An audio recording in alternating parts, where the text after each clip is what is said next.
Hello, hello, hello, and welcome to day three of this Guerilla Cricket SA broadcast between South Africa and New Zealand. My name is Mpogu Klani. I'm shortly going to be joined by Ravi Reddy, but the teams are out in the middle, and so I thought we should start. South Africa had an incredible day yesterday, having New Zealand 157 for five, and they trailed by 207 runs. Colin de Grandhomme on 54, Daryl Mitchell on 29. I've got Ravi Reddy with me as he sits in his lovely living room. How are you doing, my man? Well, thank you. Well, I'm very excited to see what day three brings for us. Mm-hmm. Great start. Great first 2 days of the test match. Definitely in South Africa's favor so far.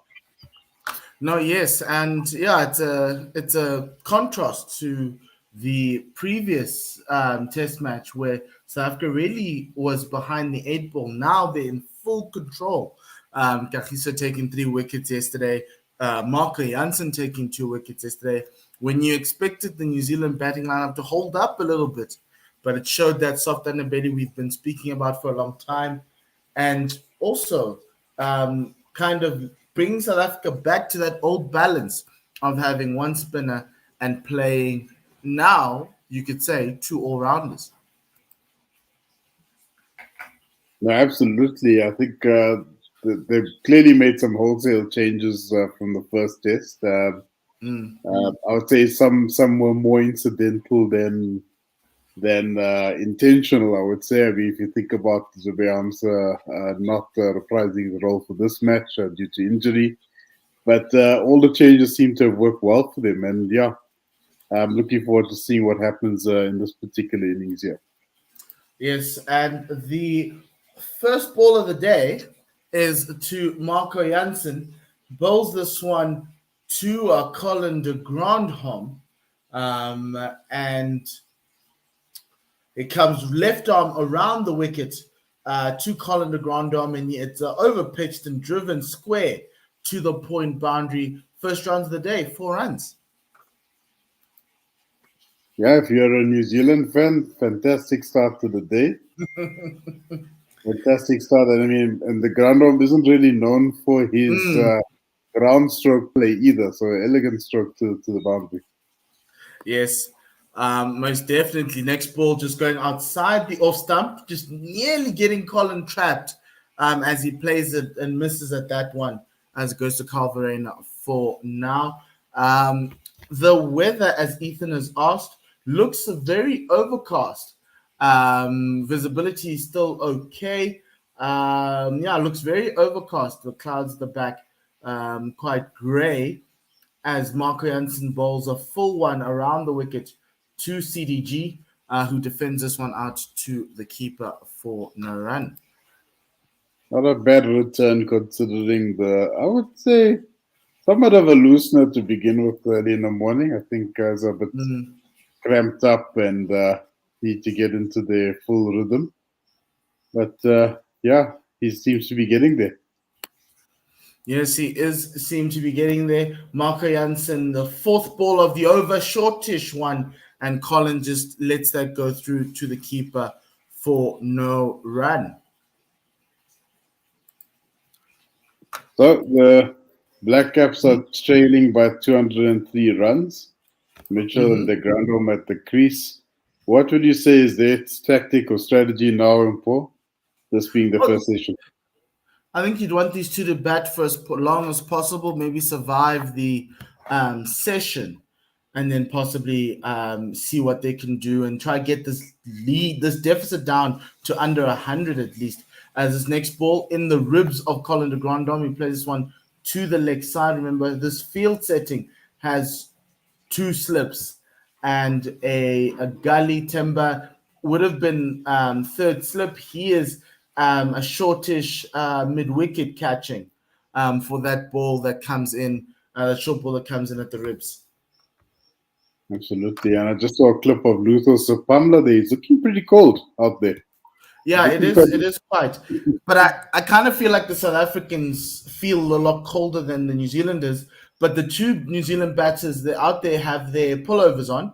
Last ball in, short ball, ducked underneath it has Colin de Grandhomme, and it's gone through for no run. End of that first over, only 4 runs coming off of it, 161 for 5. And I see the South African camp, all of them have got their pullovers on as well. I see our pullovers are very similar to the English cricket board's variety with the crest. I like that one. I really do. I like the woolen ones. There was a period where South Africa had those linen ones that weren't like woven, and it didn't look nice. It was under Graham Smith, under Adidas. It just didn't look. Oh yeah, as yes. So I see we lost the that little like the two stripes, so the gold and the green and gold. So we lost that altogether.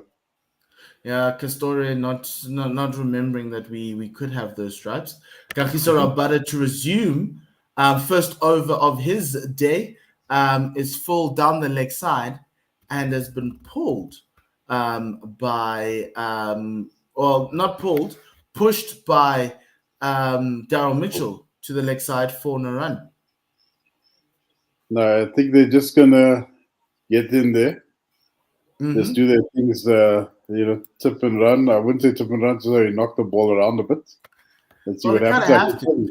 Kagiso into Mitchell, this one down the leg side. Again, Mitchell just defends that to the fielder at shortish mid-on for no run. I'll tell you what, I just saw a clip of the first delivery of the over. And you would have to say Mitchell may feel that he might have missed out on some. It was quite full and he drove it quite well on the onside, but of course it was fielded by the man at the sort of a short cover position. Oh, short ball and pulled. There is a trap there with two fielders in that mid-wicket region, and this one's pulled well square to the boundary for 4 first runs of the day for both batters, starting with 4s. So the score goes up to 165 for 5. Oh, excellent start for our New Zealand batters. I can tell you KG is eyeing that fifer or more. Let's see what he does. Look, I think KG needs to it's been a while since we've seen KG take a fifer, so we'd want to this is the best opportunity for him as he comes into Daryl Mitchell. So once on off stump, he defends that out to that silly mid-on. So Temba is now at silly mid-on with a mid-wicket as well, who's slightly sillier than what you conventionally would like. So the South African tactic here to Mitchell is to try ball straight, Ravi, and see if he can't chip it to Temba. Literally, Temba standing right next to the non-striker. That's how close he is. Rabada in this time, right outside the off stump, and played back to him for no run. Daryl Mitchell and Colin de Grandhomme are very good batters, and so you, in a way, you can't. Sorry, yeah. No, you can't. You can't take a chance with these two. Mitchell, funnily enough, very recently won the semi-final for New Zealand against Pakistan with his heroics with the bat. He scored some runs in the Test arena as well. So these two are the type of, like, for me, Colin de Grandhomme is the type of all-rounder South Africa's been looking for. A bowling all-rounder who can give you some decent overs of fast bowling, as that's the end of the over, defended back to Kagiso no run, so 165 for 5.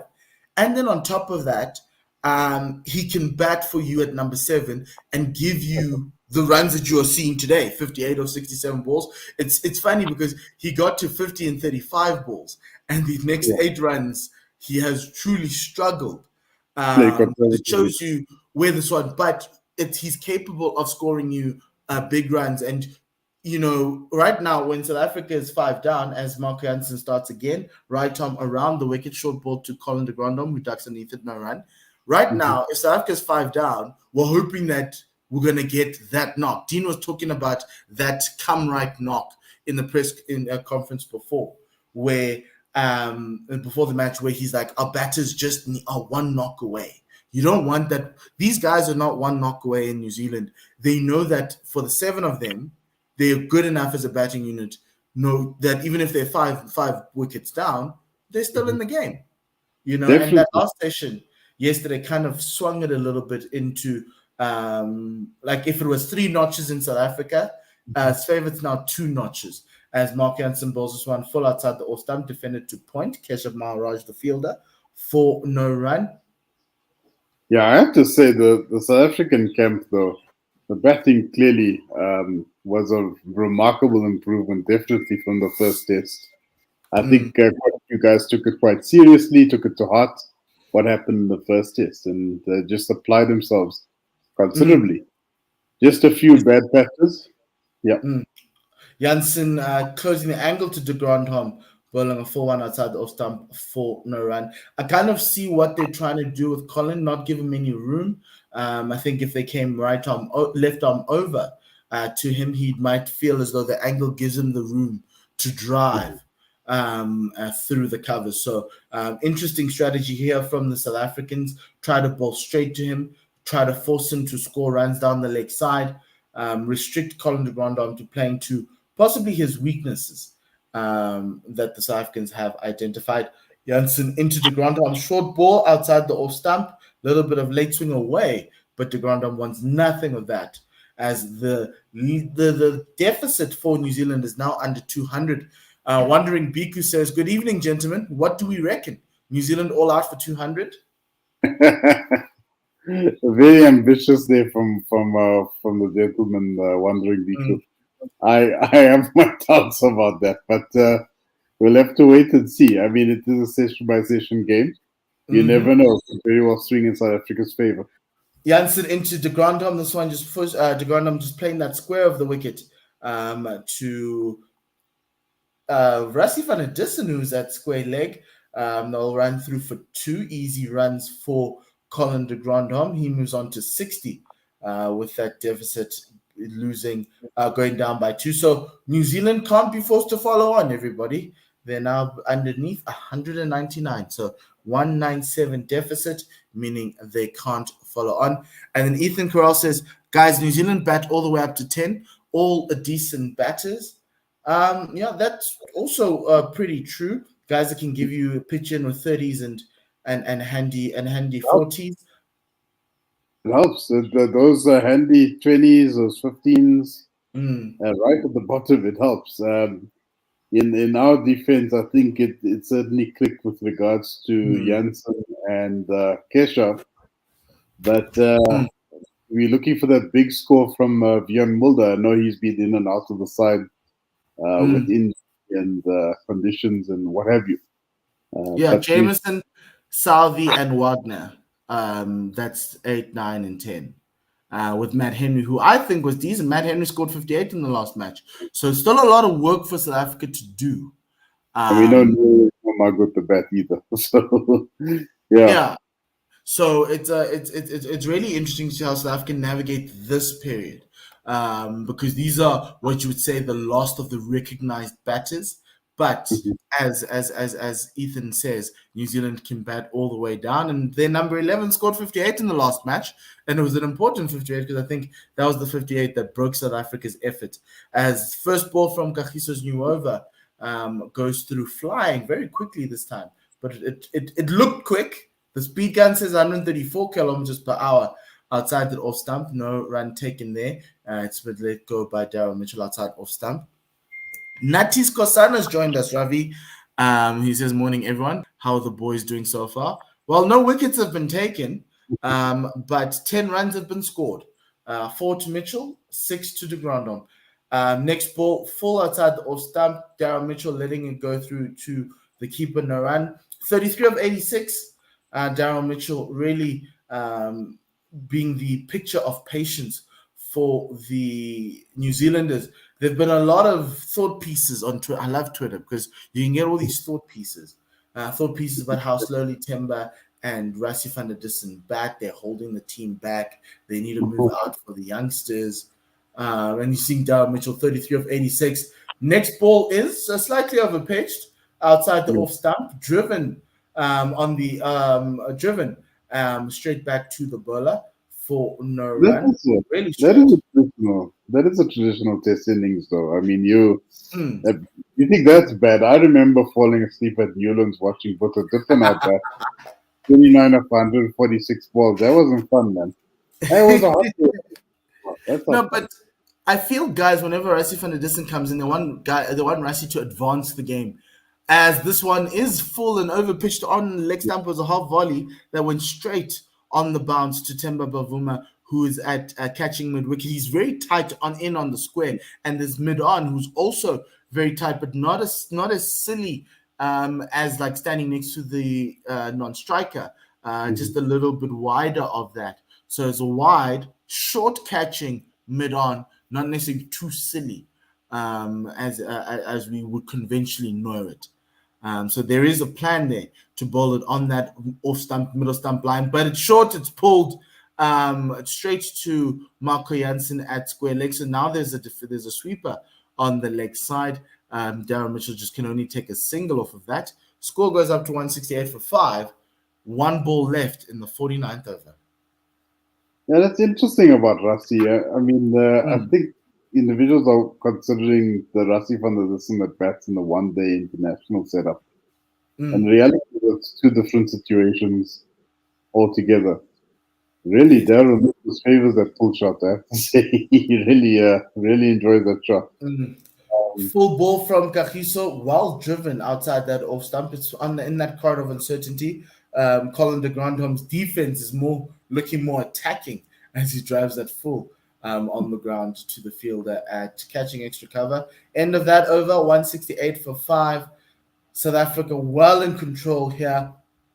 Kagiso Rabada having taken 3 for 42, and Marco Jansen taking the other 2 wickets for New Zealand. They really, because I did say last night that for South Africa to open this game up with how slowly they batted, you'd need a spell from Kagiso that or one of the bowlers that effectively makes the play for the game.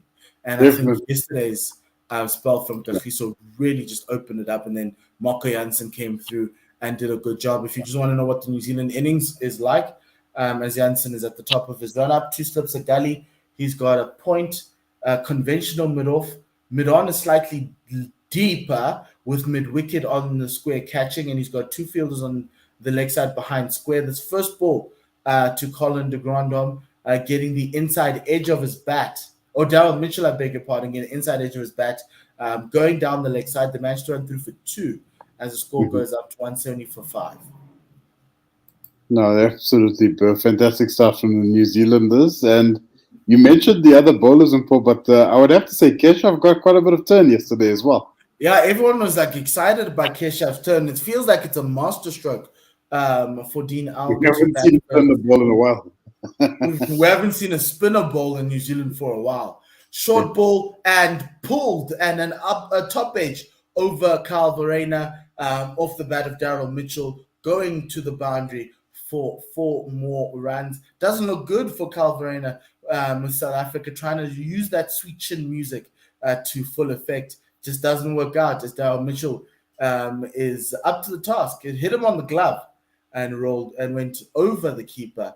It's funny because normally if the ball hits you on the glove, Ravi, it would die and it wouldn't rise up, but this one did all the way for 4 runs. No, it just picked up. Definitely, you might have got a little bit of bat on it, but the momentum obviously carried it over. Jansen's also a tall fella as well, so I think that could have also helped the momentum of the ball get over the keeper. Yes, full ball to Darren Mitchell, who drives us down the leg side. A straight drive to Lutus Upamla at mid-on, slightly wide and deep for a single. So you've got mid-on who's wide and deep, and you've got mid-wicket who's slightly wider of that mid-on, but more forward and in the corner of the square. For those who are obviously listening to us and we're trying to describe for you here. Let's go to the New Zealand scorecard, Ravi. And Tom Nathan out for a duck, caught Verena, bowled Rabada. Will Young was out for 3, caught Verena, bowled Rabada. You've also got Devon Conway. He was caught Verena down the leg side, bowled Marco Jansen. Next ball of this over, just to get back to live action, down to Colin the ground on plays this ball down the leg side for a single. Devon Conway out for 16, caught Carl Verena down the leg side, bowled Marco Jansen. Henry Nichols caught Sadal Advia, bowled Marco Jansen. This one, he was caught at like a fly slip region. It was the Keshav Maharaj wicket for 39. And then Tom Blundell was out, bowled Rabada, shouldering arms to ball, hitting his off stump for 6. As this last ball from Marco Jansen, second last ball of the over, goes outside of the off stump. Darren Mitchell letting it go through for no run, 176 for 5. The only thing I could bemoan Dean Alga, Ravi, is that all his reviews are taken. All his reviews are used. I'm looking at the screen now. There's 0 reviews left. Like, I was thinking myself that I missed a couple yesterday. I didn't realize I woke up yesterday morning from my little nap and I saw the one review and I just cringed. This one's full, way outside off stump and driven really nicely by Daryl Mitchell. Is it going to make it to the boundary? No, it won't, because Sadal Advia picks it up. They're probably going to have to run through three runs, and they did.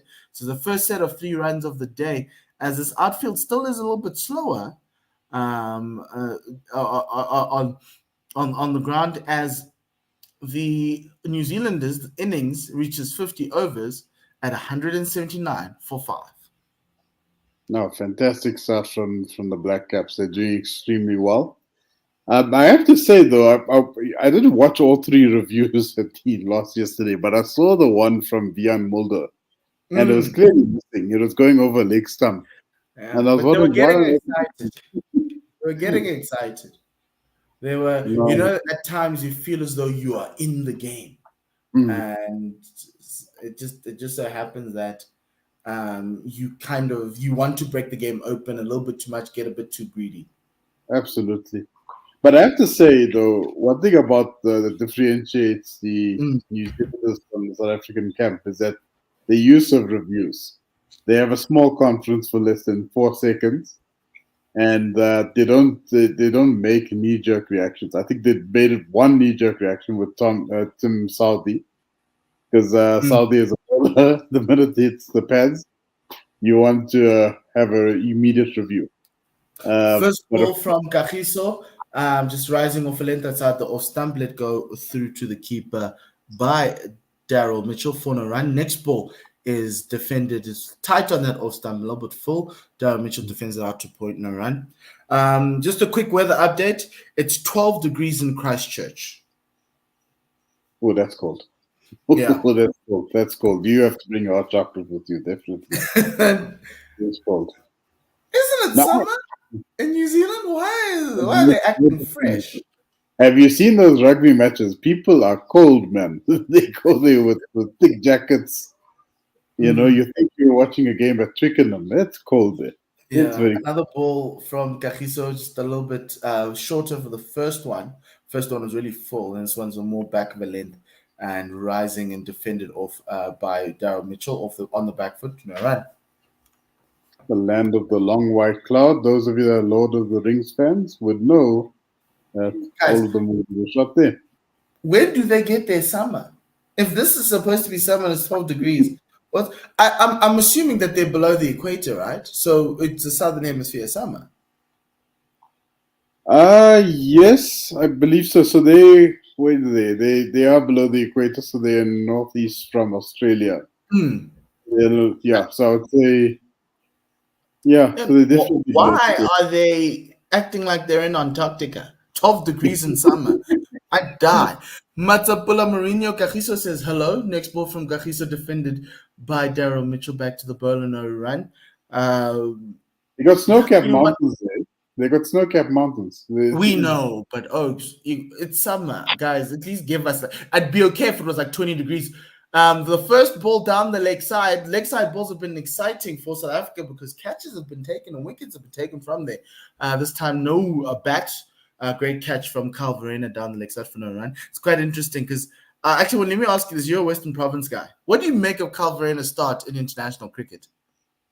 Look, it is a shaky start, but I think that's typical of any young player start in international cricket. He's only had 6 Test matches, to be fair. KG And into Daryl Mitchell, full and defended on that off stump at the end of that over. No run, 179 for 5. Yes. the other thing is that he and Quinton de Kock are completely different batsmen. De Kock is a little bit more aggressive. Yes. Funnily enough, they both are top order batsmen without question. But the way they approach the game, the way they take the game on, is two different ways of playing. So I think it's going to take time. He will score the big one. But the question is, until is that the dog in the background? Oh, that's no dog in the background. I don't know what's. Oh, I think yes. I think that might be the dog in the background at Simon's house. Oh, okay. It's not my dog. I was like, the dog behind the scoreboard. There's a fictitious dog behind the scoreboard. It's a dog in the periphery, guys. We just don't know. Okay. Marco Jansen to start his 4th over of the day with 2 slips and that fielder at the gully around the wicket to the right-handed CDG, who drives this one on the up. And this one will trickle on its way to the boundary. Salvavia picking it up at extra cover. 3 runs taken. I think Marco Jansen's not hitting his straps just yet. I think this enforcer role of his might not be something he's accustomed to. So score goes up to 182 for 5. Quite a few Southern Africans representing the New Zealand team. For those of you that don't know, the ground home is originally from Zimbabwe. Yes, and of course, Kevin Conway imposed. I think Colin went to St. George's in Zimbabwe. He did? Oh, okay. I know he moved across in his 20s only, I believe. Yes. And Neil Wagner, as we know, a former Titans player himself, lived in New Zealand now. I think this is going into his 11th year. Yes, and my former boarding house mate, Devon Conway. Yeah, that's what's going on. 8 years? 7 years? It's been there for something. Wagner or Conway? Conway is 3 years. Actually 4. 3. Okay. Yes, because last year was his 3-year naturalization, and you could play at the end of the year. So that was pretty cool. Yes. Marco Jansen full and driven straight down the ground, slightly wide. He helped himself there because he got a hand onto that ball as it left the bat. No drop chance, actually. Just it was a bump ball. The New Zealand is managing to run for 2 as the score goes up to 184 for 5. Those runs coming off of Daryl Mitchell. Yeah, I'm not sure about this line, Ravi. This coming around the wicket. I'd rather him play over and at least bring the slips in. Because right now, the length's not. Yeah, the length's not enough to bring anybody behind square in. This time, slightly better length, slightly pulled it a little bit back, and Daryl Mitchell just defends that outside the off stump, no run. So the one thing for me with Kyle Verreynne, Ravi, is I know it's only 6 matches, but I think I've seen enough to be worried, and that's largely because of his technique. I have a serious problem with how his stance is, and also the angle that the bat is coming through. Yeah. He's susceptible to LBWs. He's susceptible to getting the ball coming through the gate. And he struggles. And the way he's setting up now, he's struggling to score runs. Effectively, you need a ball leg side of him to score runs. This one outside the off stump for no run, or very wide. And it's kind of one of those things where I look at him and I don't see a guy who averages 50 in domestic cricket. But I think that's the age-old argument, though. I think the transition from domestic to international, the guys get found out very easily. But again, I thought 6 games is a bit too premature to say. No, I'm not saying drop the dude. I'm just saying there's another wicketkeeper in the team who. Yeah, totally. I'm keen. Ironically, I'm keen for the other wicketkeeper to take. There's short ball outside the off stump. underneath the bat as Daryl Mitchell pulls it through for no run. 184 for 5. New Zealand fighting back, holding on, trying to make South Africa think again about their control of the game. This is moving day. New Zealand trail by 180. Dan De Castro says on YouTube, this stand is saving the Kiwis, but their job is only half done. The old adage, add 2 wickets to the score. How's that? If you add 2 wickets to the score here, South Africa look very pretty, by the way. They would be completely lost, like a chess position, down a piece with no compensation. He also says, oh, and good evening, 5:30 p.m. from California. He says, great job, guys. I'm a neutral lover. Admire both these sides. New Zealand's risen in the last 4 years. Saffers rising since the India series. Dan, all I want to say to you is congratulations on winning Super Bowl, unless if you're not a Rams fan, because that would be really weird. First ball from Kagiso, short ball, and Colin de Grandhomme wears that one on that nice woolen pullover in 12-degree weather in summer. I've been meaning to talk to you about that Super Bowl and Paul. I didn't watch the game, but I watched the halftime show. Best halftime show I've ever seen in my life. Okay, no. There's a few. Michael Jackson's halftime show was legendary. And I was like... You had Dr. Dre. You had Snoop Dogg. I know. You had Mary J. Blige. So next ball just a little bit down the leg side as Colin de Grandhomme plays that one to square leg for a single. No, you had all of them. Really, really awesome guys. I loved it because it reminded me of my generation, our generation, maybe actually. So it took us there, but we cannot say it was the best one ever because the Michael Jackson one, I think in Foxborough, I think late 90s. Was insane. Yeah.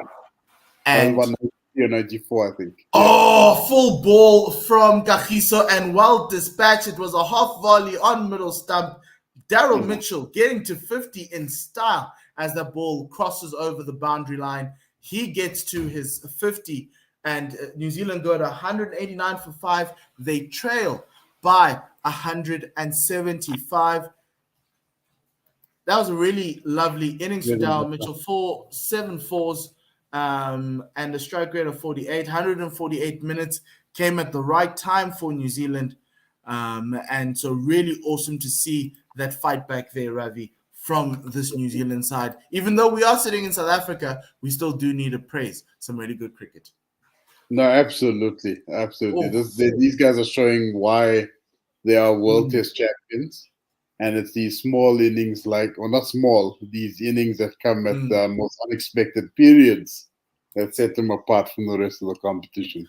That's Daryl Mitchell's second 50 in Test match cricket. He's got 3 scores above 50, 100, and now 2 50s. Next ball, he left outside the off stump, jagging back slightly, very scary. But the next one, Kagiso's just getting the ball to jag back into the right-hander. And it's leg glanced down to fine legs. Pamela has to do a lot of work, and they'll come through for 2.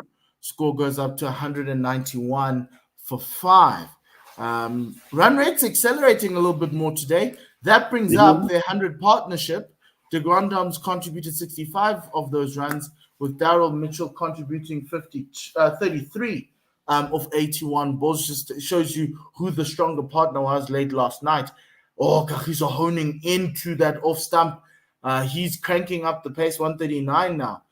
Defended really well by Mitchell out to the leg side for no run. You can see this fight now. Kagiso's getting his rhythm, as we all know he can do, getting the ball to jag back. He's now got the last one to straighten up. To make the New Zealanders think twice. But then you have these 2 in the middle, both on half centuries, looking set, also negating anything that Kagiso's throwing at them, and they're doing it really well. It's like a boxing match, a heavyweight boxing match, and Daryl Mitchell and Colin de Grandhomme are doing a really good job of it. Totally. And they're not playing anything on the offside. They're not, unless it has to be absolutely wide or absolutely full. You're not going to see any strokes on the offside. I think anything that ventures on the leg side, that's bread and butter for Daryl Mitchell. He favors that on drive. He favors the pull shot. That's bread and butter for Mitchell, definitely. New bowler in Vian Mulder coming in. He's bowled 6 overs, no wickets for 25 runs. He looked good yesterday. A lot of South Africans viewers were saying how great he looked and how well he was bowling. 2 slips, a gully. He's got 2 fielders in the covers, but the first ball's a really bad loosener, wide and full, and driven square through point for 4. So that's interesting. So that number 7, number 8 all-rounder spot is technically still up for grabs. Mulder's Here's my opinion, right? I know Vian Mulder looks technically great, but Marco Jansen's the better batter right now. So I'd actually bat Marco Jansen at 7. Oh, full and over pitched and driven. This one was straighter, and Daryl and Colin de Grandhomme obliging with the beautiful 4. It looked effortless. It looked like he just walked into it and drove it so straight. You could put a ruler on your TV screen and the ball would follow that line. Really, really beautiful shot there from CDG. Another 4 runs. Score goes up to 199. That's every coach's dream, and I'm sure Coach Dave would feel that. That's beautiful. That's beautiful. Man. Just beautiful shot. It's a game of sessions, so I wouldn't have too much to spare if you're a South African fan as well. We know this New Zealand team is jacked. They're pretty good towards batting towards the very end. So let's see what happens. Next ball way out wide, and CDG decides not to play at it. And I think I've been telling the viewers, and I think they're tired of me. This pitch will get better for batting as the days go by, which is why the whole Keshav Maharaj on day 5 after he was spitting it yesterday might not happen, but you can see today it looks pretty good. Doesn't look like there's a lot of demons. There's not a lot of seam movement. Yes, the ball's old. But you could get something with the way that's overcast and this weather. As the next ball is another overpitched one, but this time Vian Mulder puts himself in the line of fire and defends that one for no run. No, this is a superb start. Yeah, I think the South Africans need to find their rhythm quickly. Who do you think is going to come on to the other end? And boy, you think Lutho might get a crack at it early on? I think they might give Kagiso one more over. I think you kind of sense that the dam wall might break on the other end. Mulder into CDG, this one wide and driven, slightly over pitched out to the fielder. Point Temba Bavuma, the fielder there. They only manage a single. New Zealand, ladies and gentlemen, have reached 200. They are 200 for 5, not 200 all out, like Wandering Biku was asking earlier on. And they are hey, look, we love it too. They are 164 runs away. And it kind of tells you how important those 64 runs were at the back end. Keshav Maharaj and that Marco Jansen innings. Because remember when Kagiso went out, it was 300 for 7. So imagine if they were only trailing by 100 or 100 odd. Now they're still trailing by 164. It tells you how important that 30 from Jansen and that 30 from Keshav was. As this next ball is full outside the off stump, driven straight to the field at extra cover. End of that over, 200 for 5. So here's my thinking, right? Vian's batting's not up to scratch. Definitely. Right? But Marco can give you a nice tidy 30 and a nice tidy 40. Very decent. At this point in time, I'd be okay with that at number 7, not number 3. Ooh, no. At number 7, right? So I'd have my Marco as my number 7. I'd have Keshav as my number 8 because his batting has improved in leaps and bounds over the last 2 years, which means you can still have. What's this? You said number 3 at first, and I was like, sorry, no. Hey, look, Aiden's batting at number 3. If Aiden can, he gave me a 42, and I was appreciative. I was really appreciative of that 42, but we know who our number 3 is. That's Keegan Peterson. So Marco at 7, Kesh at 8, and then you can have 3 quicks and your best 3 quicks. And you've got Marco Jansen. So you can even have Lungi, Anna, and Kagiso and Marco Jansen with Keshav Maharaj. And And good maybe to go. that's what we need to. That's what we need to unleash in England. By the way, first ball from Kagiso's over, Yeah. full on off stump, top of off, defended out to leg side by Colin de I Grandhomme. forgot No run. about that. We're going to England after Bangladesh. That's gonna be Yes. So that's gonna be very That's yeah. how I would set this team up. And is that England test that's after the IPL? Is that right? Yes, yes, yes. Short ball down the leg side. Colin de Grandhomme wears that one, push that one to square leg for a single. Timber's everywhere today. Or I think he's just fielding on one side of the wicket because he was a point in the other over, and then now he's at mid wicket running to square leg to stop that run. Stop a second, but the score is 201 for 5. No, this is fantastic stuff from New Zealanders. If you're in New Zealand camp, you'll be smiling like a happy Oh, beautiful ball outside the off stump. Daryl Mitchell just hangs his bat out there as this ball is back of a length. It pitched and it seemed just a little away from the bat. Really good ball from Kagiso in this over. Ravi, I said it feels like something's going to break, and that nearly was it. Yeah, that nearly was it, and wouldn't be surprised if we'll see something in this over from Rabada. 2 slips, a gully. He's got 2 fielders in the covers as well as a third man. This one just full, a little bit too straight, and then Mitchell just plays that down to Timber at mid wicket for no run. 2 more balls in this over. Would you put money down if you're a betting man? Would you put money down to say a wicket's going to fall in these next 2 balls? In cages, over differently. In cages, over differently. I wouldn't put money on Bjorn today. Kagiso into Daryl Mitchell and short ball down the leg side. Nice little tug off the hips for a single to square leg. Daryl Mitchell does not want to come back, so CDG has to face the last ball of this KG over. Let's see if he can break something. We see Kesha warm up now in his jumper.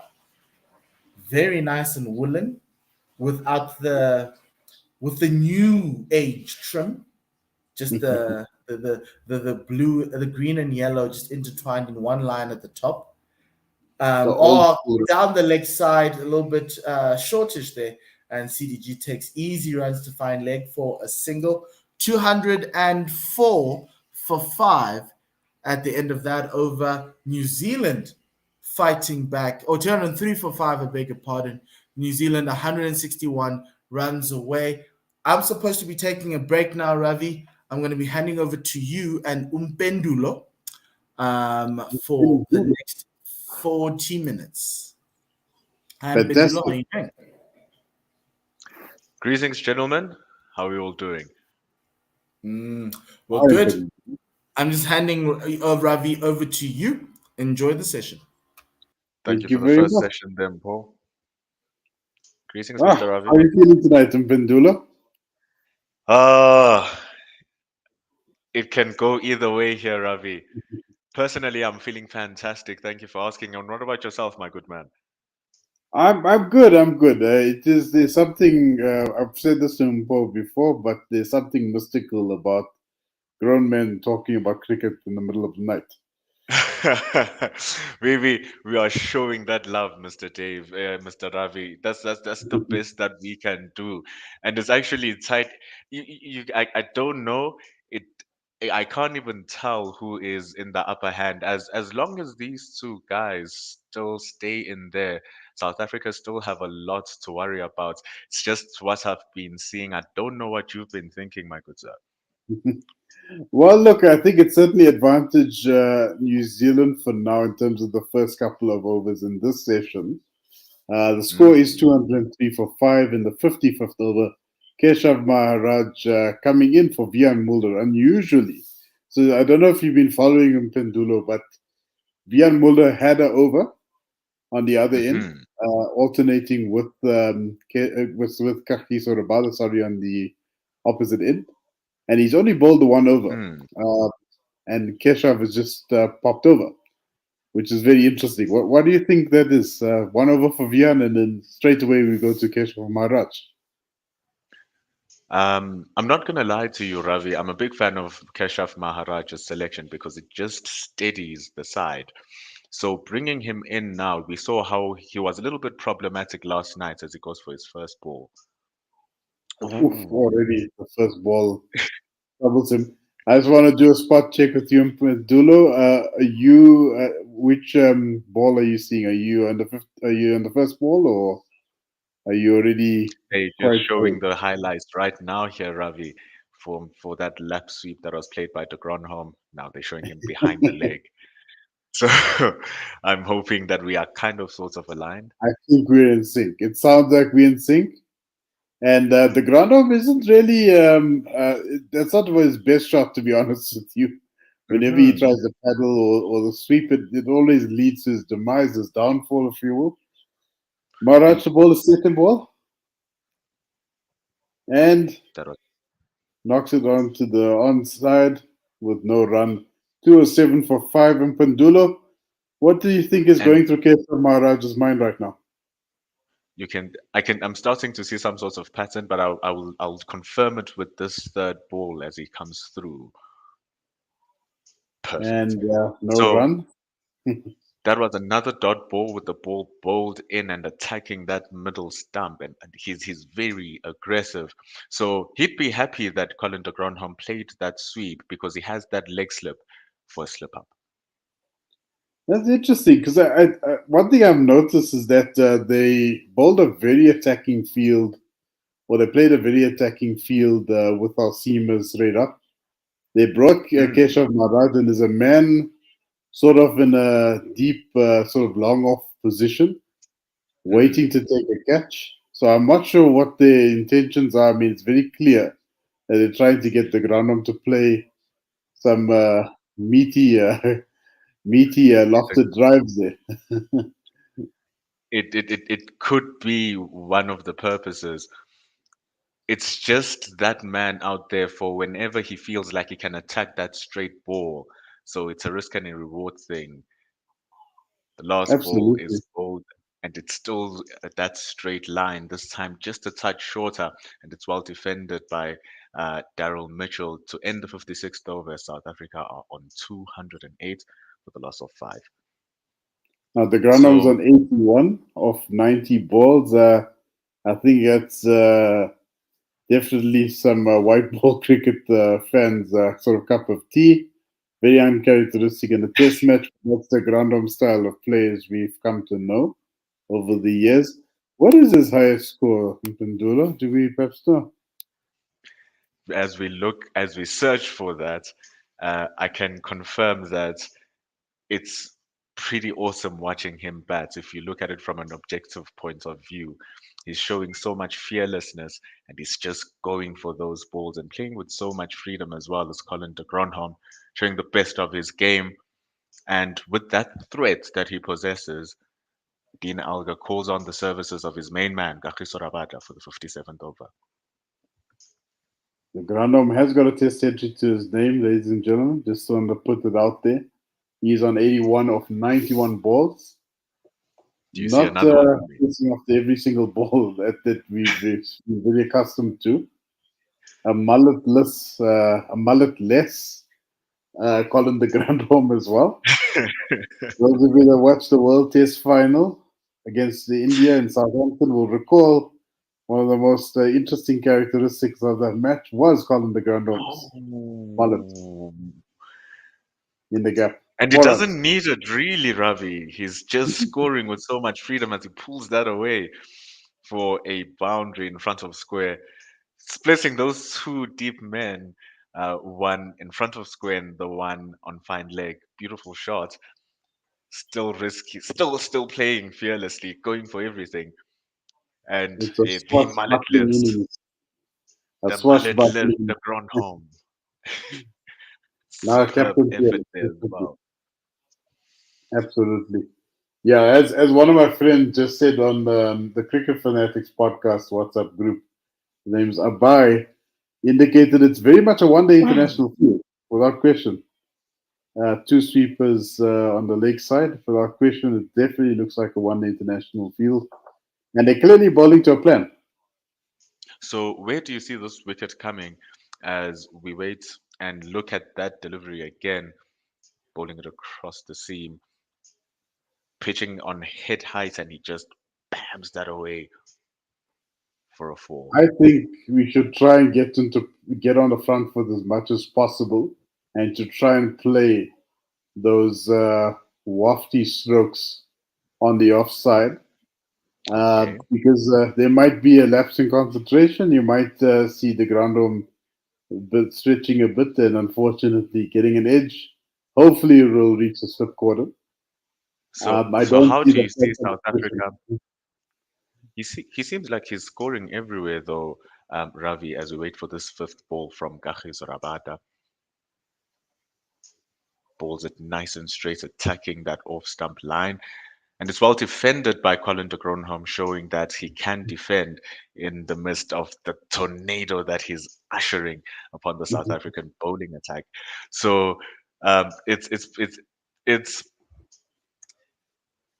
you say that it's more like a one-day field. So how do you see South Africa restricting him from scoring these runs and also run the risk of taking a wicket as the last ball ensues?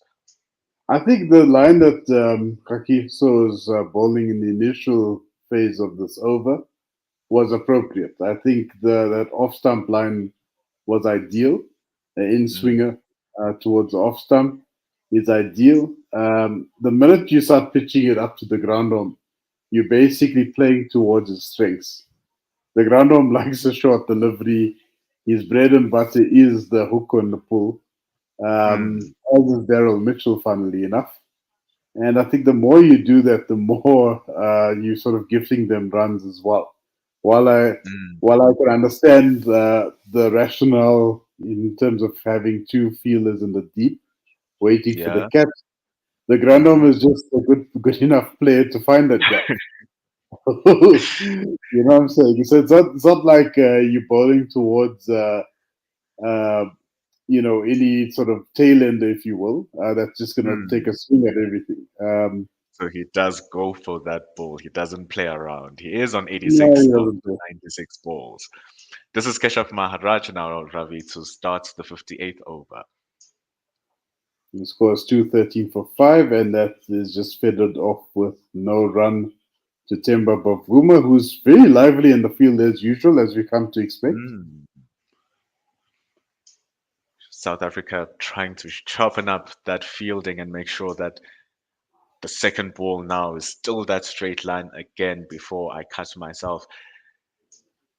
Keshav Maharaj is stricting, he's very much sticking to his plan of attacking. Now they've added a third man under the helmet on that Selimidov. Ooh, it's a Very nice close, ball very there from close. Keshav Maharaj. I So think it's he got it's a lot of South Africans excited towards the end of yesterday's play, getting the exactly. ball to turn at the last second, spitting off the pitch, going towards the off stump side as well.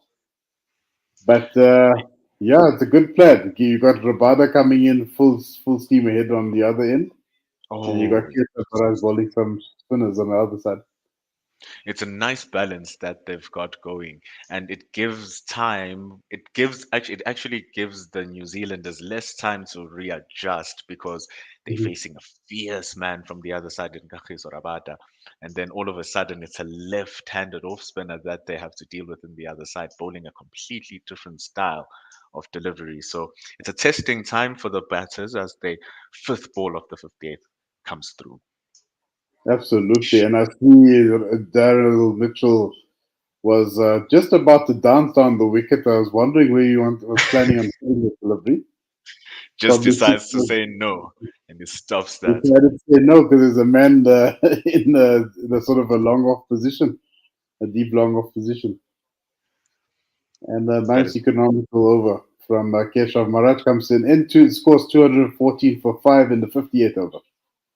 it was a beautiful over there from Keshav Maharaj. Now New Zealand trailing by 150 runs. Mitchell fresh off his half century on 53 runs. And Colin de Gronholm slowly knocking the door on that century on 87 runs after 100 balls. It was a fantastic over. It's fascinating game of cricket that we're watching here, Ravi.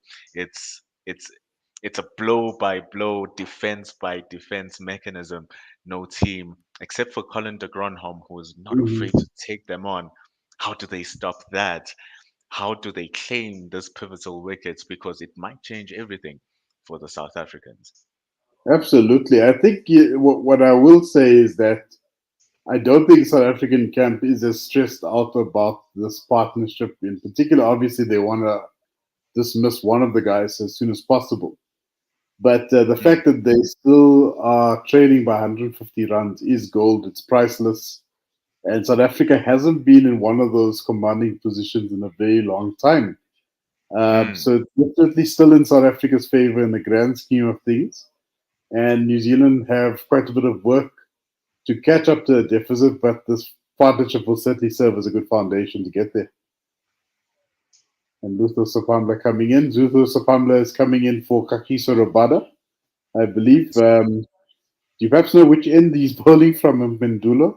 I'm certainly not sure. I'm certainly not sure, Ravi. But one thing that I am certain about is that that first ball was a good one by Lutus Opamla, which was just targeting those stumps.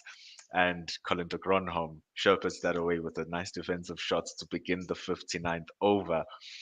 Um, I'm definitely not sure. No, Maybe I'll be we'll lying find to you. that out.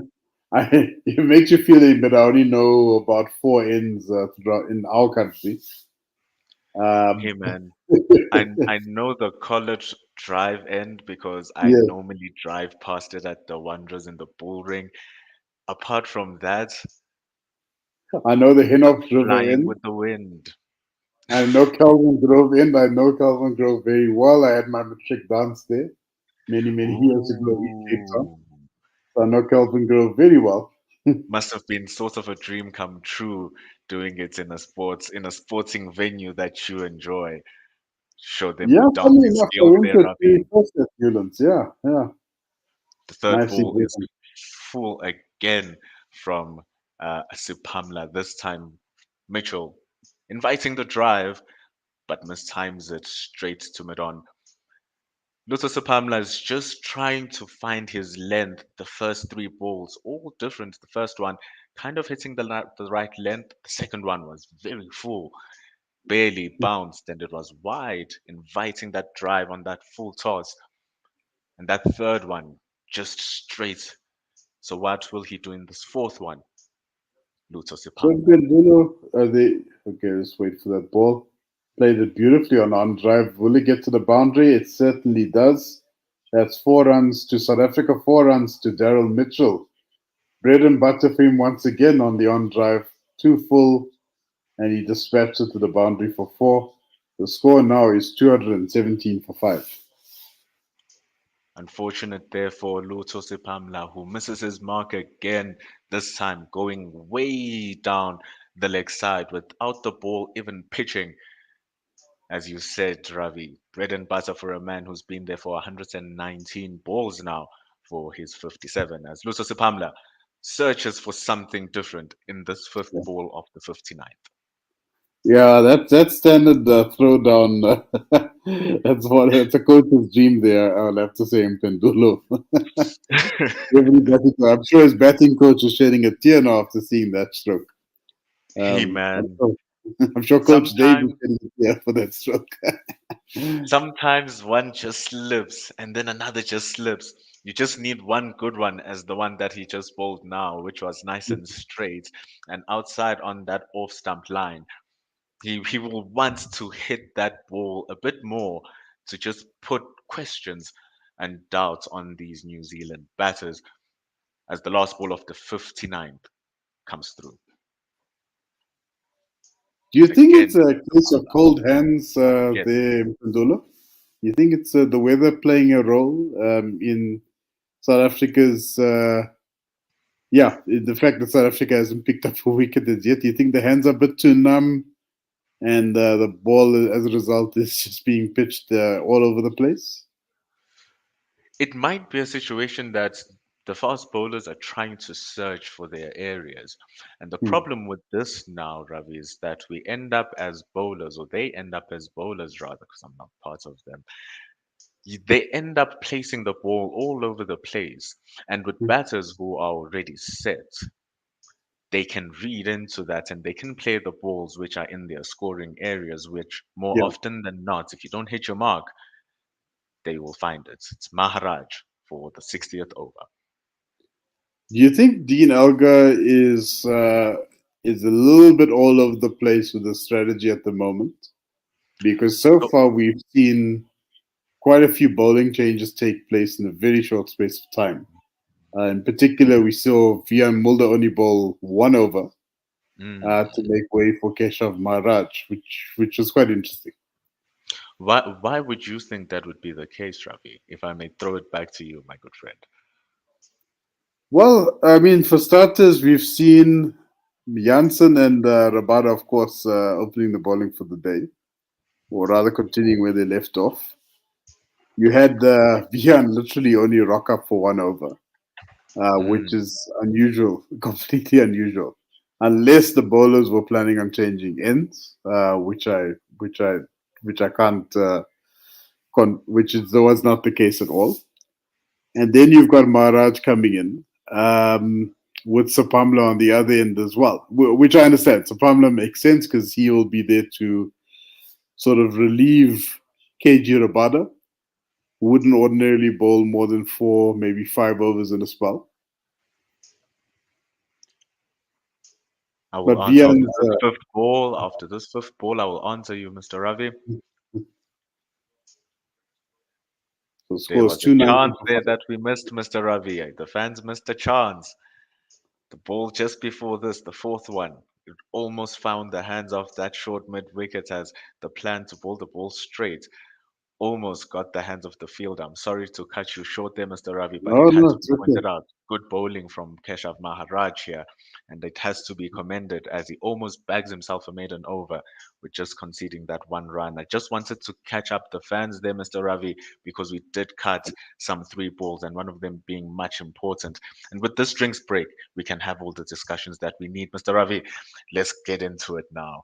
The score there for the South Africans being 221 runs for New Zealand for the loss of 5 wickets after 60 overs. And the Granum won 89 not out. He's certainly eyeing that century that would effectively make it, if successful, will be a second test century for the Black Caps. It would be definitely deserved as well, Mr. Ravi, because he is batting sensationally well, is Colin de Garnholm, and it must be commended as he's holding that spine and that middle tightly and strong. And with a big score, the whole New Zealand batters could play around that as well.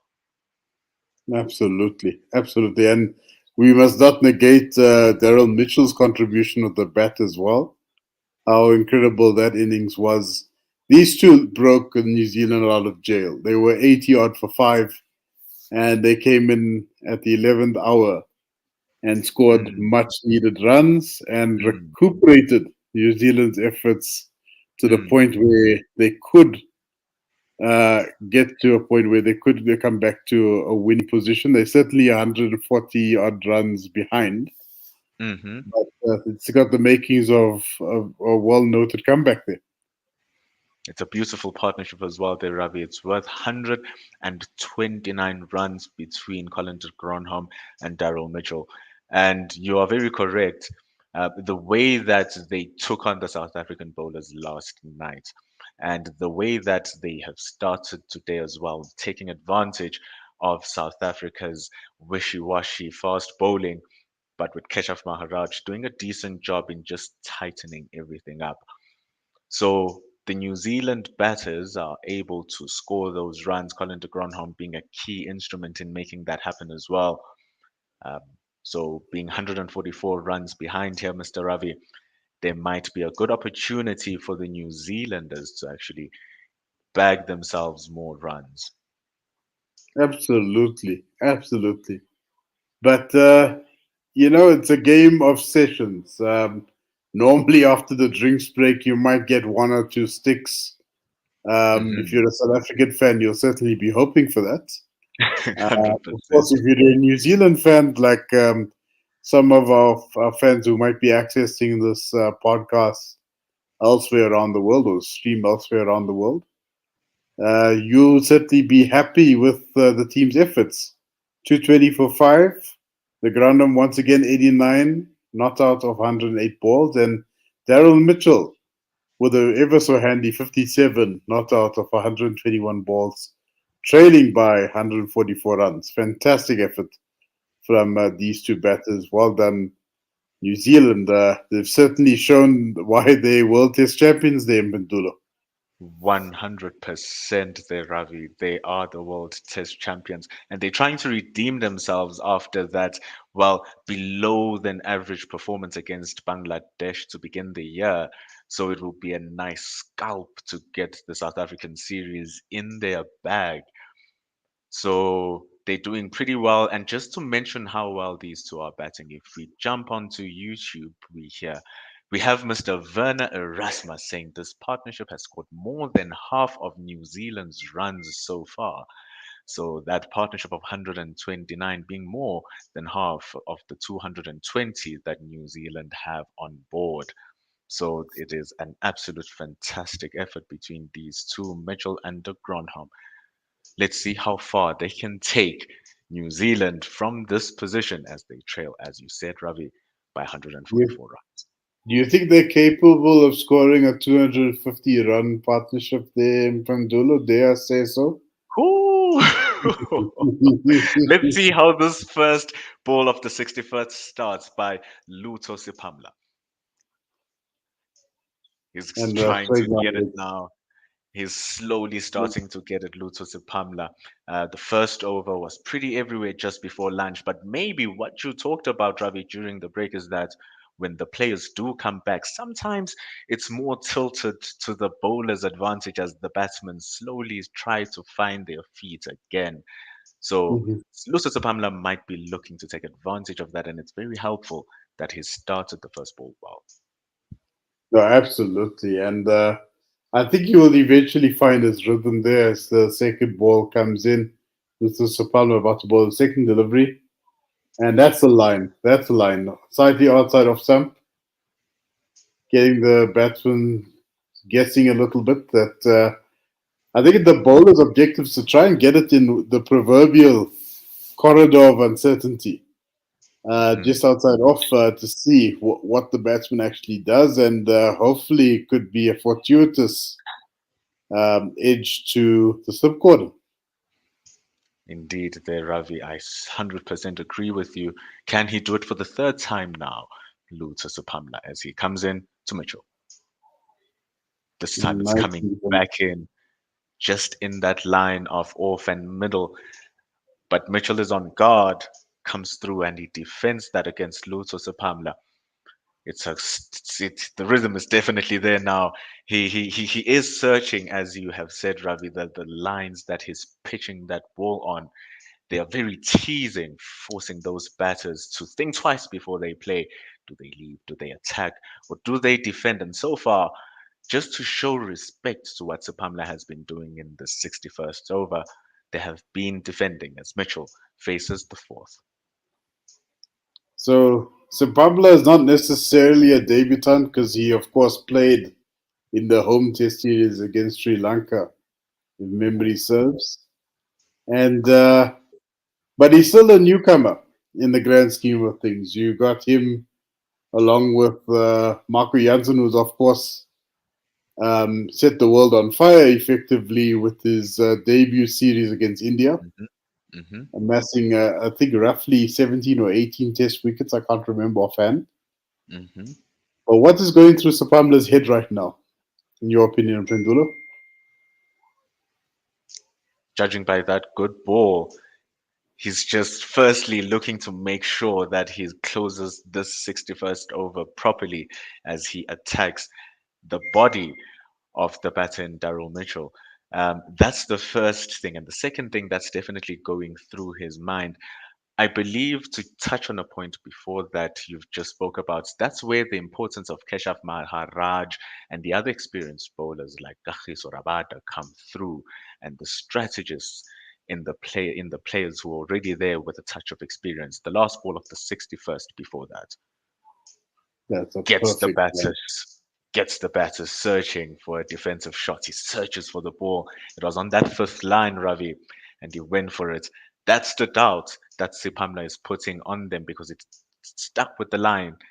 The others, whilst they were coming back, it's the end of the 61st over, 221 for 5 for New Zealand. And forgive my ignorance, this is, of course, the Hagley Oval. But as we talk about ovals in South Africa, we are very lucky and fortunate to have seating arrangements and boxes throughout the stadium. But Yes, the Hagley Oval is exactly that. It's an oval. It's an it's an embankment. it's bare. It's there. In Pendula, are you a grass man? Sorry, I mean when I say grass man, I mean the embankment. And whenever I go to the stadium, I want to firstly the first ball here, Ravi, before I answer you, as Maharaj continues with that strategy of just attacking and being straight and trying to make use of the man under the helmet, under Colin de Gronholm's hip. It's the second ball, Ravi. Oh, well played from the ground room. Not known for his defensive shots. That's for sure. The Colin the Grandom of old has been known to be a bit of an agricultural shot maker or shot player. Love how you put it. The third ball, Kevshav Maharaj rockets backwards, does Colin de Gronholm and just punches that back to mid on. Keshav Maharaj cleans up his own job as he picks it up and gets ready for the fourth. And those of you that don't know what an agricultural cricket shot is, check out some village cricket highlights on YouTube. You'll see quite a few agricultural shots played out there. Some interesting shots where the bat travels further than the ball in some cases. Probably Exactly. that's how it sounds like. It's happened. I used to make fun of those guys until it happened to me before. I'll tell you about this Oh, just after this ball. And good well ball played from from the ground. overall Bowling. good cricket being exhibited here by Keshav Maharaj.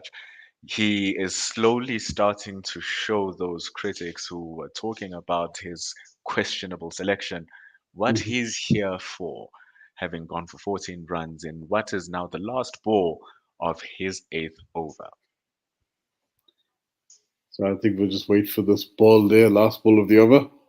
And Beautiful. well bowled and well played by the Grandom, negotiated that ball back to Maharaj for no run. It was What I can tell you, Keshav, in this particular instance in Pendula, it looks like the tactic here was to slow down the run rate, and it's clearly worked. Because New Zealand were scoring at a rapid rate of about 3.4, 3.5 and over. mhm, And now that's drastically dropped thanks to a couple dot balls bowled from Keshav and certainly from Supamla and over prior He's as well. bowling. He's bowling spectacularly well, is Keshav Maharaj. In his spell of 4 overs right now, he's just gone for 7 runs. That is incredibly tight, with that, the previous over being the first maiden in his spell. So he is definitely tightening up those screws, Keshav Maharaj, showing that closing down the players around the batter does cause problems as Sipamla starts the 63rd. And out of interest, sake in Pendula, as we see Sabamla finish that first initial ball and nicely negotiated safely Mhm. along the ground back to Sabamla. Are you a club cricketer at the moment? Are you actively playing club cricket as well? I'm not actively playing, Ravi. Actually, my brother is a cricket coach and he's been asking, do you want to come play? Do you want to come play, my brother? He asks me probably twice every month, and I sometimes feel bad. I'm trying to work out as Supamla comes for his second ball, goes back of a length as Mitchell tries to advance, but he shimmies down the ground and still defends that on his chest. Daryl Mitchell was trying to distort Sipamla of his length, but the bowler had one ahead of him as he just drops that at the back of the length as the other balls were relatively full. So Daryl Mitchell shimmies down into a trap set by himself. No, yeah, I don't think he's gonna fall for that trap anytime soon. He's been looking in solid form as of late. Interesting, because I was just thinking about it today. Every Saturday we used to play club cricket, and you used to basically take the entirety of the day. You had literally no life, social life on that Saturday. Any plans, They you are or your gone. it's gone. Yeah, Cricket is your social life that day, this Ravi. is your social life. And they say no, we will start the game at 12:30. That means nothing. That your day is gone. Do you Uh, still play? no, goodness, no, Oh, no, no. come on. No. You must I show them played that age cricket is couple just a of number. yeah. The fourth I ball, used to Ravi. play. I used to play in Cape Town, and oh, Beautiful what a shot, Ravi. I'm so sorry to cut you. We have no, to no. compliment Daryl Mitchell with that beautiful shot. Luto Supamla bowling the exact same length that he did in the previous ball, but this time Mitchell standing his ground and being able to punch that through the covers on his back foot. Exquisite shot. Only So, earns him 3 runs, and that's the end of that play as New Zealand move to 224. so moving away from club cricket momentarily, I think there's some good stories and bad stories to go with that. Yeah. Uh, quite comparable to village cricket in the UK. But if you were Dean Elgar right now, would you be worried or concerned? You know what, Ravi? I'm starting to become happy with what Luto Sipamla is doing here. The New Zealand batters are starting to play their shots, and most likely that's where the chances and the opportunities come because you can see on that offside they have some attacking catches, that extra cover for that punch that just is mistimed and lobs into him, or that cover drive that is also mistimed. So you can see that they have a strategy going on there as Luto Pamela is getting his lines and his lengths, forcing Mm, the New Zealanders to play there. So I that's right. wouldn't be too worried as he bowls his last ball. Yeah, Good that's an bowling, ideal line. I sticking to tell you his something. plans exactly. Yeah, no, I think they settled. Well, they are rather they're trying to unsettle the New Zealand batters with a little bit of success there. They've definitely slowed down the run rate. I think that was goal number one. And goal number two is what happens when you slow down the run rates. You get the batsman to play some irrational, uncharacteristic shots. There, I say Mm. uncharacteristic. So you might see a little bit of a wafted agricultural drive or two from Colin de Grandom and perhaps from But Daryl Mitchell as well. but just to question you here, Ravi, they are going at 3.5 runs and over, which is a far cry from what was happening in the first test by the South Africans. Wouldn't you say that it's not too bad? First ball by Keshav Maharaj, posing a threat to Daryl Mitchell as it edges that front face of the bat as he was trying to pocket that Beautifully behind bowled. square. Very Beautifully good bowled. ball. Very That good that ball. would wake up Shane Warne in Australia. I can tell you that now. In fact, he's up. He's up. He's not even going to the fridge. He's like, I'm gonna watch this innings. I'm gonna watch this spell from This Keshav is Maharaj. Beautifully bowled. this is fascinating cricket. Keshav Maharaj is making the batters ask questions now. The next ball, Daryl Mitchell just lunged forward to try and negate the turn because it is spinning for the left-hander. Ooh, an example of that there, Ravi. It was edged, but it didn't carry to the slip fielder. It was very close. This is some very good bowling from Keshav Maharaj. He's getting bounce, he's getting turn, and now Now he's they know starting to something's play up here. They definitely know something's up here. The tail's up. The South African cap. Oh Ooh, yes, they appeal, appeal, yes. and the umpire says, yes, Keshav Maharaj, you have claimed your man as he raises the finger and dismisses Daryl Mitchell for a leg before wicket. as Keshav Maharaj I think he's keeps got it. bet on it. I think he's got bet on it.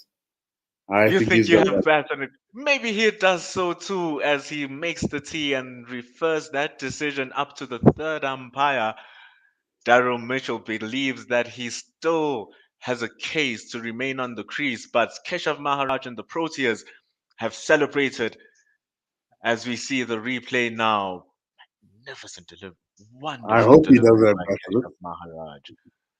I hope he doesn't, but my gut's telling me it's him on his bet first. They are all ultra edges here. What will it say, Ravi? Ultra Edge is saying that there's gap between bat and ball, and the only sound waves that are created are by that of the ball hitting the front pad. Hawkeye, red, red in the impact, and it's Look out. hitting the middle of the middle stump, Ravi. And Keshav Maharaj has been confirmed as the man to claim the first wicket of the third day of this second test match. Daryl Mitchell loses that review for the Black Caps, and New Zealand lose their sixth as this crucial partnership has been broken by the left arm spinner. And I think our partnership has yielded a wicket there, Mpendulo. So well done to you, sir.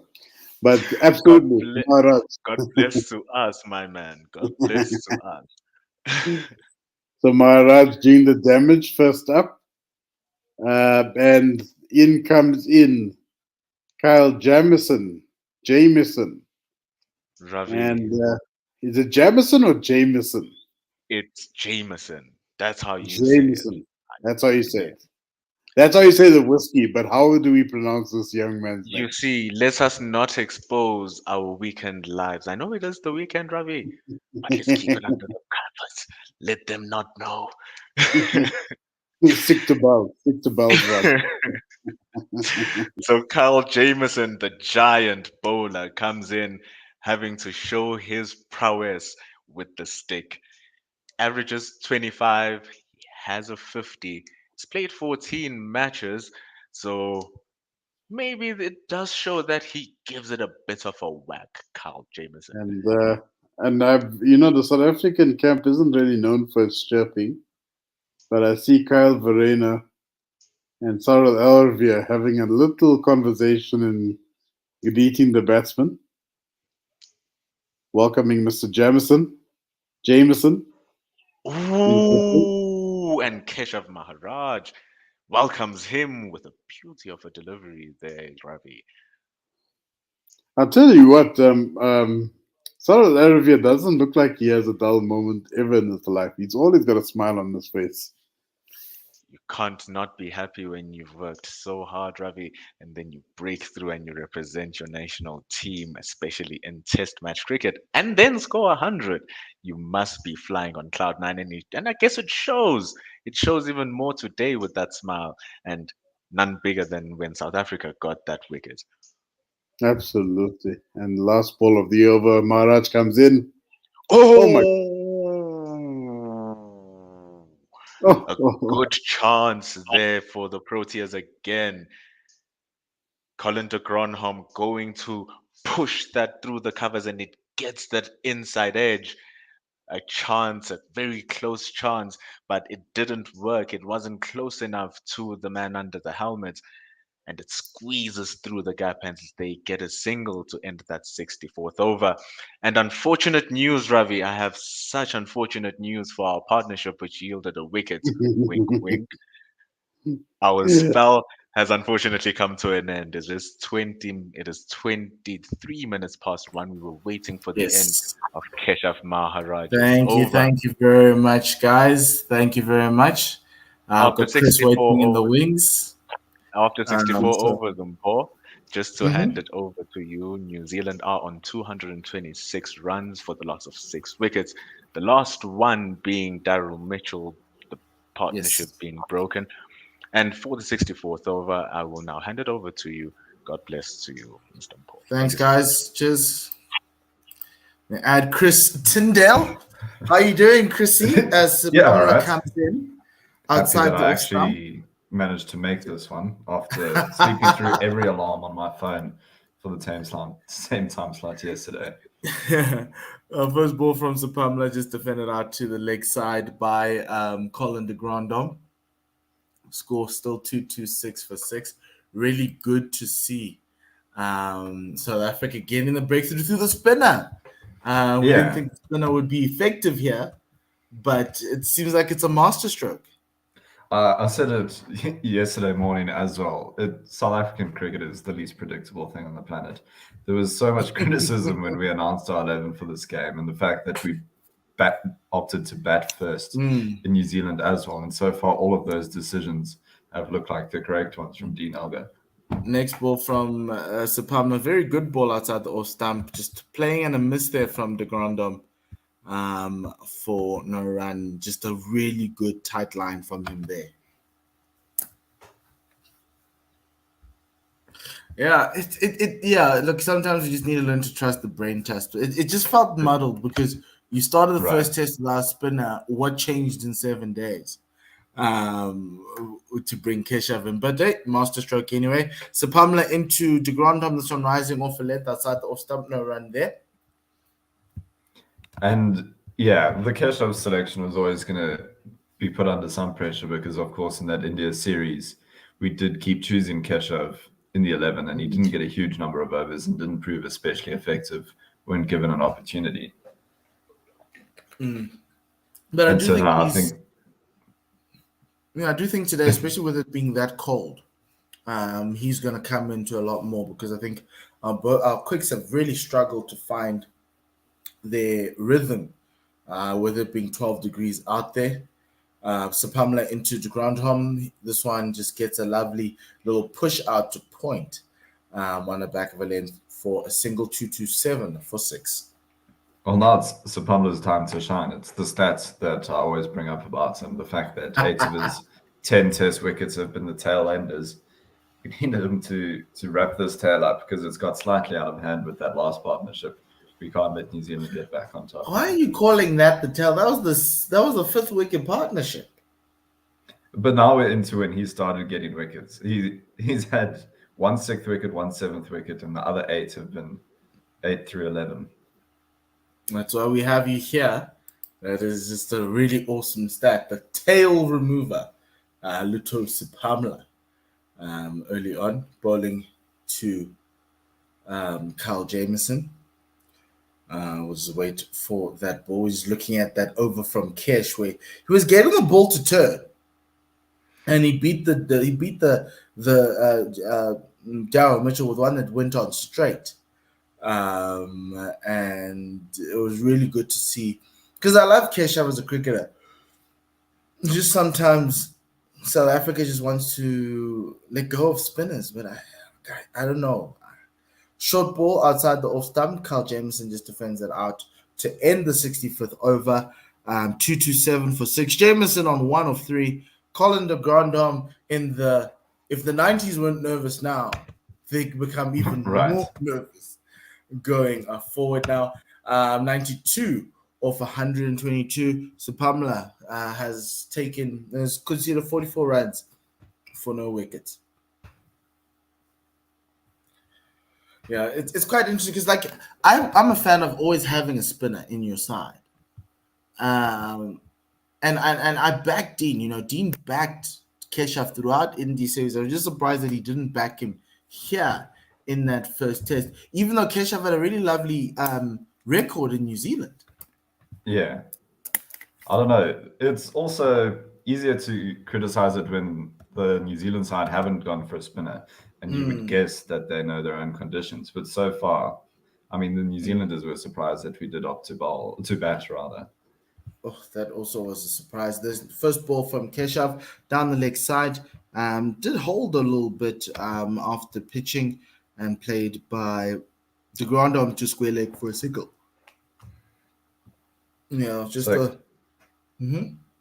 was just going to say, Kyle Jameson, a player who burst onto the scene after his first 10 tests. He had a batting average of 30 and a bowling average of 16. But now those numbers have normalized slightly in his last 5 tests. They've come back down to earth, which is probably a good thing that we've caught him at this time. Second ball from Keshav. Yeah, going on with the arm this time, Love Fuller, and defended by Carl Jameson out back to the bowler, no run. Next ball from Keshav, who's always quick. Slip, leg slip. You've got short leg and silly point. This one down the leg side, played out to the fielder at mid-on by Jameson, who's effectively using his bat to make sure that he doesn't get pulled WW there, defending that on that front foot, just retreating as much as possible. Next one in on that off stump, a little bit of an inside edge out to the wideish mid-on for no run. Dean Alger under the helmet. When last have you seen a captain under the helmet? Yeah, it's something he always used to do, and then we've been bringing in all the new batsmen to do that. Oh my word! Next ball in, drags his length a little bit shorter. It turned and caught the outside edge of outside half of the bat from Kyle Jameson as he was coming forward. It went to Dean Alger, the captain, but it bounced just in front of him. You can see he hasn't been used to it for a while now.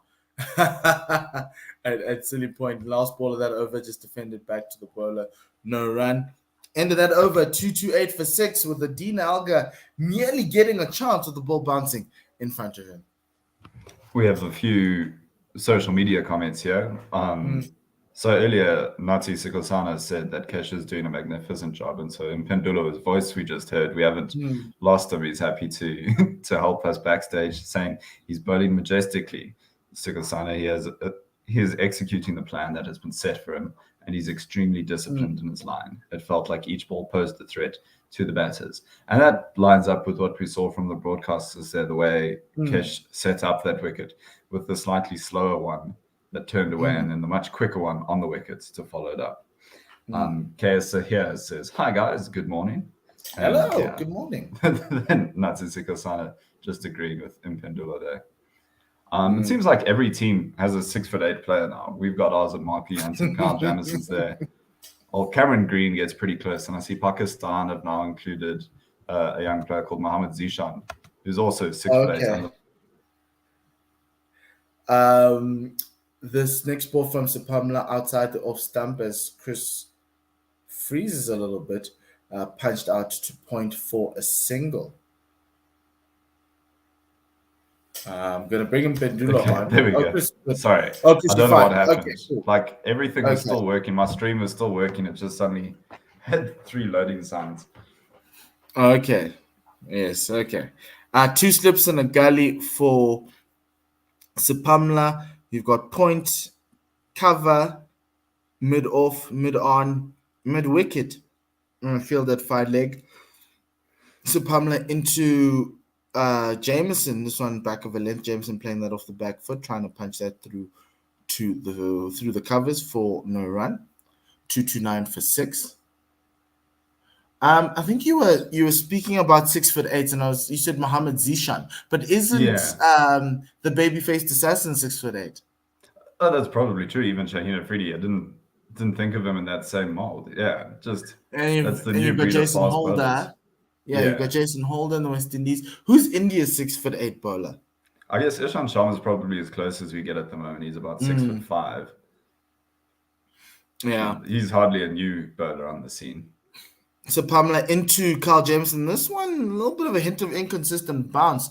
This one cutting Carl Jameson in half, but because he's 6'8", it could just be a length ball to anybody else who's average height. But he looked as though the bounce died as it got to him. No run. Of course, yeah, we've seen even taller players than that in Pakistan's history. Old Muhammad Afan was 7'1", the tallest international cricketer of all time, and that's tall for any sport. That would make him one of the taller players in the NBA. That should make him the tallest rugby player of all time. He's just a massive human being. Sapamla into Jameson, starts out the stump. Jameson defends on the back foot, no run. It's interesting because obviously Muhammad Ifra came from the Punjab region, and they are just known for the big tall people. So that was really nice to see him come through. But he had a lot of injuries, didn't he? And it was funny there was a fast bowler, but he had so many injuries. Yeah, I guess that's always going to happen. Even the tall NBA players, a few of them seem to struggle with that. And yeah, as a fast bowler, you're putting so much force through all your joints. Something's That is bound to true. break eventually.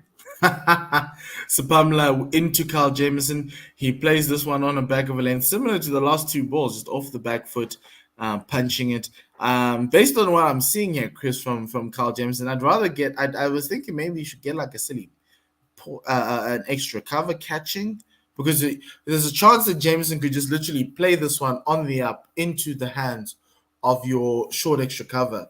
The way Right. he's trying to do that on the back foot. He could lift it up if he wanted to.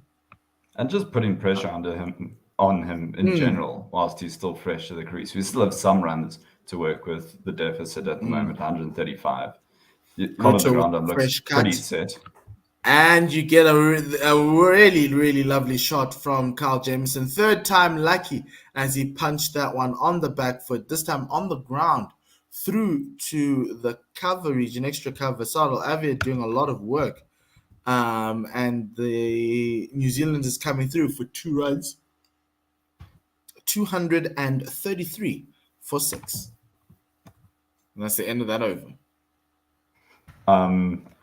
We do have some more social media comments. I might disagree with Timothy Lee, who says we can't even bowl out New Zealand. And I'll use the euphemism to say questionable team selection. Obviously, we're missing two of the best bowlers in unofficial and Lungi and Gidi. It's hard to choose our best bowling lineup. I think this is the best that we can do with the resources available. I'd be interested to know, Timothy, if who your dream bowling lineup is. You would have wanted to have actually in there without, because obviously we dropped Glenton, they dropped Duan as well. As look, these, like, honestly, cricket in 12-degree weather is not fun, and we're looking at these fans. Oh my word! It does. You would think it was colder than 12 degrees. The way the South Africans yesterday, when it was even warmer, were wearing a jersey. Some of them, like Khisa Rabada, was wearing Sapama's jersey whilst he wasn't bowling, happily walking around with 2 jerseys on. So 12 degrees is cold, but it's not as freezing as both the fans and the cricketers are making it look. Keshav starts his overs with 2 arm balls to Colin de Grandhomme, and he pushes that one, the second one, out behind the fielder at short leg. Sarel Avi is the fielder at short leg. 1 slip, 1 leg slip to Colin de Grandhomme, comes down the wicket and plays this one past Timber at mid wicket. It's going to go too deep mid wicket. 2 fielders converging there. That's Lucho Sapamla and Bavuma. 3 runs taken off of that. De Grandhomme moves on to 97, with the score up to 236.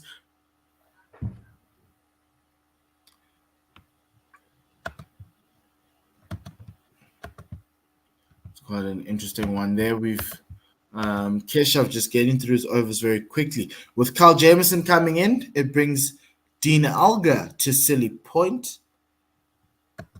Also, you've got square leg coming into the circle. Temba is catching on the square at mid wicket. You've also got long on for the hoik. And the first ball to Jameson in this over gets a full stride in, drives it straight down the field for a single. Long on picking that up for picking that up. So 237 for 6. Jameson on 6. De Grandhomme on a 27. 97, not 27. If only it was on 27. 97. It's getting to 2, and nothing good ever happens after 2, guys. So just bear with me. First ball is an arm. Next ball is an arm ball. Colin de Grandhomme coming forward to play that back to the bowler and a run.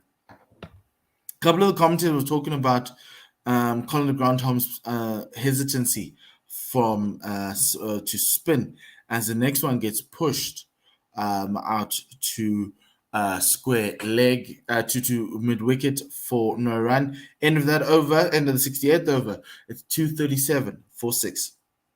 And then on Facebook again, Sajid Ali says live cricket, South Africa versus New Zealand. And someone who unfortunately has a name in a script that I can't read says, "Hi guys, I'm watching from Pakistan. How are you?" And I'm quite well, but as Paul says, I think we're struggling a bit with the time of day, but we're getting used to it now. He also says something nice about you, Chris. He says you look pretty, very pretty. So Yeah, it's really thank nice. you very much. Well, I imagine it's pretty damn early in the morning in Pakistan as well.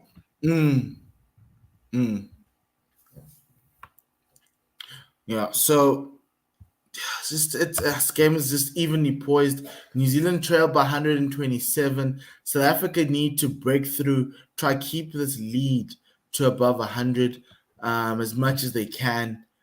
So it's a very crucial period right now with Marco Jansen getting ready to resume and take over from Lito Sapabla.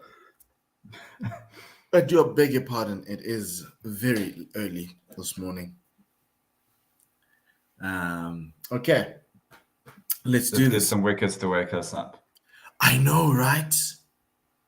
We That's had what New that one, Zealand and have it gave me that extra burst of energy, that last Maharaj wicket. We'll see if Jansen can do something similar. Jansen with 2 slips and a gully into Kyle Jameson, back of a length. Jameson just defends it off the back foot down to mid off for no run. You need a wicket now, or you need New Zealand. New Zealand want to obviously last until lunch in 20 minutes time. They started the day on 157 for 5. They had 239 for 6. So really good job. They're only losing the wicket of Daryl Mitchell. As Mark Jansen comes again to Kyle Jameson. This one's down the leg side, left arm over to the right-hander. Jameson pushes that one down to square leg for 2 runs. And he gets himself going. He's on 8, 239 for a 6. New Zealand trailing by 125. Remember, this New Zealand side does not have Ross Taylor, who retired before the series, Kane Williamson, who was injured, and Trent Bolt, who's on paternity leave. So there are some very soft areas in this team. But this New Zealand team showing a lot of promise so far, even though the summer hasn't been the greatest one for them. Yeah, crazy to think that Bangladesh were able to beat the side in New Zealand not very long ago. Next ball. That's got to be one of Bangladesh's better test wins in their history. Yes, I do think so. I think it's one of their best ones, winning away in conditions that are foreign to you, only to be bettered by a test match win in South Africa. If they manage to do that in a couple of weeks' time. Short ball in from Marco Jansen, defended off the back foot by Kyle Jameson back to the bowler no run. They're trying to chest Kyle Jameson with some short balls and mixing it up a little bit. I'm just expecting to see a fuller one from Marco Jansen anytime soon here. Yeah, the battle of the giants here, Jansen and Jameson. Well, Jameson is Mpendula we're talking about. Mpendula and Ravi we're talking about. Yes, the Jameson that you drink with ice and some other things. One slip, the second slip's a little bit wider now, more fourth slip now, as Jansen comes around the wicket to Jameson. It's a bumper, and Jameson ducks underneath it all the way down from that massive height. We've got 18 minutes to go until lunch. New Zealand will be very happy with what they've done in this session. South Africa need a few more wickets to say that the session is theirs. Really good stuff from Colin de Grandhomme, keeping New Zealand in the game with Mitchell for that 100-run plus stand. As the last ball of this over is a bumper again. And Jameson does not want to play at that. He lets that go through. 239 for 6 after over number 69. You've got 11 overs to go until the new ball. I'm assuming you persist with Keshav until the new ball, and you're going to try and probably bowl Marco for 5 of these overs, and maybe probably give Jan Mulder the other 5. Right, and then I assume we're getting that ball in Rabada's hand once we do the fresh pill. Yeah. Yeah, I think that's it. We're looking at some river that has a boat in it in Christchurch.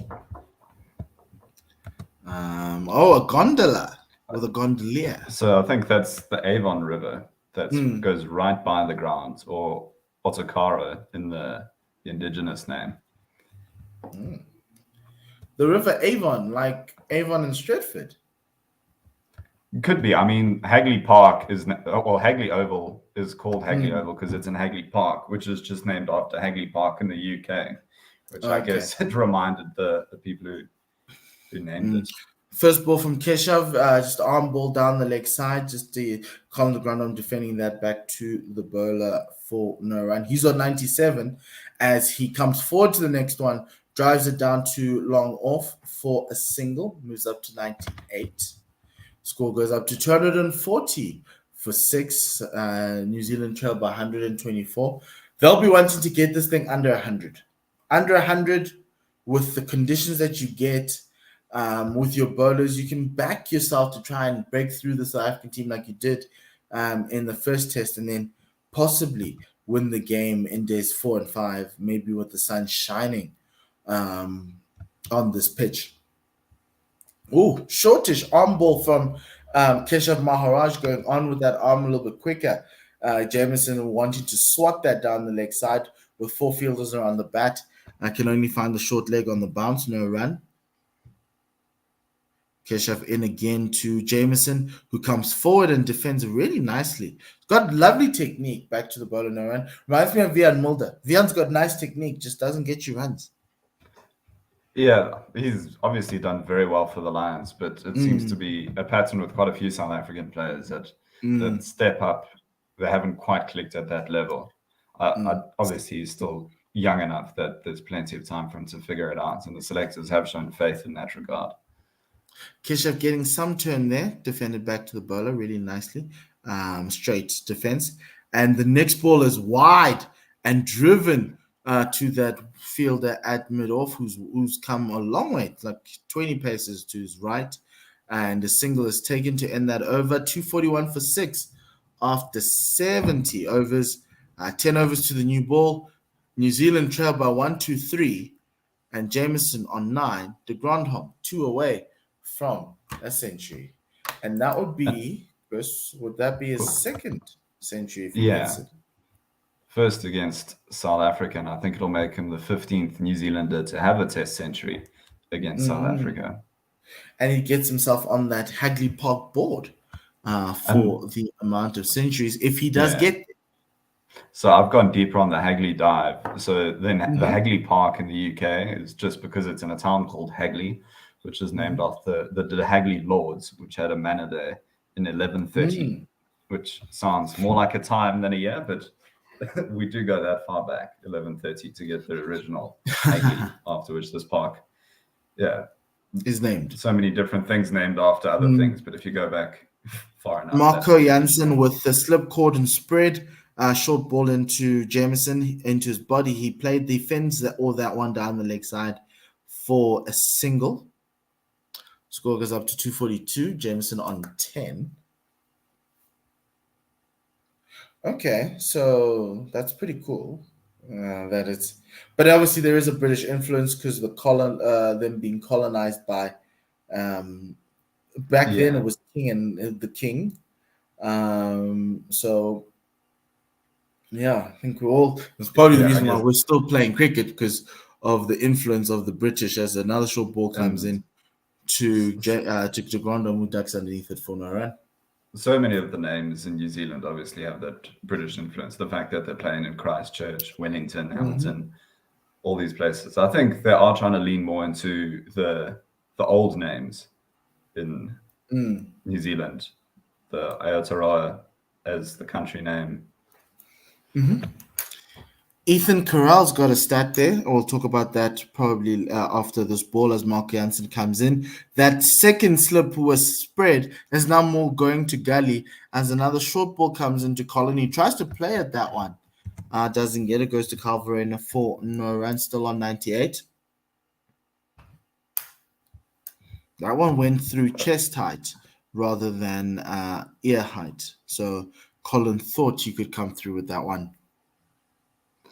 So you were talking about Ethan Carroll having that stat, saying, don't forget, big KJ, Kyle Jameson, has a ton in a tour match against an attack that included Anderson, Broad, Wood, and Moen Ali, which is And pretty another short solid ball bowling in lineup. that Colin ducks underneath. No run, goes straight to Carl Verena. Marco's getting a little bit spicy these days, talking to batters. It's as though he's been playing this game for 50 matches, and he feels like he can have a few words at the other end. Yeah, I mean, we saw that with Bumrah during the India series, that he's not afraid to stand up for himself, which isn't surprising. He's a 6'8" fast bowler. Janssen in short ball, Colin the ground home ducks underneath it.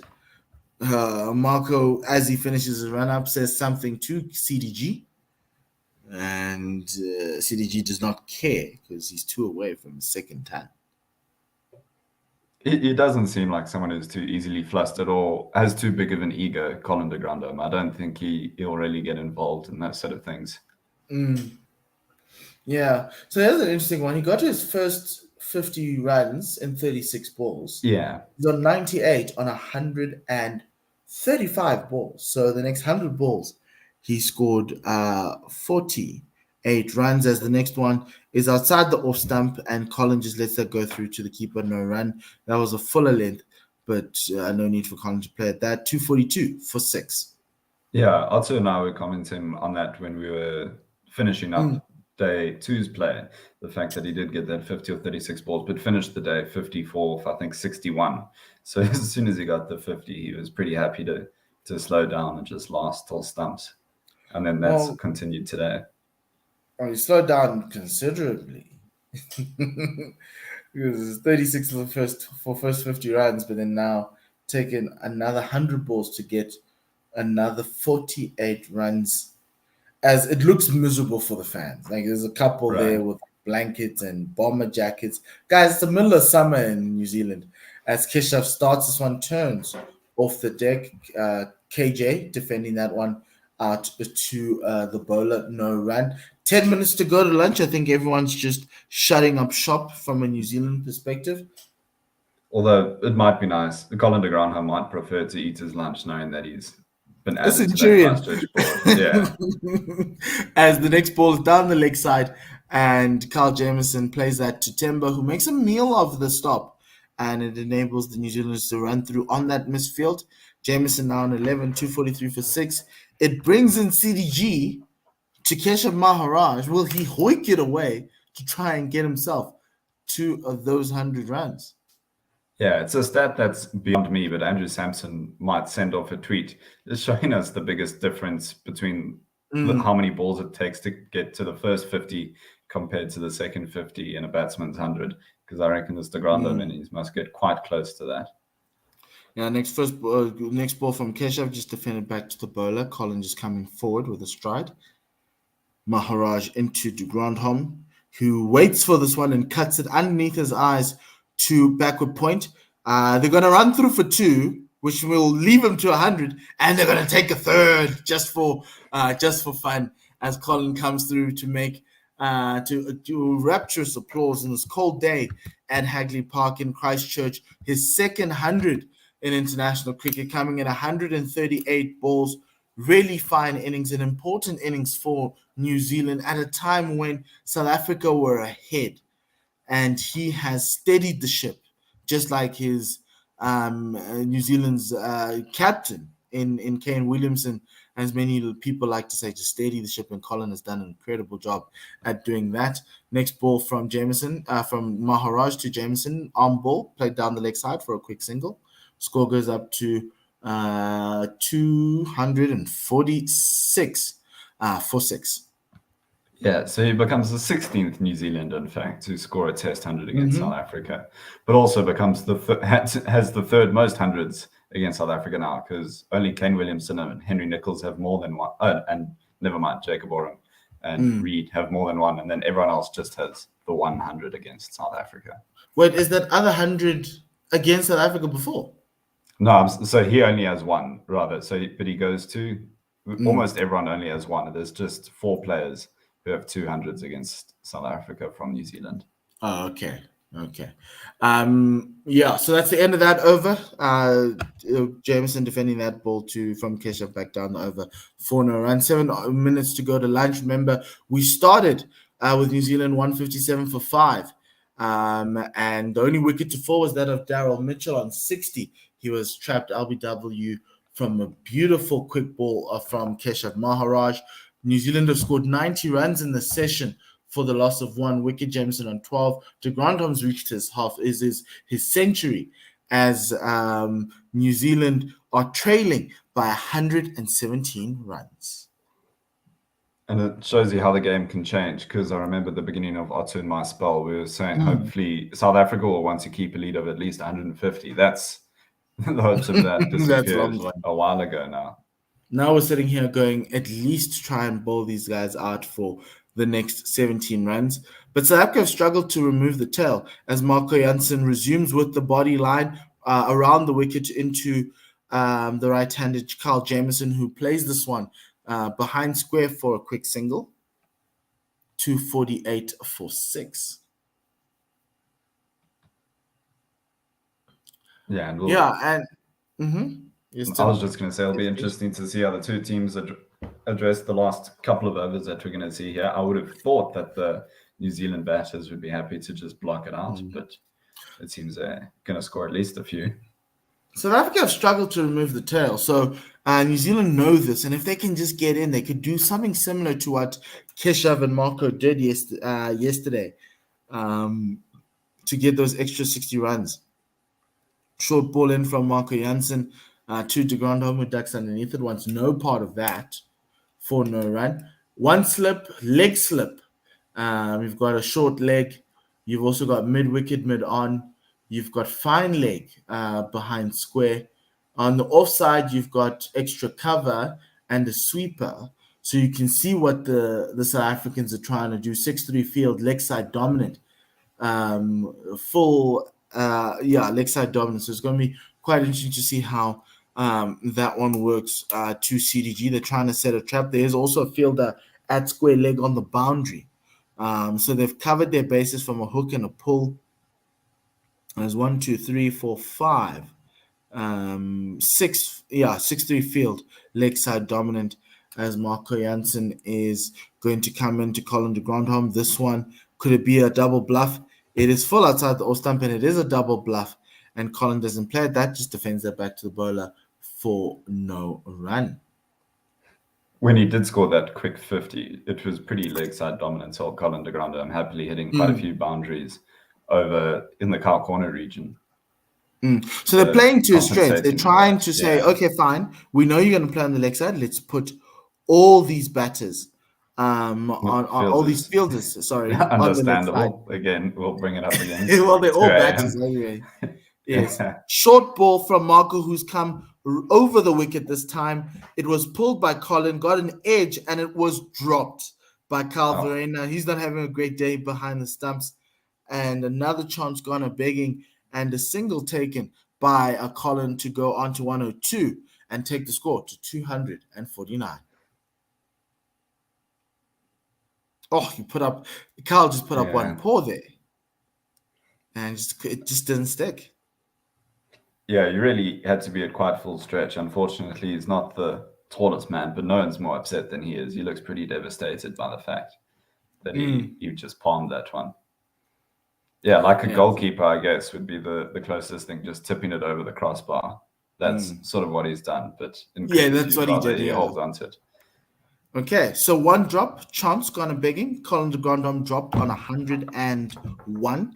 So you've got leg slip, conventional slip, short leg, left arm over to the right-handed Carl Jameson. It's short by Marco Jansen, and it's caught behind square by that leg slip via Mulder. South Africa get their breakthrough with 3 minutes to go until a lunch.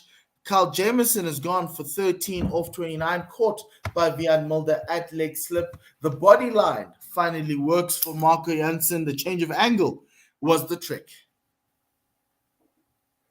Yeah, I guess somewhere between it being a leg slip and just a very short, fine leg, because he was sort of on the ring there, Vian Mulder. Yeah. Not quite as far in as the slips, but definitely a good fielding choice there. Good placement from captain Dean Elgar. And yeah, straightforward catch in the end. It's almost like Jameson didn't know that there was a fielder there.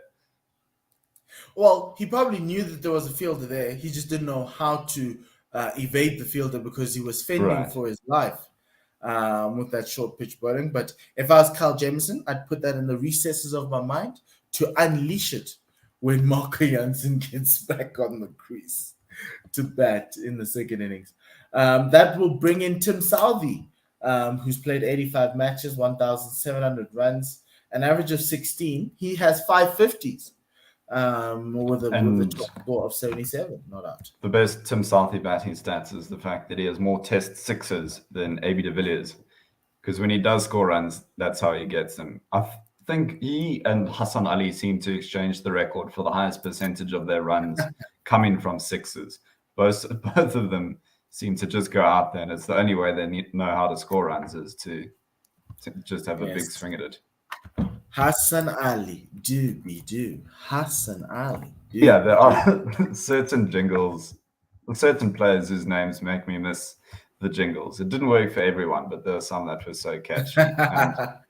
Yes. Final ball of Marco Jansen's over. Bit of a short ball outside the off stump. Saudi was looking to play it down the leg side. He squared him up onto the offside for no run. End of that over, 249 for 7. We've got one over left before lunch. Yes? At the moment, Tim Southey has 75 test sixes, which means that 25.7% of his test runs have come from sixes. Yes.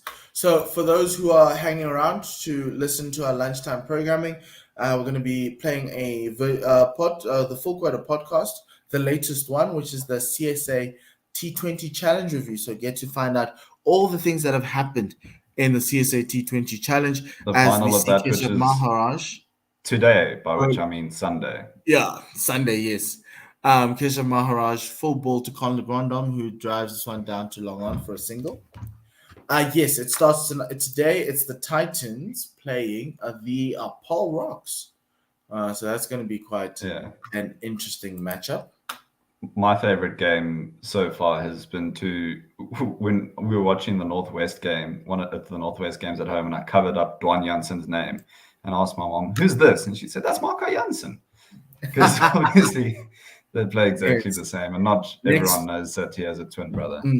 Next ball is an on ball from Maharaj to Tim Southey, who gets off the mark with a lovely push behind square. There's a fielder behind square. There's a leg slip, but they managed to come and get 2. So 252 for 7 are New Zealand, having lost 2 wickets for the addition of 95 runs this morning. A little bit of a shortish ball. Given the ability to turn, actually slightly shorter than the previous ones. Turns square. Tim Southey plays that off the back foot, probably giving Keshav something to believe in and think that he can get himself back into and get Tim Southey's wicket. Sorry, I thought I was going to sneeze there, muted myself, and then nothing happened. Keshav Maharaj with a ball that Tim Southey just pushes out just next to that field, that short leg, comes forward with a stride. No run. New Zealand trail by 1-1-2. As Keshav comes into Tim Southey. This one, he manages to get past that leg slip with a forward push, and they'll take a single. Southey moves to 3. Score for New Zealand 253 for 7. They trail now by Nelson. So we're going to keep our hopefully that's our lucky. feet on the ground. Yes, let's hope so. Lucky Nelson for the South Africans. Final ball of lunch. De Grandom with 4 fielders around the bat as Maharaj bowls to him. He comes down the wicket, gets a bit of a leaning edge that goes over a jumping Dean Elgar, who can only parry the ball onto the ground. A little bit of drama there towards the end of that session. New Zealand going to that session 253 for 7. With them trailing by 111 runs. It's going to be a tough break for them as they trail by the 111, which is Nelson. So they'll probably have to all keep their feet up and not go Whilst around. they have lunch. Yeah. Yeah. But just to give you a recap, we started the day 157 for 5 with the Grand Home and Mitchell at the crease. They went on to put on a 100-plus run stand. Mitchell then was out LBW by Keshav Maharaj for 60 of 134 balls. Then the next wicket to fall was 3 minutes before lunch. That was of Kyle Jameson, who fought valiantly under the barrage of bodyline short pitch bowling. He was caught via Mulder behind square on the leg side, more short fine leg off the bowling of Marco Jansen for 13. Tim Southee is not out on 3. De Grandom not out on 103. This session, I would say, is more honours even than swaying to South Africa. One more wicket would have swayed it to South Africa. But Chris, what did you think of that? Where do you think this game is going to go in the next session? Yeah, but it's maybe a cliche. The next session is a very important one. It can be the difference as to whether South Africa is a first innings lead or deficit. So, yeah, we'll see who made the right choice with lunch and who comes out better in that second session. Sure. Comes up better in the second session. We will be back after 40 minutes. While you're listening, while you're here, you can listen to the Full Quota podcast, the latest one. If you want to follow us, you can go on YouTube at One World Sports Radio, and you'll find the full podcast bouquet, as well as on Anchor Podcast and Spotify. Just search for One World Sports Radio. Enjoy, and we'll see you after 40 minutes. Hello, and welcome to another episode of your favorite podcast, your favorite South African cricket podcast. It's the Full Quota podcast. My name is Mpum Klani. I've got Tim Delace with me on the other end to discuss all things that have happened in the CSA T20 Challenge. They've been in Gqeberha for about 2 weeks now. Knockout phases are done. And now we're into, actually the group phases are done. Now we're into the knockout phases. Tim, as always, happy to have you on. How are you doing? I'm doing well, thanks. Trying to keep off the news, but otherwise good. Oh yeah, no. Tim was telling me that we are entering World War III, and my diplomacy was, if you don't bother them, they won't bother you. So I hope that South Africa doesn't enter, but we're for somebody to fly their planes down south to shoot at us would just make no sense. The fuel price is already going up, so it doesn't make sense. But anyway, talking cricket, remember you can subscribe to our YouTube channel. We are going to be live tonight at midnight on this platform, the YouTube platform, also the Facebook platform, but through Guerilla SA, as we bring you live commentary of the test match. Will Aiden Markham be dropped? Will he be in the team? We'll find out later tonight. I don't think so. Dean spoke about giving a debutante an opportunity to make a play is a little bit tougher, and that kind of gave you an indication that maybe Ryan might not play, even though he did say that patience is running out for Aiden Markham. So, Tim, are you in the Aiden Markham in tonight? Aiden Markham out? No, I'm. Oh, let me put it this way. He should be out, but I think he's going to be in. I think what you said in our last podcast is going to be right. This is going to be the literal last chance saloon for Aiden, and he will probably make runs. He'll probably make a 50 and last another 6 to 8 months. That's what Dean said. Dean said some of these guys are a knock away. He was like, we're a knock away. So I don't know if he's telling Aiden that, but yeah, I kind of felt like it was going to be the chosen one, also known as Pretty Privileged, in Aiden Markham. But so, Tim, CSA T20 Challenge, we're down to the final 4. Semi-final 1, Western Province and Western Province and the Paarl Rocks, and semi-final 2, the Titans against the Dolphins. Wait, no, I'm getting it all wrong. really am getting it all wrong. Titans, Dolphins, Province, Rocks. Yes. Titans, Dolphins, Province, Rocks. Province have won 6 games and lost 1. Titans have won 5 and lost 2, but bonus points wise, Titans have done really well. But we'll talk about those 4 teams later on. Now we decided to talk about the teams that didn't make it. What went wrong for the Lions, the Warriors, the Knights, and the Dragons? Tim, I'm going to start with you. You were looking at the Dragons and the Knights. Let's start with the Dragons. I looked at that team, felt that it was more built for limited overs when they were bringing out the squad. They got the Heino Koons, the Wesley Marshalls, some very big power hitters. Some also, it's a land of all-rounders in Northwest because they have 4 all-rounders in Mutusami, Pretorius, Delano Portklita, Duane Janssen. So you would have expected them to do quite well at this tournament, and they had moments. But at the final hurdle, it just never got there. That extra quality seems to be missing from you. Well, how do you see that Northwest side? Yeah, look, the Northwest side, they started off really well. They won their first couple of games. And when they lost the Super Over against the Dolphins, that was it. Once they lost the Super Over, it was as if the spirit just completely left them. From that moment, they just fell away. And they couldn't, all the momentum that they had in those first 2 games was completely sapped. If you look a bit deeper in it, those names that you mentioned, they needed Marshall, Muthusami, Pretorius, and Kun. Those guys in particular to do well, and to do well with the bat in particular. And they didn't fire. Wesley Marshall in his first 2 games scored runs. His strike rate was 140 plus. Yes. He was doing really well. But then when he stopped scoring runs, Northwest stopped scoring runs.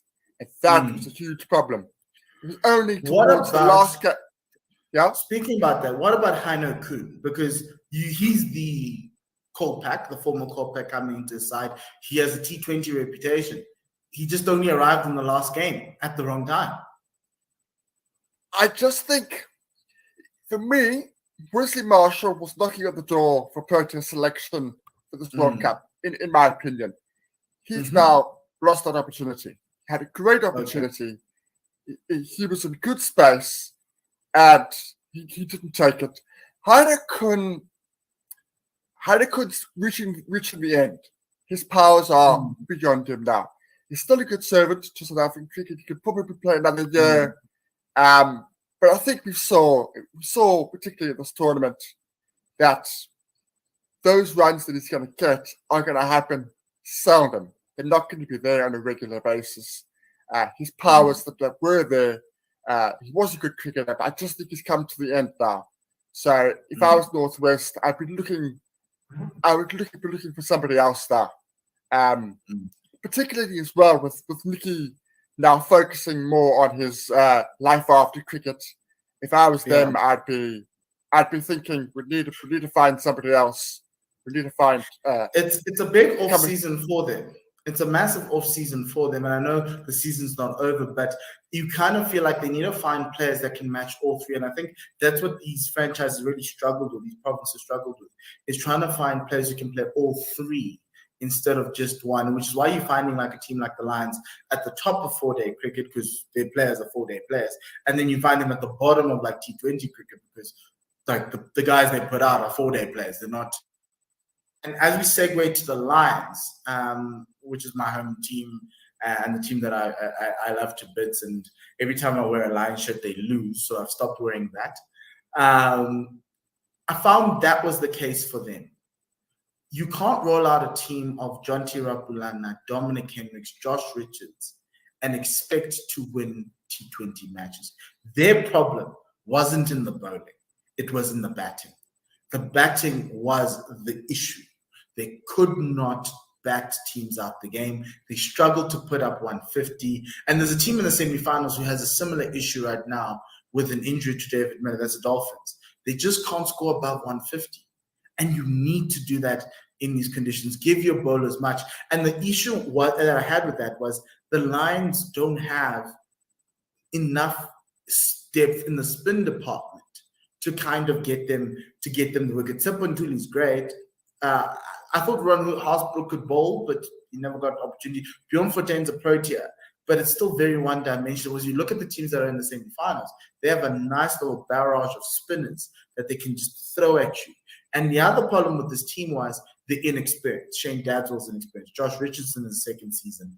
Mitch van Beeren is in his first full season like Shane Dadswell. Cody Yusuf, very promising fast bowler, also in his first season. So you found a team that is set for 4-day, and the senior players are like 4-day stalwarts. And then you find them with these inexperienced guys who show glimpses. Like Shane Dadswell can hit a ball a mile. If South Africa can find a way to get Shane Dadswell in and playing really well in a couple of years' time, we'd be dominating T20 cricket because the guy can do it. But the problem is that he still has to learn. He's at that stage in his journey where spin bowling bothers him, and it bothers him a lot. And so, similar to Yanuman Milan, just throw him a leg spinner and he starts to unravel. So for me, that was the problem with the Lions. I love Vandila as a coach. I just think you need to now look at figuring out maybe, is it time to move off of Riza to find somebody else? Maybe go look at Division 2. Maybe go get a Lias du Plooy to come up north. Or go get a Andile Mokhakane or a Luke Schlemmers to try and bolster this team. Because what we've seen is now this is essentially last year's Gauteng A team, the Strikers team. And they're not good enough and a limited overs format. In the 4-day format, I think this team would also struggle because they don't have the Protea players. And I think that's where the Lions find themselves, obviously, with the Rickleton call-up into the side. Magala is in thingy, but Lutrus Pamela is now there. You kind of find that this team's always trying to get a team that's available. And this time, it hasn't, and it didn't work out in the first T20 challenge. So something just needs to change there. And I think it's the personnel. I think you can't be reliant on low strike rate batters at this format, which is unlike yes. I'm just gonna come with a quick stat. If Magala is the second in terms of average and first in terms of strike rate, there's a problem. Now he's been very useful with the bat, but if he's outshining top 6 in terms of batting, then there is a problem. I'm happy for Sisanda because now because now it's like he's got a role in the Proteas like with the bat as well. You can come in now. Yes, his bowling, everyone doesn't like, everyone thinks he's not good enough for international cricket, but he's the best death bowler in the country by a mile. Okay, not a mile, because I think Nokia could do it if you just honed him into bowling thingy. But he's an option as a bowling all-rounder lower down the order, maybe even at a number 7 because of what he can do. In terms of the power hitting that he showed. But obviously there's a step up in class at international cricket, so you're going to have to try. But I'd try it in India to see if he can give you something with the bat and give him that additional responsibility, because that balances the side a little bit better. The next team, Tim, the Warriors. I think let's do the Knights first, then we'll do the Warriors. The Knights. Without Riley Rousseau, they just... I don't know. Look, they're just a really poor side. And you knew that once Riley had gone, the reliance was going to fall onto Pite, Behardine, Fontonda, and they all had poor tournaments. Nobody stepped up with the batting. The batting, it's Snyman. My gosh, Snyman came into the season in prime form. He had a really good season overseas. Playing really well, and in the white ball formats, you thought, right, he's in a good frame of mind. He's gonna dominate the white ball cricket, and he just has not. He only when the Knights were knocked out did he perform. That tells you everything. When they needed him to perform, they needed runs to the top of the order. Behardine, Pite did not perform. The other worrying thing for me, particularly when you've got Alan Donald as coach, is Michael Pistorius and George Coetzee. They're bowling. Whether it was at the death, whether it was in the middle overs, it didn't matter where it was. They've got a lot of work to get this, to get higher honours. There's a lot of talk about Miguel Pistorius. 12 months ago, I was thinking he was going to be, maybe A-team selection. He had a good CPL, Caribbean Premier League, but very, very disappointing. Particularly when you've got Alan Donald as your coach, who has had a huge impact all around the world with bowling attacks. Also, when you're playing at PE, their spin bowling, the lack of spin bowling, they're having to rely on Stayman. I mean, he's okay for an over or two, but it's a huge problem. It's another team that I think needs a major rethink. I think not all four teams, three of the teams you've spoken about need a major rethink in terms of how they tackle. But between them and the Dragons, I think they need to try to figure out how they're going to go forward, because this squad is not competitive across all three formats. Yes, maybe they had a lightning in the bottle on their home turf in that first T20 challenge, but without Riley Rousseau, there's nothing. And even in the 4 days setup, there's nothing. It's you just ask yourself, where's this franchise going?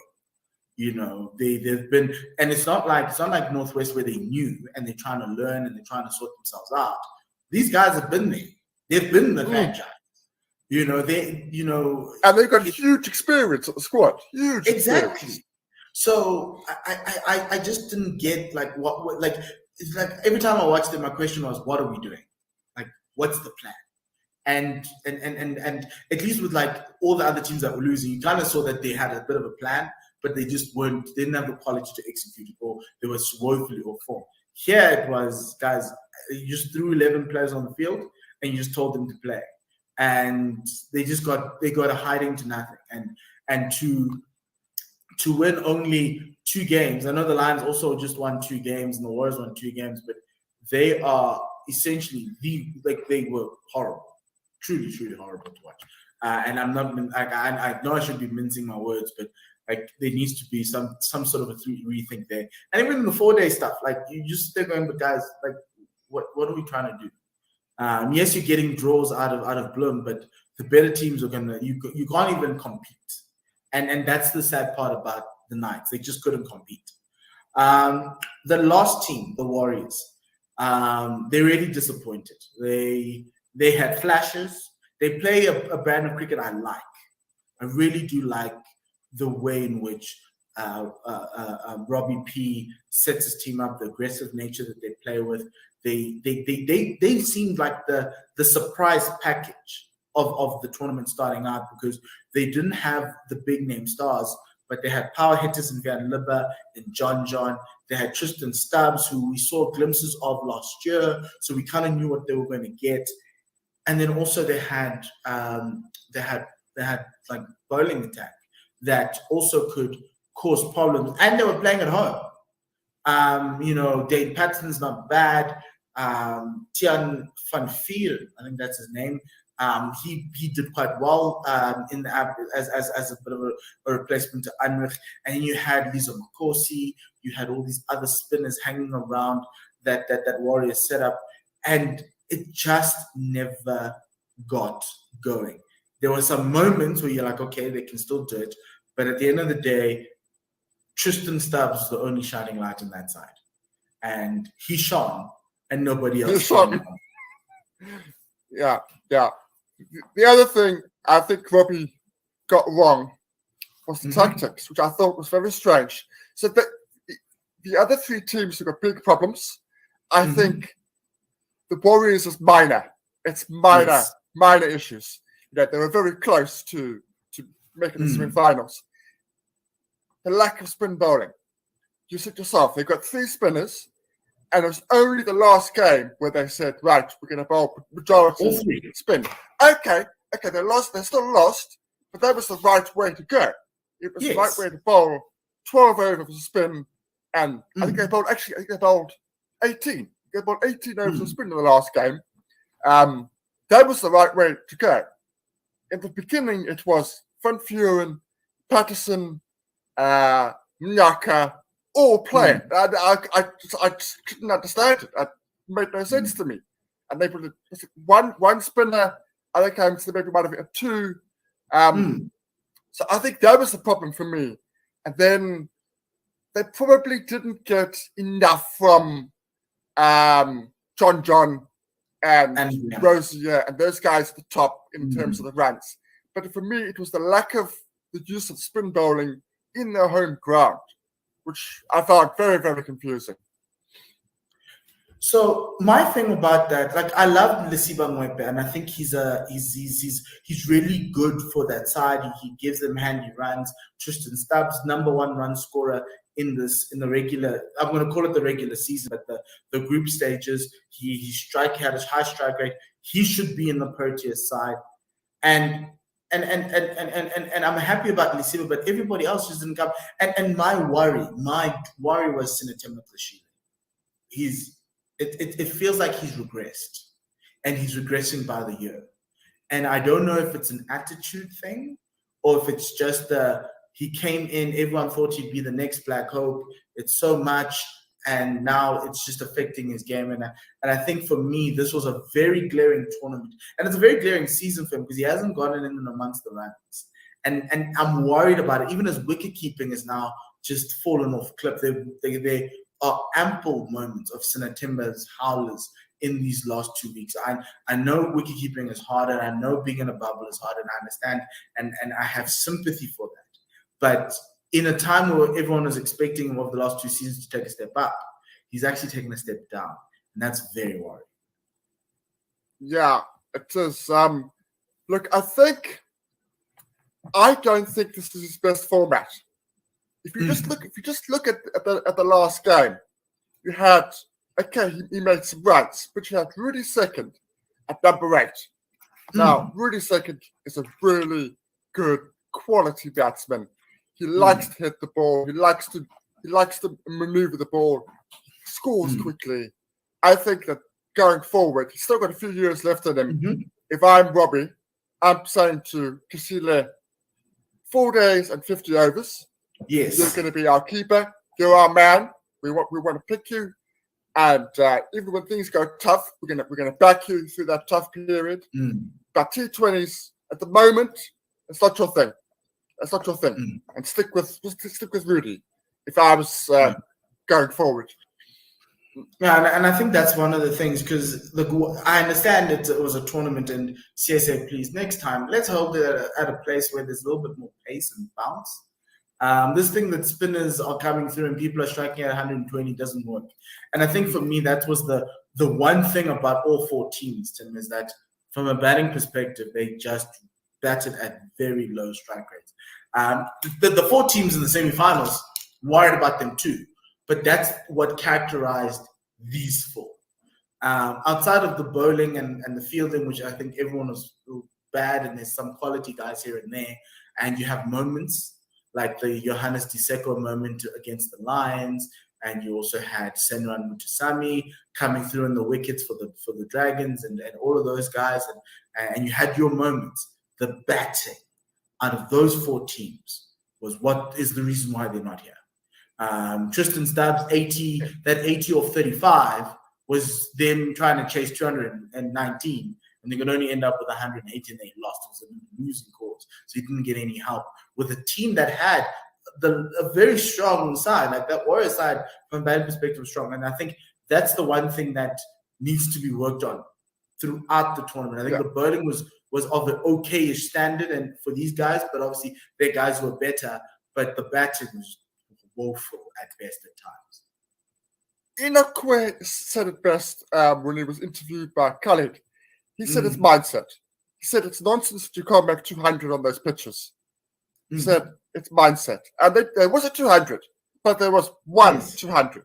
They needed to be more.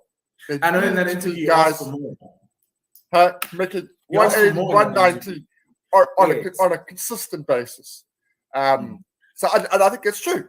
As much as the pitches were favouring spin, I think that there were opportunities. I go back to what I said about Wesley Marshall. I think this was a lost opportunity for Wesley. Somebody like him. I really, really do. He could have really made a name for himself in this tournament, and he didn't take it. Snyman is the same. I think Snyman for Knights could really have made a name for himself. There's an opening in that Proteas setup to start explosively. There's an opening there with Janeman Malan or Quinton de Kock. There is an opening there. And the guys that could have been in there, they didn't take their chance. Yeah, and if you look at Vian Libba as well, couldn't take the chance. The only person who did take the chance was Tristan Stubbs. And we're going to riot if Tristan Stubbs isn't playing in that India T20 series, even against Bangladesh in the ODIs. I think, do you have ODIs? It was just only ODIs for Bangladesh. I'd riot too. I would, because I think he needs an opportunity, even in a Super League game at number 6. He's a really good foil. David Miller's injured, so it gives you an opportunity. Now, the 4 teams, the 4 teams to come through. Semi-final time. We've got 2 semi-finals. It was Titans and Dolphins, Western Province and Boland. Titans lost 1 game the entire time. They look like a well-oiled machine, Tim. Are they as good as advertised? I think the difference here is Aaron Pankiso. I don't know if they are as good as they advertised. I tend to think that I think the Prophets are. And I know I'm in Cape Town. I know that we'll get into that. They've been poor this season, but I just think they're in terms of, I think that they do their job very, very well. I will say that. And they're doing it without Quinton de Kock firing. Quinton de Kock is doing okay. He's not doing anything more than okay. He's not blowing people out the water. The people that are higher above him, Millers, Levy's, Wesley Marshall, Snyman, Nkupi, Stubbs, have all got better strike rates than he has. There's a lot of guys that are striking it better than Quinton. But I think that I think Aaron Pankiso has been excellent. Lazard Williams has been excellent. I think their bowling, is winning them games. And it's won them a couple of games where perhaps they were a bit lucky to win. Perhaps they shouldn't have won in the last few overs.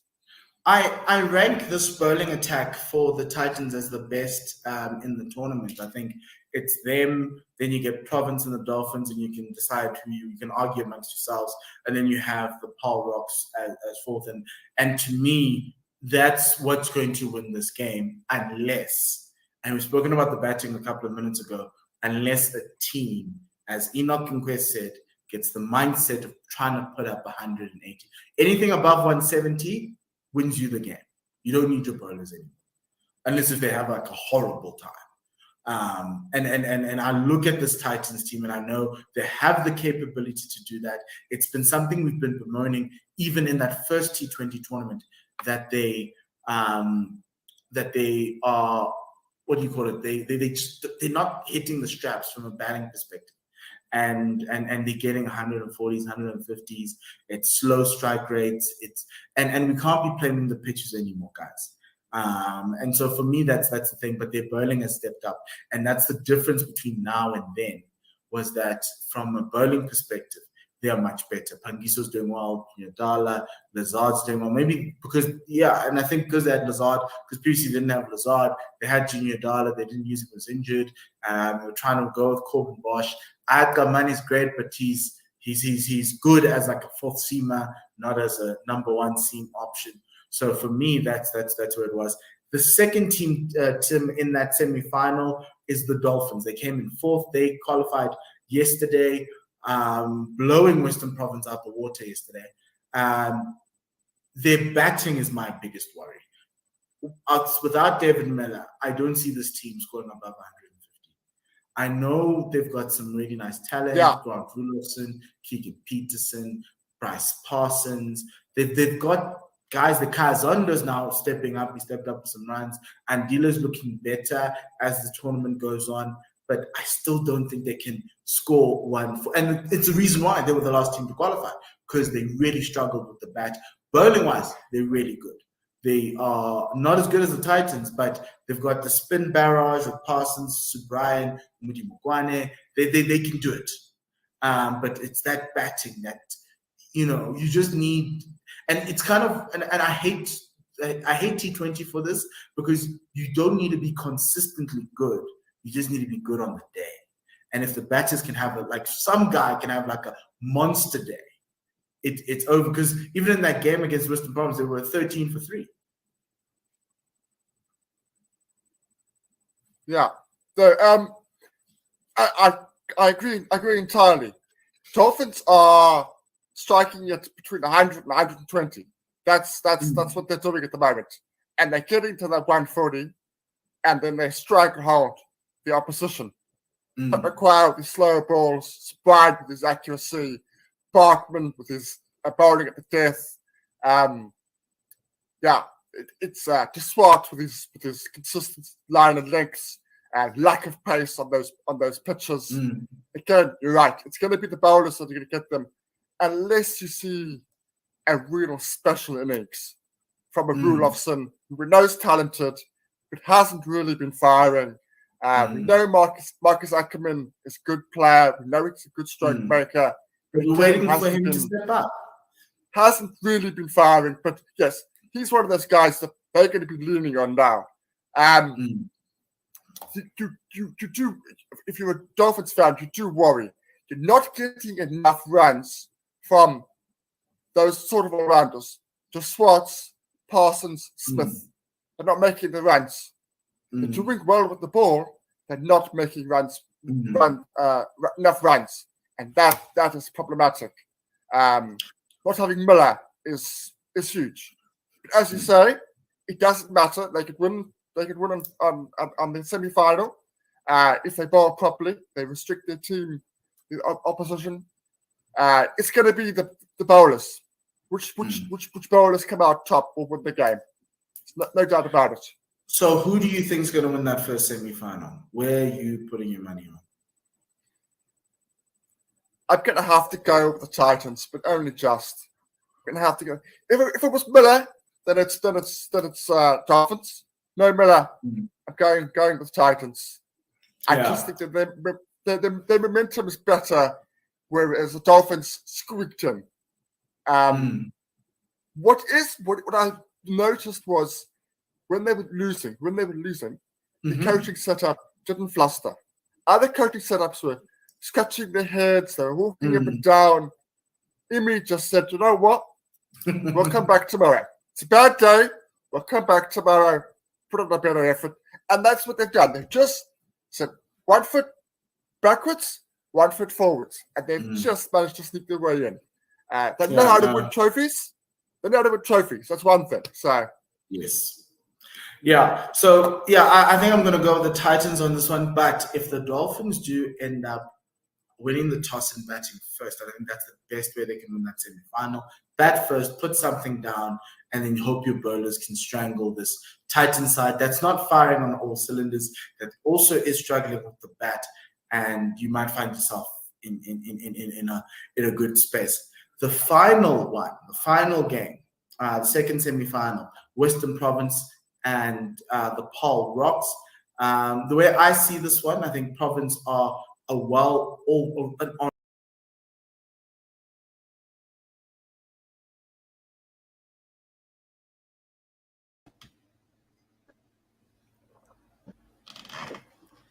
Hello, good morning. Good morning, Anis. Welcome back. How are you going? Good morning. I'm good. How are you going? Yeah, good. And what is the name of your spirit animal right next to you? It doesn't have a name. Just known as the purple one, or mine, by my daughters. Nice.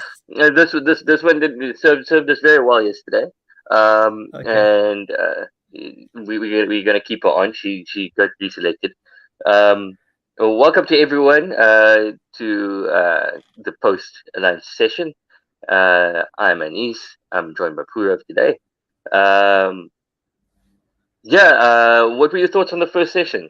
It's going to be a very important second session. But yeah, your thoughts on the first session so far? Yes, it was good to see a fight back from New Zealand, and now Yeah. with only 6 overs to go before the new ball, I think uh, uh, I think we are in for an exciting session with with like Tim Southey in the house. So Yeah. this will be a very pivotal session for the game. Yes, yeah, yes, I agree. I do. However, feel that we heard from Paul and uh, Chris in the wrap up of the at lunchtime that they're saying it's about even.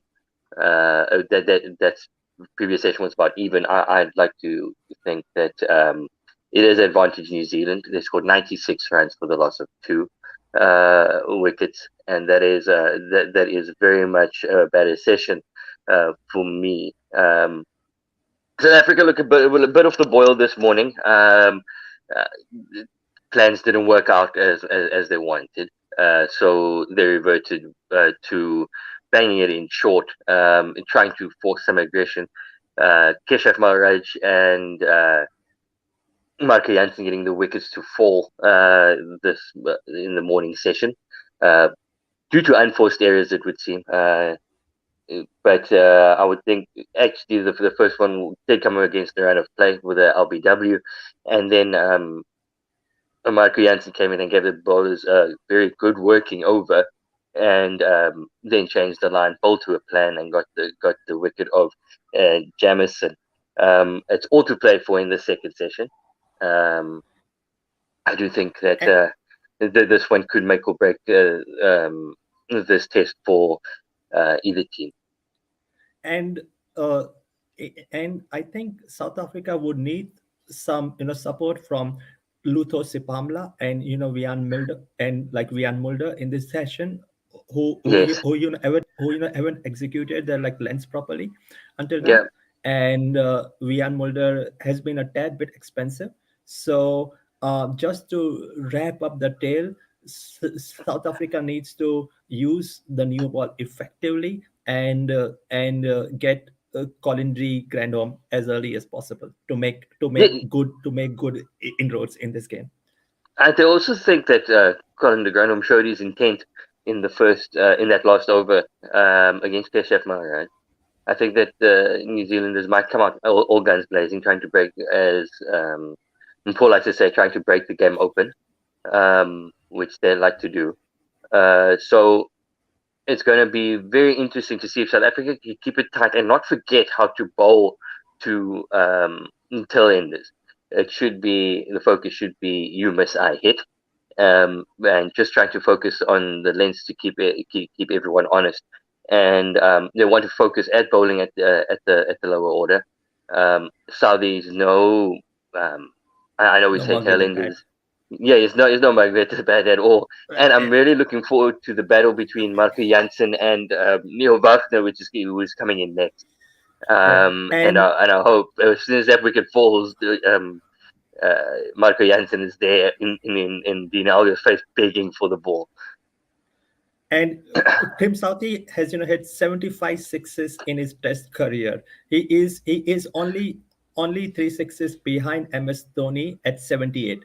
So Okay. 75 sixes in his Test career. Tim Southey has like scored 1,750 runs, out of which 75 are sixes. So if you want to enjoy this session, just hope for like Team Southey going in an unleash mode as soon as possible. Yeah, that would be something for the New Zealand fans to really look forward to. As the South African, I do not claim to be neutral. As a South African fan, I'm hoping that the South Africans can wrap this up as soon as possible, because today is supposed to be, according to the New Zealand commentators and the locals, today, and it is probably going to be the best day for batting. And South Africa are going to need to capitalize on that, and are hoping to get as big a lead as possible So I would want them to. I would hope they would want to wrap up this these last 3 wickets as quick as possible. As we see pictures from the ground, the South Africans just finished up in a huddle, trying to get G'd up. And let's see how they come out after lunch. And after the first test match, no one expected South Africa to put up a fight, but here we are. South Africa are in this game, and I would say they are still in the box seat. If they can wrap up this tail early and can at least put on 200 more runs, then this becomes a really hard fourth innings chase for New Zealand. Yeah, I think anything over, normally the rule of thumb is anything over 250, 300 in the fourth innings is always going to be a tough chase. However, this wicket hasn't been broken up. It hasn't broken up as much. We haven't seen as much wear and tear. We did see Keshav Maharaj get a little bit of turn, which just shows that there might be something in it for him. And there is some, he might be finding some purchase. As Marco Jansen is taking the first over after lunch, he now passes the umpire short of the length on the middle, and this is kept out by Tim Southee, watchfully kept out by Tim Southee, and he nudges it to the covers for no run. Marco Jansen is having one slip, a gully, man in the covers, mid on, and a shortish, closest square leg. So we might see some short stuff as he comes in for the second ball past the umpire. Now this one is short of a length and it's pulled over mid off, for 2. This is Tim Southee being Tim Southee. Yeah, he's Tim Southee showing his intent early. Rocks onto the back foot and pulls it in front of him, baseball style. And this one goes over mid on, and Timba Bavuma does the cleaning up. It was in the air for a long time, but it dropped safe. Tim Southee. Oh, and yeah, they were quite comfortably back for 2. And it's currently 12 degrees in Christchurch, so it is like really cold. And this one, Marco Jansen drops it short into Tim Southee, goes for the pull again. This one time he gets a top edge, and it lobs up straight to Themba Bavuma. South Africa have struck 255 for 8. South Africa have struck in the first over after lunch, and now the battle is about to begin between Marco Jansen and Neil Wagner. And short ball doing the trick here. This is such a crucial wicket just right before the new ball. So South Africa now have to wrap up their tail early and consolidate their position in this game. Definitely. And with a lead of 109, anything over a leader of over 100, we would definitely give the advantage to the South Africans. They're going to want to focus on keeping Colin de Grandhomme on the non-strikers end. As Neil Wagner makes his way to the middle, this battle is about to begin. I'm really, really excited. And to be honest with you, me saying that I'm excited for a number 10 batsman facing a decent quick bowler being a matchup I'm really looking forward to is something weird to see. To say normally it is this opening batsman, this middle order batsman against a bowler, but no, we're here for the Neil Wagner, Marco Jansen story. And they're crossed yet. And it was a poor short selection from Tim Southee. The pitch does not seem to have any demons now on day 3. So yeah. So this was just a batsman not concentrating. As Marco Jansen comes in, this one short again, and Colin this time to Colin de Grandhomme, and it goes down the leg side, and Colin de Grandhomme makes a bit of a mess of it, missing everything, and it goes straight to the keeper, going for the pull as Marco Jansen comes in for the fourth ball of the over. This time it's up in the air, it's short again, and this one is gone for 6. De Grandhomme doesn't make a mess of it this time, gets a healthy top edge, and this one goes down over the fine leg boundary for 6. I think that they're missing a beat here by dropping it short to De Grandhomme. But Anis, the intent seems to be clear from the Kiwi batsman. Yeah. From the Kiwi batter, I would say. Sorry, not yeah. not the correct term. Yeah, yeah. The intent is there. They want to get on with it. De Grandhomme is probably thinking he's going to run out of partners.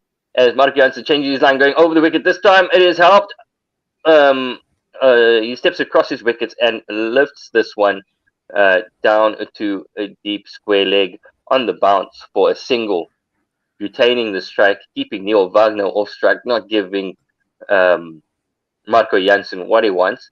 I think they're going to spread the field for De Grandhomme and offer to give him the single. And Neil Wagner on the other end will be saying, "Oh, look, I scored runs in the last test. You can trust me. I'll be here." Yes, and New Zealand trailed by 102 runs now, 262 for 8, 75 overs done. Yeah, I think that into the attack.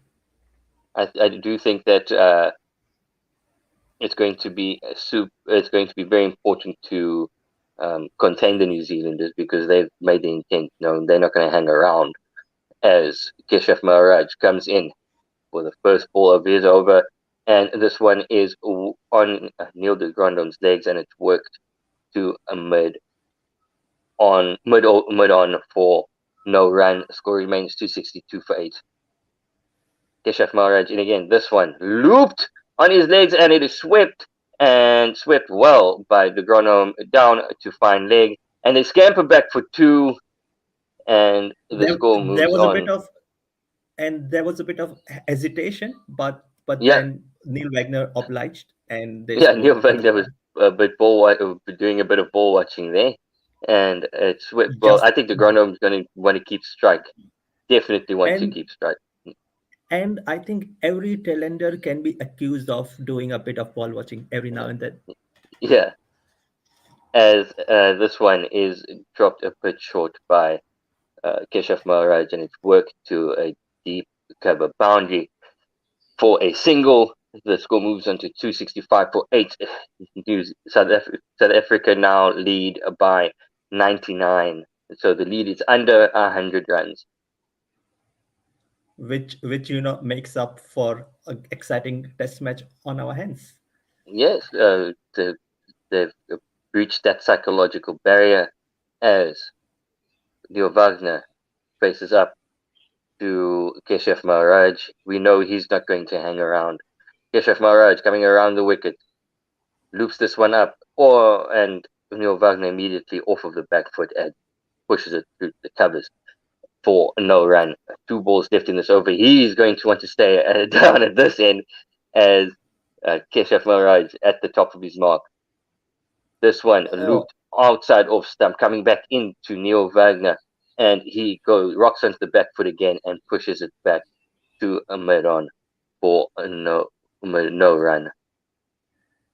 And Keshav Maharaj is also getting a bit of turn here, so which can be interesting in the 4th innings. Just a bit of turn. This one is looped outside off stump and gets a tiny bit of turn and beats Wagner outside off stump.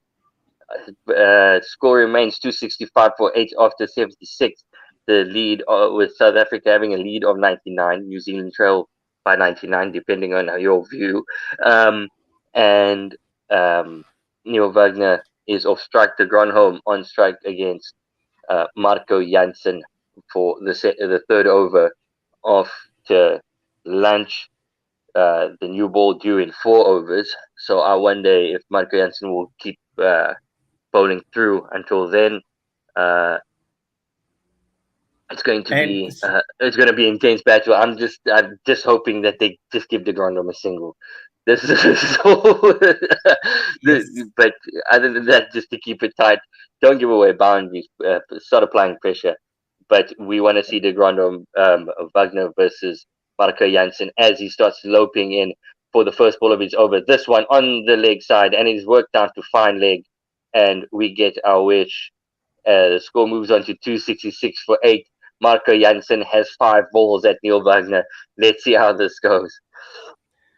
and the strategy from Marco Jensen especially is to just pitch it in short and hope for the best. Yeah. For this, I think that Neil Wagner is going to expect it short. I'd want to hope that Marco Jansen instead of peppering him from the very first ball, bowl one right at his toes, and maybe attack the stumps a bit more. Because Wagner's also going to come out here to get some of his own back with the bat, considering how Marco Jansen took him apart.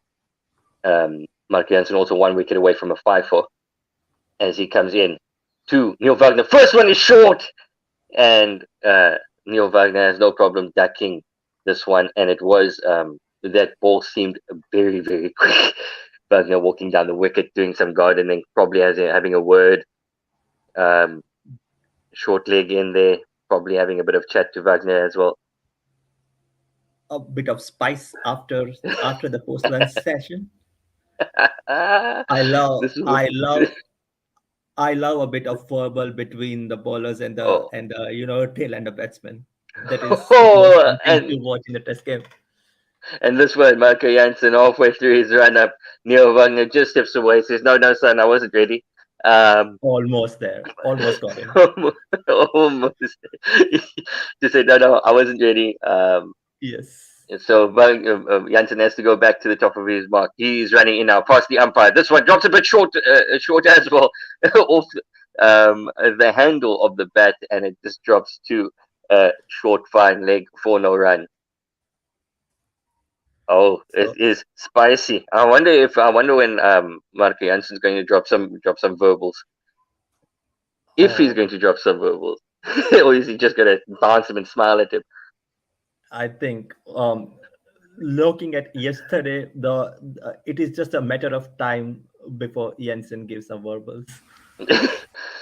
As Jansen comes in for the fourth ball, this one is dropped short, and Wagner on the pull gets a top edge, but it lands safely just outside the ring. It is cleaned up by Keshav Maharaj, sweeping around from the mid-wicket boundary, and Wagner gets 2.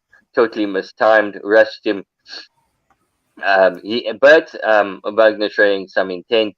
He's not going to hang around and just take it, pulling that one from way outside off stump and getting that top edge into the outfield. As Jansen comes in for the next ball, and this one is pulled well by Neil Wagner, and then there's a bit of a glare from Marco Jansen. Neil Wagner getting the better over this time. The umpire giving the warning. That's the one above the shoulder for the over. So Wagner getting the better of Marco Jansen on that occasion. And that is how you should play a short ball. That is the best response to a short ball. Do not get intimidated. Yeah, just get on the back, get a rocket to the back foot. I think that one was a bit too short from Marco Jansen. You want to be aiming for his chin and not the top of his helmet. As Marco Jansen comes in this time, coming around the wicket. This is much better, and it squares him up, loops up into close in. However, it falls safe for no run. That was a much better bouncer, not giving him any room, tucking him up, making him feel uncomfortable. Score is 272 for 8 after 77 overs. The South Africa has lead of 92.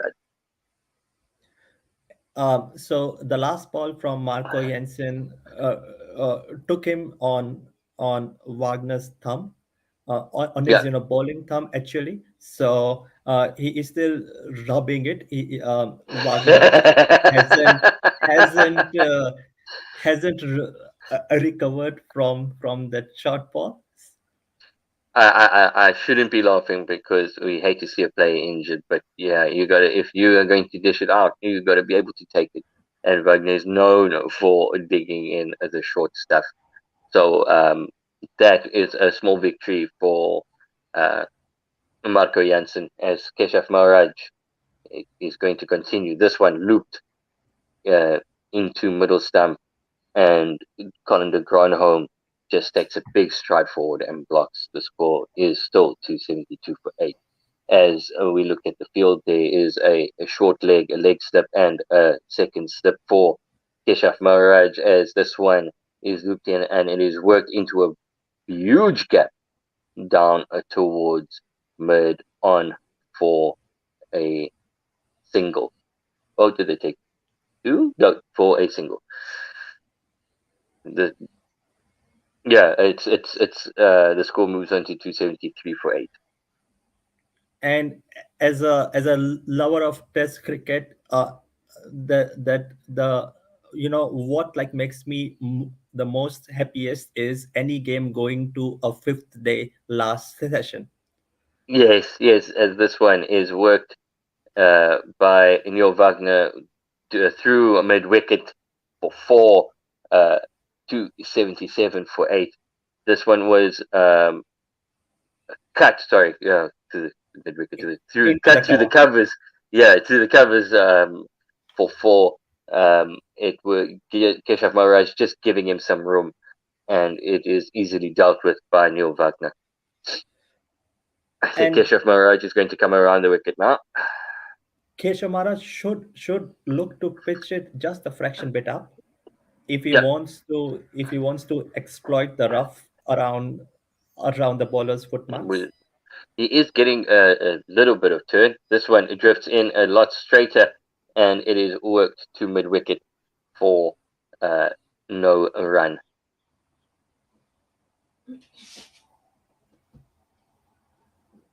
As Keshav Maharaj comes in for the next ball. And this one is double step by Neil Wagner. Goes straight down the ground. It's in the air and it's huge. It is 6 runs to Neil Wagner, who's not going to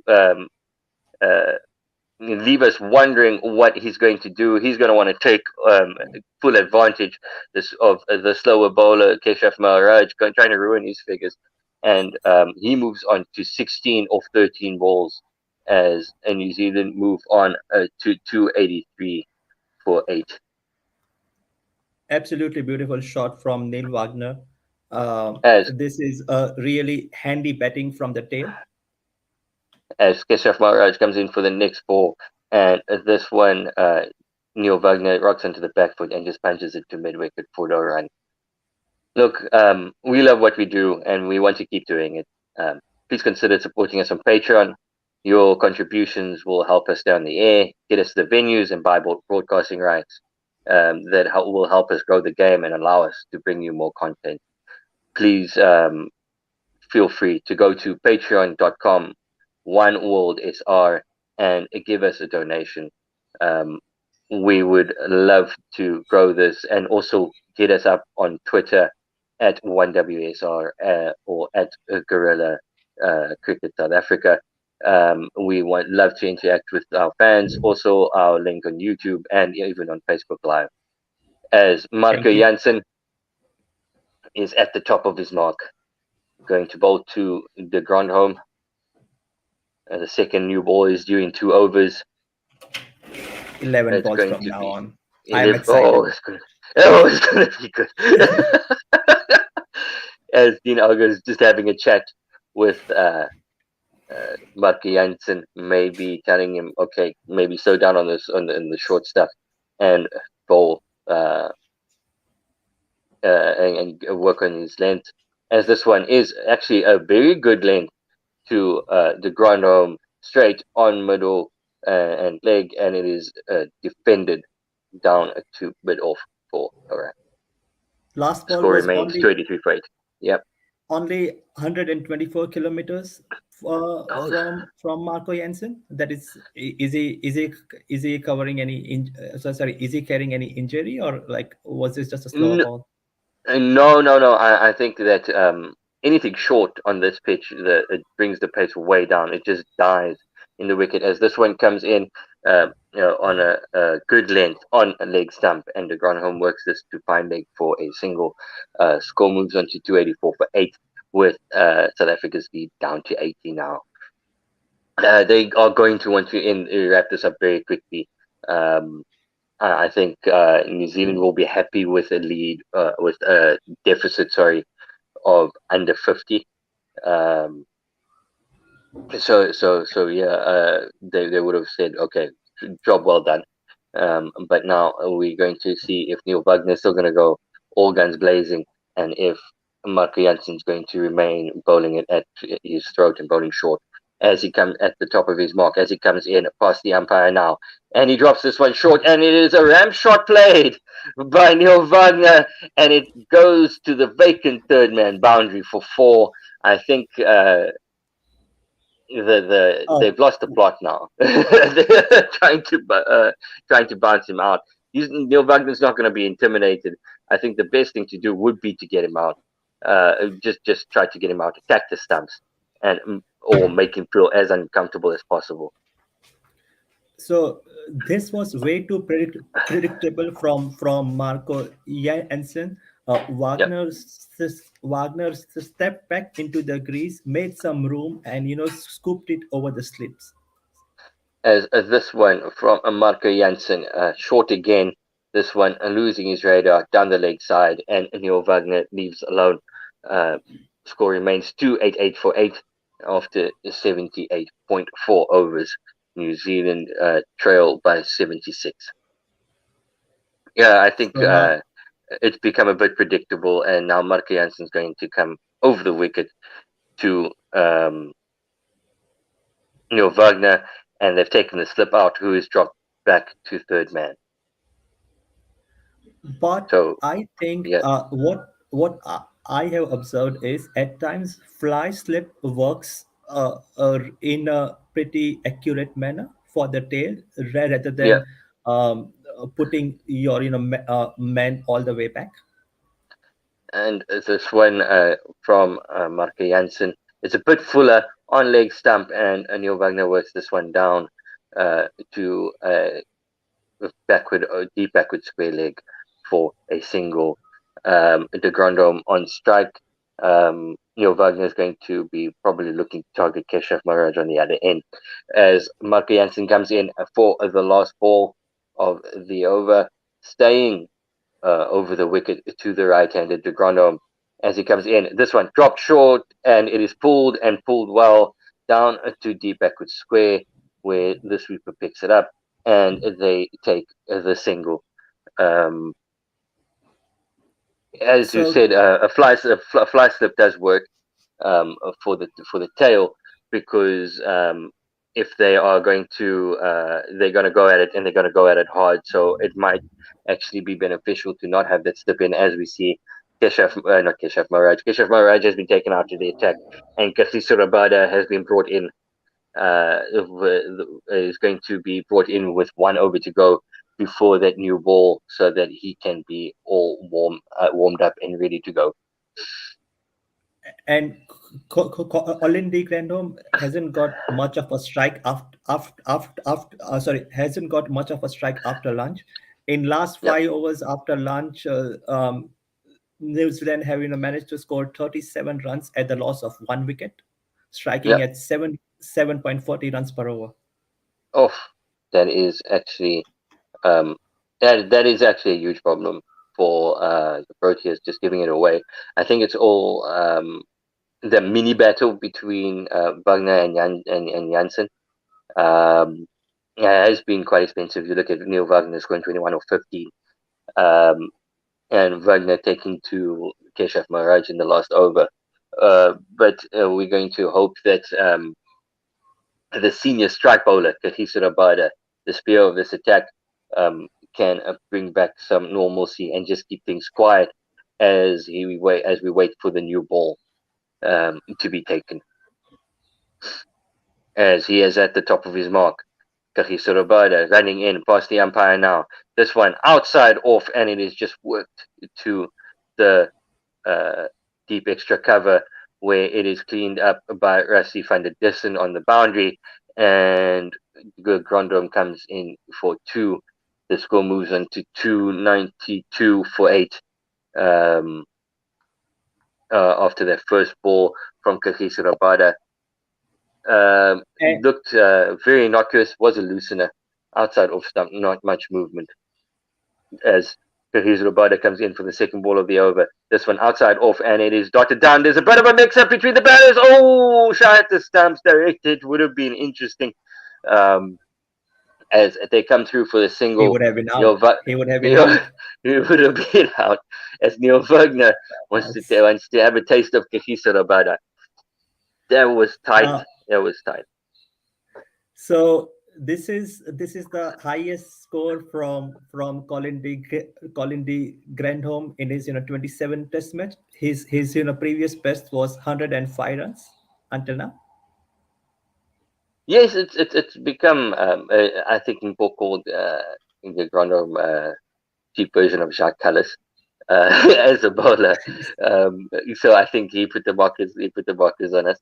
So the Grandhome wanted to prove him wrong, coming out 120 of 158, and that fight back of a 50 yesterday.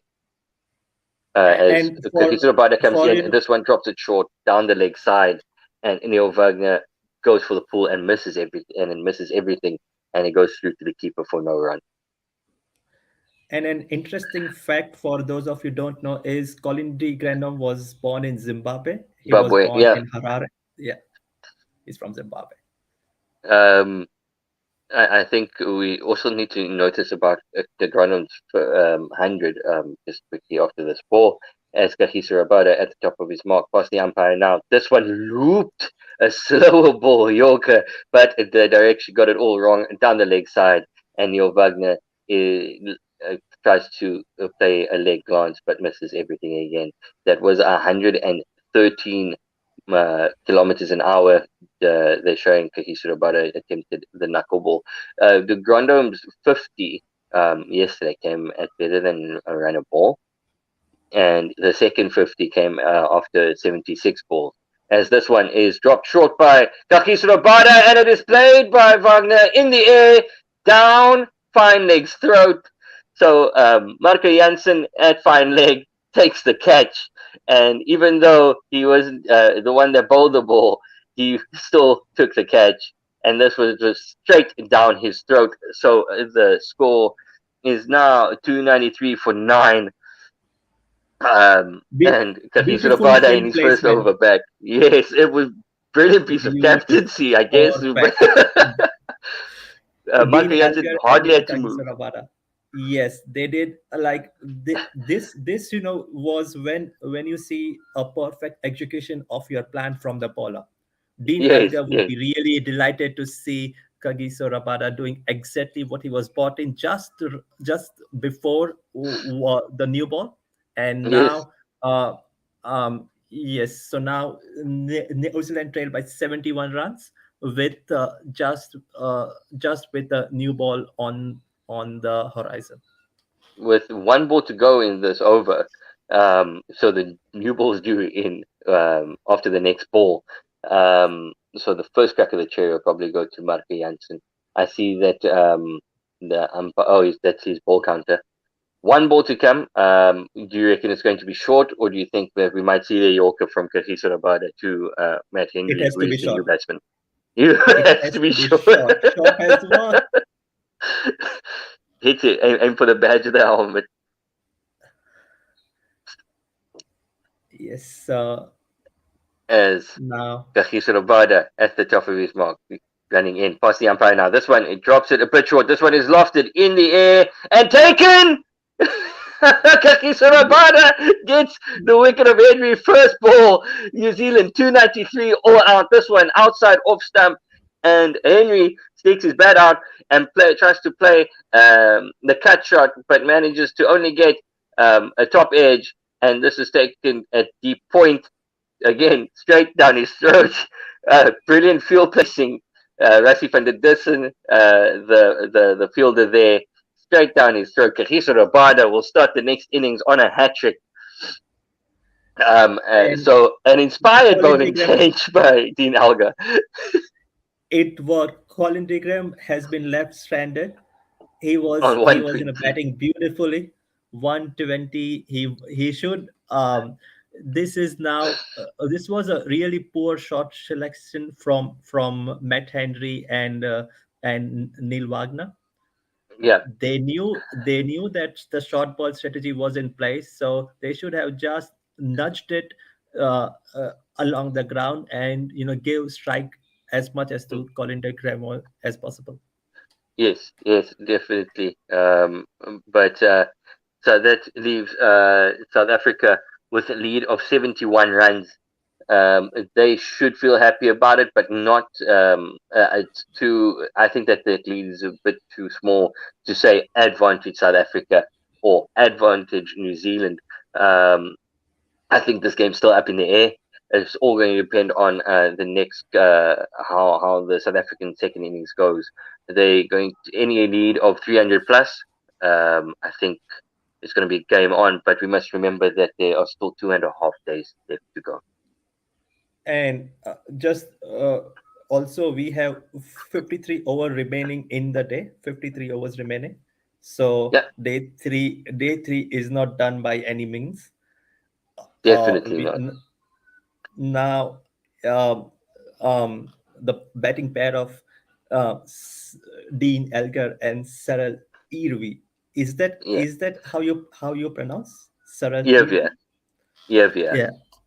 Or yeah, Irvi. It is hard for me, but I will try. No Um, problem. I've seen commentators butchering Indian names, so I All think the we will time. be on the same track. Yes. So yes.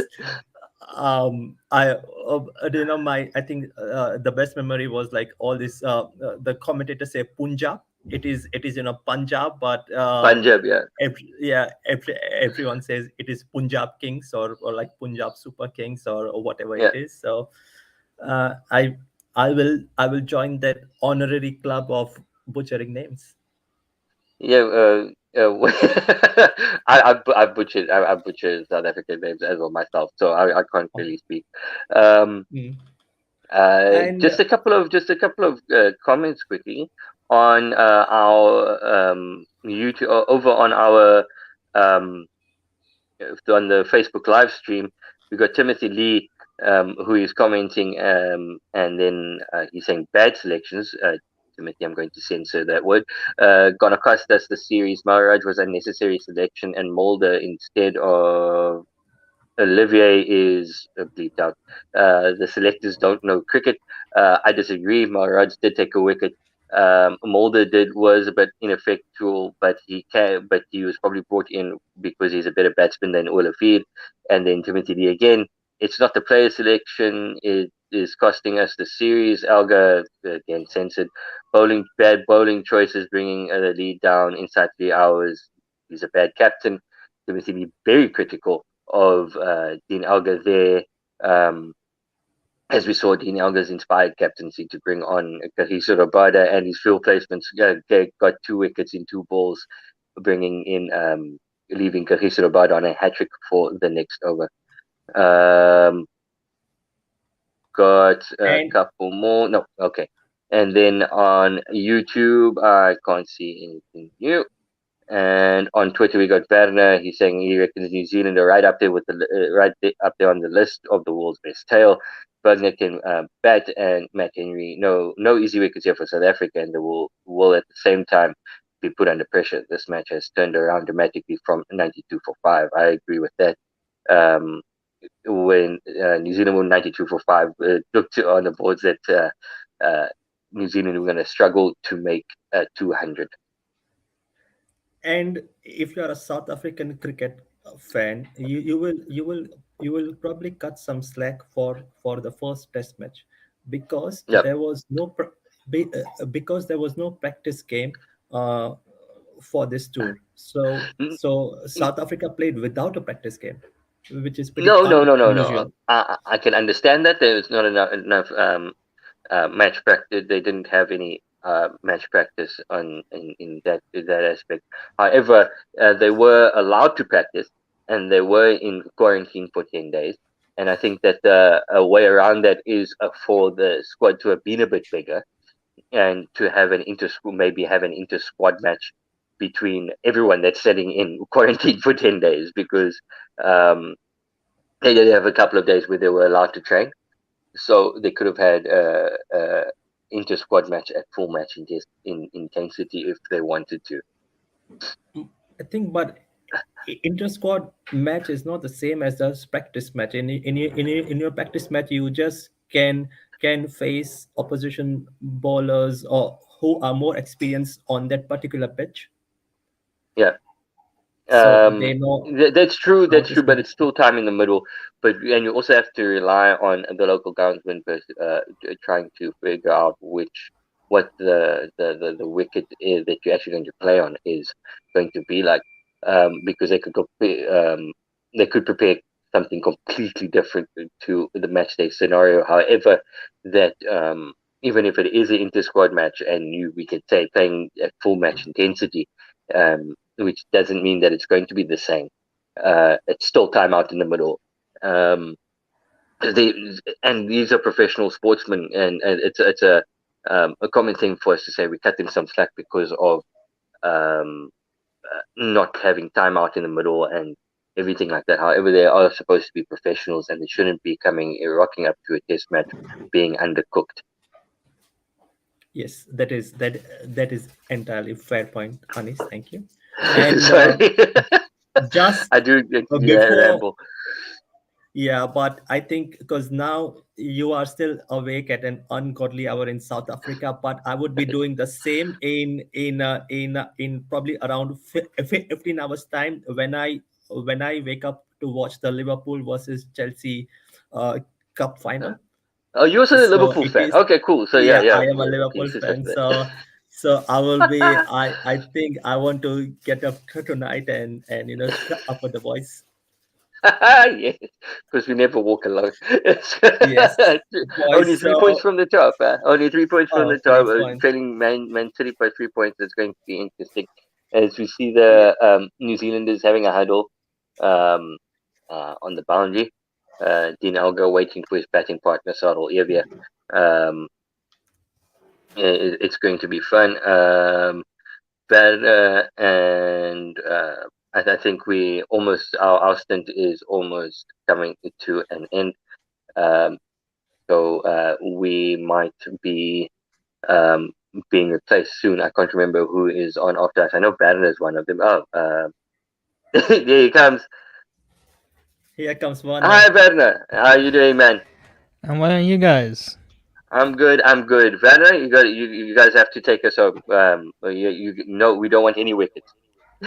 Yeah, that is definitely the plan. Yes. I love your mic setup here. What do you use? It is a This is a quality fine mic.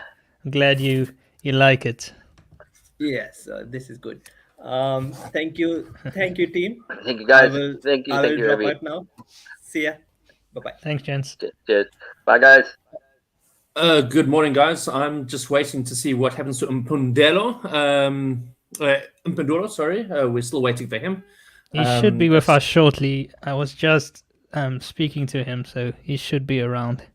Okay, fantastic. So, Werner, if you want to take us on ball by ball, I haven't even synced up or anything like that. And yeah, no problem. I'll chip in where I can, and then when Mpundoro arrives, then we can we'll let him in. Sure. Just having a quick look at Sarel Arvia's stats. He's now played 2 matches, averaging 39. Obviously, still early in his career, coming off a good century in the first innings. Dean Elgar has played 74 matches, also averaging 39. He's got 1300s and 1950s to go with it. Good partnership in the first innings, and they'll be looking to do more of the same come the second innings with a decent lead of 71. I think they'll take it. Maybe not from 92 for 5, but those couple of quick wickets at the end did help seal off that innings. as Southey runs in here to Saro Arvi, who clips this one off his legs to the fine leg boundary as he runs around. They'll take one single. Yeah, it was I was surprised well, I wasn't that surprised, I suppose, waking up and seeing that the New Zealanders were still batting at after lunch South African time.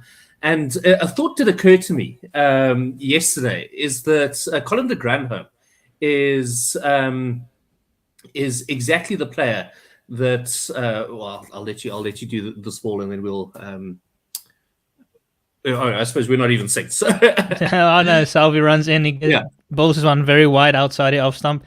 Algar leaves that one comfortably. Not really sure what he did with his legs there, but I guess it was so wide it didn't really matter. He just let that one go by. Yeah, so Colin de Granholm is exactly the player that we sort of all vaguely wish that Vian Mulder was, I think. It's true. We keep calling him a batting all-rounder, but we haven't really seen him capitalize on his opportunities with the bat. Salvi runs in again here to Algar around the wicket, full and wide again, and another easy leave for Algar. Yeah, Mulder has looked good in the short space of time he's been at the crease, but he keeps getting himself out early on. That's been the most disappointing part.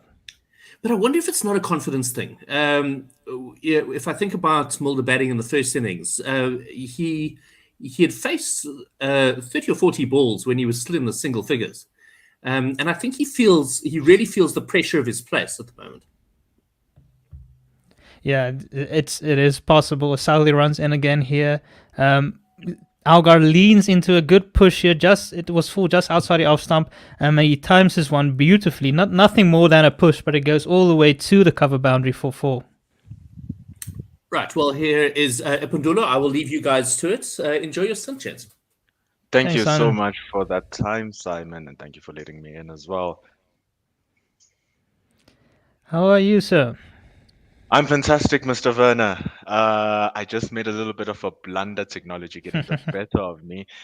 I went into a lobby, waited, just like Algar waited for that ball as he punched it for 4. And Southey runs in again here, gets that one full on the middle stump. Algar just blocks that back to him. South Africa will be happy with the start. They're already 71 runs ahead by the beginning of the inning. Now having added 5 more runs in 5 balls in this over, and with a 4 and a boundary that actually looked pretty from Dean Algar, they'll be happy chappies there, will they be, the Proteas? They definitely will be. Southey runs in again here, just short of a length outside the off stump. Algar just defends that one comfortably from the crease. South Africa are 5 without loss after the first over. The lead has moved up to 76 after taking a lead of 71 on the first innings. Kagiso Rabada getting a 5-wicket haul there at the end, taking 2 wickets in 2 balls, meaning he will be on a hat-trick on his first ball in the next innings. And Jansen also ended with a 4-wicket haul, which I believe is now his 4th in only 8 innings, yet to take a 5-er. Henry runs in. Oh no, Henry just warms up. He mock runs in. Magic got you. Nah, it's actually a very decent start to his career here, Marco Jansen. He's a very awkward bowler, very tall, and he's left-handed, and it has deceptive pace. So he's still hard to read. He's still new into the public eye. But you expect them to work him out unless if he ups his skill set and has constant control of the ball, as Matt Henry starts the second over. He bowls that one full just outside the off stump. Arvi punches this one to mid-off for no run. Yeah, they're showing those last couple of wickets now. All of them were short deliveries, pulled 2 fielders. A set plan from the South Africans. One that frustrates me at times. I feel that we can bowl good normal deliveries and take the batters out as well, but it worked out in the end as Henry runs in again here on a length just outside the off stump. Arvi leaves this one. just like the lens that Matt Henry is exhibiting here in the beginning of this second inning by South Africa. He's trying to draw Dean Algan, draw Cyril Avia into that drive, looking to activate those slip fielders as he now prepares for the third ball. What will happen now? Oh, gets the leading edge. Gully dives for it as far as he can, but it slips right through. Very tricky, but the ball nonetheless runs all the way to the boundary, and Cyril Ervia, for his bravery and commitment, earns himself a streaky 4. Yeah, that one squirts out the outer half of the bat. I guess in Test match cricket, especially as an opener, you'll take any runs you can get. It's not easy against a new ball with two fresh bowlers running in, so it doesn't matter how it comes in the end. Henry runs in again here on a length, angling into middle stump. Arve just works us off his hips to the man at mid-wicket for no run. Matt Henry recovers well there, does he not, Werner? After bowling that one, the previous one wide and getting punished, not really getting punished, almost getting a wicket. He comes back, pulls back the length, pulls back the line. How will he go now? He's This in is again. Good bowling. Yeah, Fantastic running. It's good length just outside the off stump. Arve just comes onto the front foot, pushes this into the cover, and they run through for a quick single. And South Africa move on to 10 without loss after 1.5 overs. Looks like the two openers, Werner, they still drawing the confidence from their first partnership in the first inning, where it went for over 100 runs, the first time in a very long time for the South Africans. So the two batters now have a clear opportunity to do it again. But will the New Zealanders allow it? That is the question. Henry angles this one into the stumps again. Arve batting on off stump, so giving a clear target for Matt Henry to aim at. So if Auga does miss one of those, he might be in trouble, but he doesn't. He works this to the man at square leg for no run, as that's the end of the over. South Africa 10 for 1 after 2, leading by 81 runs. Algar on 4 of 6 deliveries, Arve on 6 of 6 deliveries. Quick start by the South Africans, Werner. 5 runs and over, 5 runs for Tim Southee, 5 runs for Matt Henry. This is the aggression that we've all yearned. Waste no time as Southee starts. Nice and full by Southee. He's attacking those stumps, and Cyril Ervia is up to the task as he just places his bat and faces it and onto mid-on for a dot ball. I think we can just quickly touch on Colin de Gronholm's innings.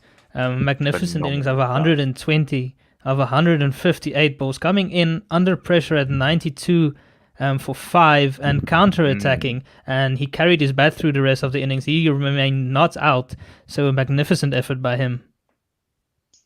100%. And again from Cyril Ervia, showing that he can be magnificent, opening up that space there and forcing the fine leg to cover a lot of ground.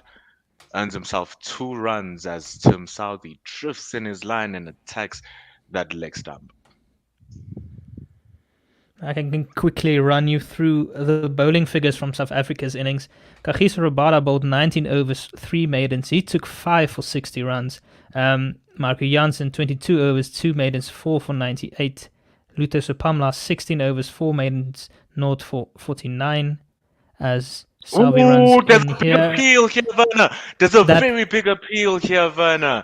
And it's given out as that one swings back in full, almost a carbon copy of how Arvia was dismissed in the previous test in the second innings. This one looked very, very straight. The umpire had no doubt, and they belatedly go up for the review, but I think this is more in hope than anything else. You can see the body language is not saying much. Confidence for the Proteas. In a huddle are the New Zealanders with smiles on their faces. Tom Latham, Tim Southee shows that they are confident in their decision. And bear in mind that the umpire did give it out, as we see what happens here. Superb, hits him on the back leg. It's on the rise. What can you question here? But Tim Southey was very confident. The only thing that could possibly save him here is height, but it doesn't look that high. His back leg was a bit bent. So looking at it front on, it looks out, maybe clipping the top of Here's middle. Let's Hawkeye. see. Hawkeye Yeah, gives clipping- it to the boat. Exactly, clipping the top of middle as we were thinking. So we'll retain the review but lose the wicket as Arvia is dismissed early, having come off 100 runs. He'll be disappointed at falling in the same way he did in that second innings of the first test, falling a bit over. Southey just shaping that one in beautifully, trapping him on the back foot. That was The some back leg, I should fantastic say. bowling by Tim Southey there. Well explained again, Werner, detailing all the little things that we can't see as to what led to Cyril Ervia's downfall. But he can't be the hero again, unfortunately, even though he was ready for it. When a batsman scores runs, the best thing they want to do is to score more runs. Unfortunately for Cyril Ervia, fails to do the task as Tim Southey wins that battle between the opening bowler and the opening batsman. South Africa have lost one for the price of 12 runs. That brings Aiden Markram to the crease, who's under pressure for his spot in the team with the knowledge of Keegan Peterson, who will be back most likely for the next series. So he's probably fighting for a spot in the team. I suspect it might be a fight out or a battle between him and Rassi at this stage for a position in that middle order. Rassi is still in possession of that number 4 spot. So if Aiden wants to displace him here, he needs to put up a big innings. In either case, in whatever angle that you look at it, Werner, it's absolutely important for Aiden Markram to get himself a ton of runs. It's an awesome opportunity. It's just the second session of day 3. There's a lot of time for South Africa to bat. They have a platform in this 83-run lead. And from that 42 runs, can he draw inspiration? Tim Southey starts with the beauty of a delivery, making sure that he forces Aiden Markram into a shot. It was a magnificent delivery by Tim Southey, and he continues on that run with that ball shaping away from the right-hander and into the left-hander, which led to the demise of Cyril Ervia and the beginning of this over against Aiden Markram. And this is what Southey is known for that beautiful shape away from the right-handers and into the left-handers. So it shouldn't have come as a surprise to Arvia. He will be disappointed for missing that one and falling over, as Southey gets this one on a good length onto middle stump. Markram just defends this one out to mid-on for no run. Going back onto the back foot, Aiden Markram trusting the judgment of his length. Tim Southey straying away from that off stump, straying away from the trust of his swing. But what will he do to end the third over with this last ball against Aiden Markram? Southey in again. He gets this one on a good length, just outside the off stump. Markram just defends this one into the ground to the cover region. The end of the third over, South Africa are 12 for 1. They're leading by 83 runs. Algar is on 4 of 6 deliveries still, and Aiden Markram has just come to the crease. He's still yet to get off the mark. He's faced three deliveries. Southey has now picked up his first and also New Zealand's first wicket. Tim Southey will be a happy man here. Werner claimed the wicket at the expense of just 2 runs from that over. And it wasn't just a fluke of a wicket, it was a gorgeous delivery, which was followed up by the deliveries that Aiden Markram had to fend off to begin his inning. And as you've explained here, he has no choice but to score runs because he's fighting for his place. Indeed he is. Matt Henry runs in around the wicket, gets this one just short of a length. Algar almost squirts this one to the fine leg region. He takes his bottom hand off it in typical Algar style, a bit ungainly, but he does manage to work this one for a single. At the end of the day, It's not about how it looks, it's about what it does. Batting is Zulu, yonke insipho iyawasha, meaning that every soap does the job. So, regardless of how it looks like, Verna, it gets the job done by the South African captain. It's beautiful batting, and it's exactly what you need at the top of the order to fend off that new ball. You must have a very hard body. I like that expression. As Henry runs in again here to Aiden Markram. Short of a length delivery, Markram just hops onto the back foot. Again, defenses one into the ground to the point region. He looked a little bit tentative in that defensive shot. He wasn't really sure if I should place the bat. Must it be straight? Must it be angled? So he kind of just played it out of nowhere, hanging the bat there. But luckily enough for him, it works. Yeah, it's And something he needs to McHenry work on. comes back now and he swings it back in. And Aiden Markram can easily play it under his eye on the back foot as mid-wicket comes and collects the job for a dot ball. Aiden Markram is one of those batters who loves to feel bat on ball. So I think it's still something he can work on. He needs to leave a lot better and a lot more balls. Easy deliveries outside the off stump that he doesn't have to play, especially early in his innings against the new ball. And as Matt Henry runs in again, gets that one full, angling into the off stump, just outside the off stump, and Markram puts in a small stride, I'll say, and defenses one to mid wicket or mid on for no run. And this is the job of the bowlers here. It's to make sure that the batsman doesn't leave the ball, doesn't get used to the pace of the pitch as Matt Henry comes for the fifth. It's Jags back again. He hops onto his toes, does Aiden Markram, and whips that to mid-wicket. Good field placement, stopping any runs from a good shot from Aiden Markram. The plans are working for Matt Henry and the bowling units of the New Zealanders as they've gotten this wicket and are starting to press the South African run scoring. Yeah, it's a cold day. They're out at the Hagley Oval. It was 12 degrees earlier. As Henry runs in short and wide, and Markram just lets this one go by. That's the end of the fourth over as South Africa are now 13 for 1. Their lead has gone up to 84. Algar on 5 of 7 deliveries. Markram yet to get off the mark. He's faced 8 deliveries. Salvi haven't taken the first wicket. It's very good stuff. And you are following us here on One World Sports Radio, bringing you ball by ball action of the second test match between South Africa and New Zealand at Christchurch. Come join the conversation. If you want to hear some fresh voices over the play of cricket, you can follow us on our Twitter. You can follow us on our website, 1WSR.com, as Tim Southey comes for the fifth over.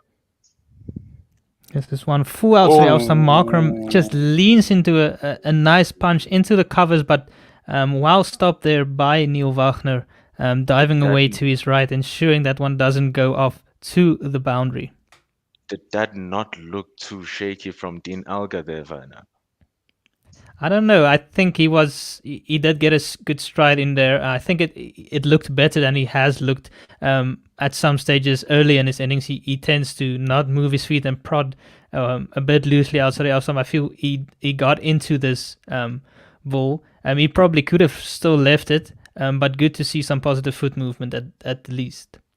Let's see what Tim Southey will make of that confidence in the second delivery. Salvi over the wicket here to Dean Algar. Full outside the off stump again. Algar just prods this one into the covers. Another one he could possibly leave. I think Algar has come out with a positive mindset.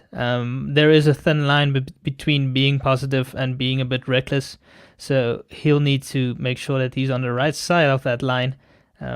It definitely is the type of pitch where you want to be positive and proactive and make sure you put the bad deliveries away, but you still need to make sure that you leave well outside the off stump.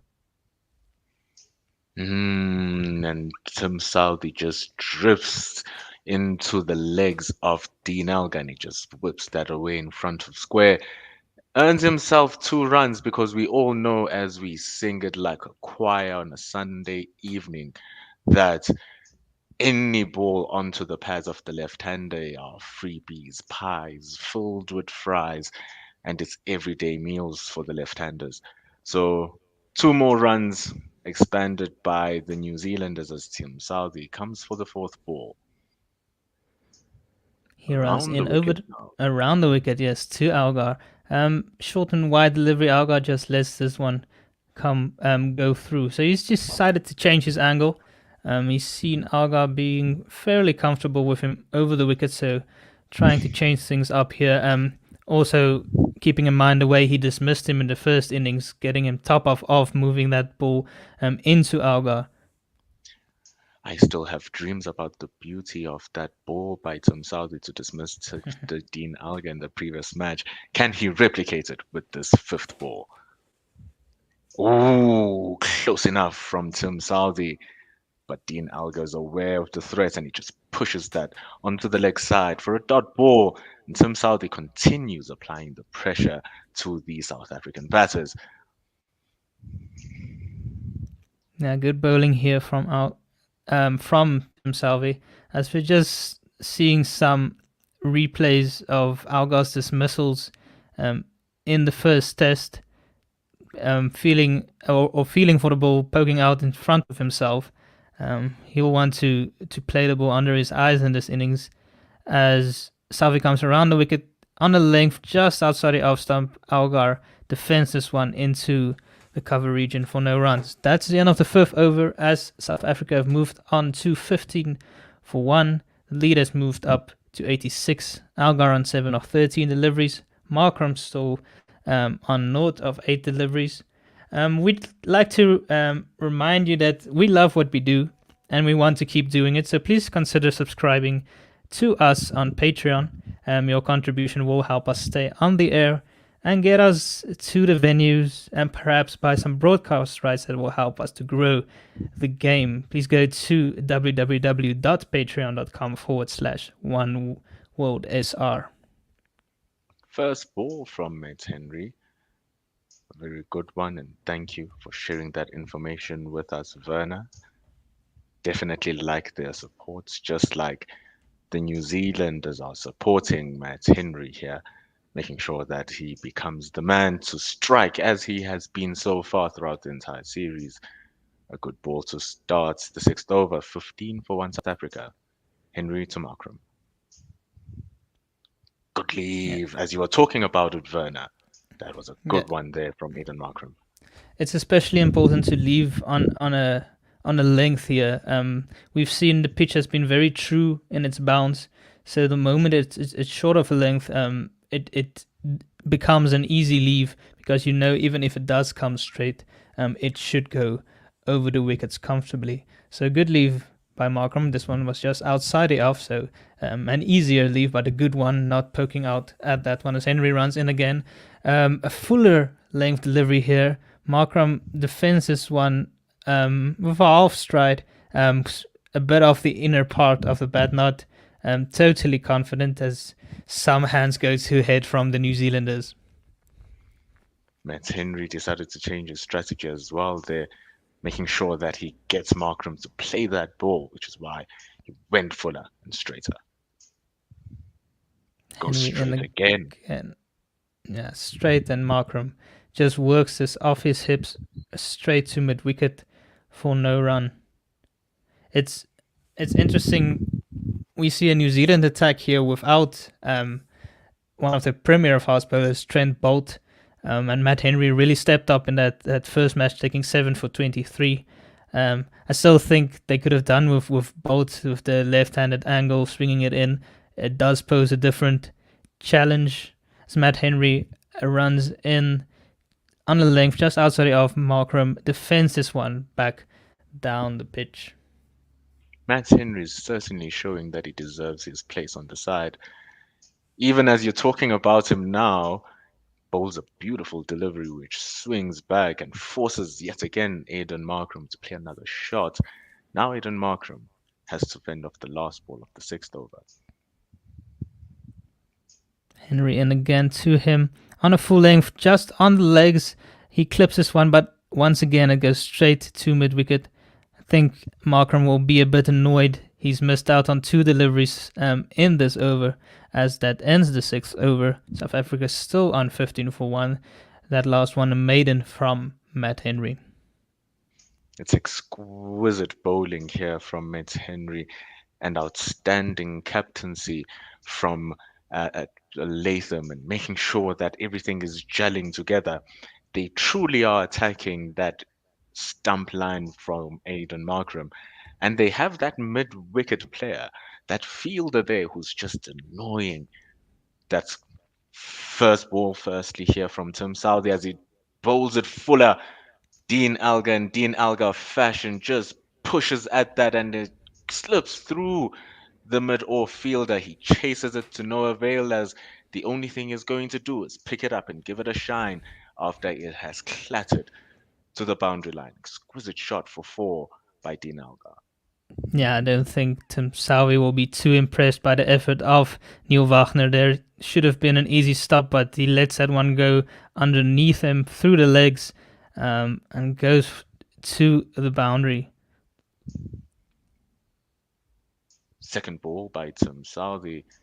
Bowls that almost the same line, but tweaks it just a little bit and pops it a touch wider.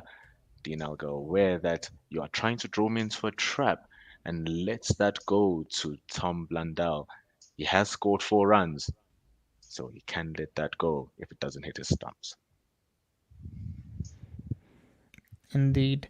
Southey working up a nice, or getting into nice areas here, really hitting his straps in his first spell of the second innings here as he runs in again around the wicket on a full-ish length outside the off stump, but wide enough for Alga to just let that one go by comfortably.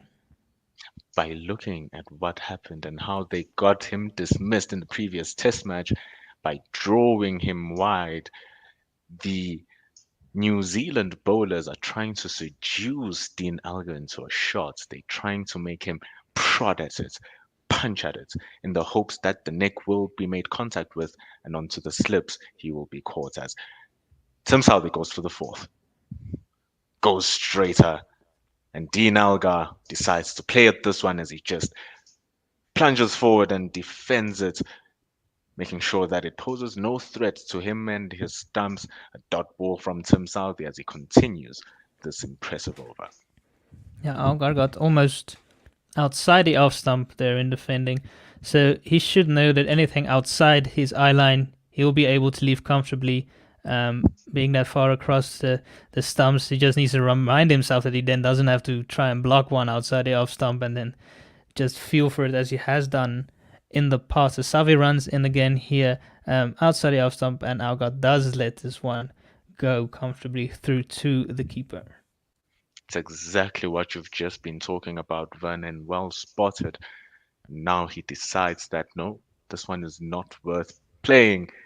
He has done the damage in the over after all, having scored the 4 runs in the first ball of the over, but it has been a fantastic recovery from Tim Southey and good judgment by Dean Alga in focusing his energies on the ball that might pose him a threat. Southey in again around the wicket here, just short of a length outside the off stump again. An easy leave for Alga there. Southey will be a bit annoyed with himself not making Dean play there. South Africa on 19 for 1 after 7 overs. Their lead has moved up to 90, and Alga's score has moved up to 11 of 19 deliveries. Markram still yet to get off the mark. He's on note of 14 deliveries, as Anis, our friend in the comments, is telling us that Markram is under intense pressure and he's playing for his spot. And indeed he is. And he definitely is playing for a spot in this team. With Keegan Peterson coming back, I do still feel that it probably is a straight shootout between Markram and Rassie, though I feel that Rassie is still slightly ahead at this stage. Markram to prove his point against Matt Henry. Well defended. trying to, just as much as he's trying to defend his position in the spot in the team. It's tough times for Aiden Markram here. But now it's still a dilemma when Keegan Peterson comes back, because Aiden Markram came into the test side as an opening batsman. Now he's in unfamiliar territory in the white clothes as he looks to what to do with the second ball. Matt Henry attacks again, mid wicket, flies, and he evades that single to be taken between the runners. And a dot ball again, and still annoying for Aiden Markram, as you said, that they taking away that scoring opportunity on that leg side, Werner. Yeah, I think Aiden just needs to keep his head here. Having gone 16 deliveries without getting off the mark and had a couple of opportunities, he wanted to take it. Henry gets this one short of a length delivery again. Markram angles this one into, or just punches this one to mid on for no run. 17 deliveries yet to get off the mark. Not that there is any rush. We're only into the second session of the third day. There's still plenty of time, and South Africa already have a comfortable lead of 90. So there really should be no rush for Aiden here, as Henry bowls this on a good length just outside the off stump. Markram lets this one go. We must understand that this is fantastic bowling from the New Zealanders. Matt Henry is absolutely being a pest around Aiden Markram's pads. And that mid wicket, that short mid wicket, is such a bug for Aiden Markram to deal with, glitching his run scoring as Matt Henry comes for the fifth ball and he decides to let that go. Aiden Markram. The ball has been pitched outside for the past two balls. Aiden Markram has had a feel of how the ball feels like on his bats, but it's very frustrating that he's not being able to score against them. And whether he likes it or not, after 19 balls not scoring runs, he will be feeling the pressure of needing to score those runs. Yeah, as Henry runs in again here, to Algar gets his to Aiden Markram. He gets this one on a good length, angling into the off stump. Aiden defenses out 2 point. End of the over, 19 for 1 after 8. Markram has now gone 20 balls without getting off the mark. As you say, he will be feeling some pressure, but good to see him not playing any rash shots, just keeping his head here. He'll know his opportunity to score will come in due course. But the thing is, it's a slippery slope here, Werner. In as much as you are still there, you still want to be scoring those runs. Losing your wicket in a defensive manner is what has been happening in the first test, as Tim Southey runs in and the ball is far too wide for Dean Alga to even entertain as he lets that go to Tom Blundell. Yeah, I'm sure Markram will still look to be in a positive mindset. I just feel New Zealand have bowled well to him so far. They haven't given him easy run to score, and they haven't misfielded one like Algar got in the previous over, where he got an easy boundary through Wagner's legs. So they're keeping the pressure on Markram. Algar having it slightly easier so far, but he'll be talking to Aiden throughout this innings. For Algar gets it was close to being a nick. It wouldn't just pass a bat. Salvi angled this one in beautifully, and it moved just a touch away to go past the outside edge through to the keeper. That was an excellent delivery by Tim Southey, reminiscent of the one that got him out. Just slightly wide and teasing that outside edge. Dean Alga admits that there's nothing he could do about that. Tim Southey so close to smashing that edge. Now he comes closer and he attacks the stumps, disorientating for Dean Alga, having to read so many different deliveries, but each and every single one of them posing their own unique threat. If it's not going for the outside edge, it's coming for the stumps. And it's just a very tough battle for the opening batters, exemplified by the good bowling by the New Zealanders. New Zealand have stringed quite a few dot balls together now here. And we know the pressure that piles on with dot balls. You always feel something might give as Savi runs in again here around the wicket. Full just outside the off stump. Algar punches this one through the covers of the front foot as he leans into it. He gets a couple of runs. Markram still watching on the other side on North as Algar moves up to 13 of 23 deliveries. Algar is standing quite some way out of his crease there, trying to maybe negate some of the swing Salvi has been getting and trying to make it a bit more difficult to get an RBW. It's smart batting by Dean Algar as he faces the fifth ball, letting it go from Tim Southey. By him standing that far, he's able to negate the movement of the ball, as you have said. And that also gives him the ability to change good length deliveries into half volleys, as we saw with what he did with that cover drive.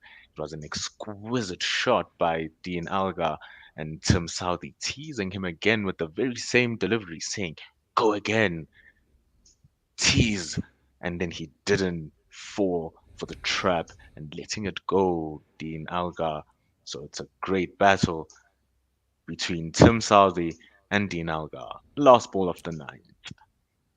So a field change with a man going out the deep square. Southey in around the wicket, just on a length outside the off stump. Algar just lets this one go. And South Africa have now moved up to 21 for 1 after 9 overs. The lead up to 92. And Algar up to 13 of 25 deliveries. Markram yet to get off the mark. He's now faced 20 deliveries. Salvi having taken 1 for 15 of 5 overs. It's been a great match to start here. It has been a great inning for Tim Southey and co. Being the man to take the wicket for the Black Caps, we now see a change in the bowling lineup, giving Matt Henry a rest. He's been the most economical man. So threatening has been Matt Henry. But now we look to see if the giant height of Kyle Jameson and that jumping and straight up bowling action can extract more bounds, can extract that awkwardness that we saw with Marco Jansen in South Africa's bowling stint. So Kyle Jameson is in to Aiden Markram, who will be feeling the pressure. Sweat, even though imaginary, will be palpitating out of his pores as he looks to get out of the hot seat and just get himself one run to get some groove and confidence going as the 10th over is about to begin. Hello, guys. We'll have a commentary change here as Tim will be coming in. He'll be with Anis, and we'll leave this over to them as Jameson runs in for the first delivery. Just pitches this one short on the length on Markram's hip, who just defends this one to mid-wicket. Welcome, guys. Cheers, guys. Thanks guys. for getting us through that. How's it, Tim? All good, dude. All good. Yeah. I brought out the big unicorn for Aiden Markram. Yeah. Yeah, I was just about to say, I'm ready for a triple century. Yes.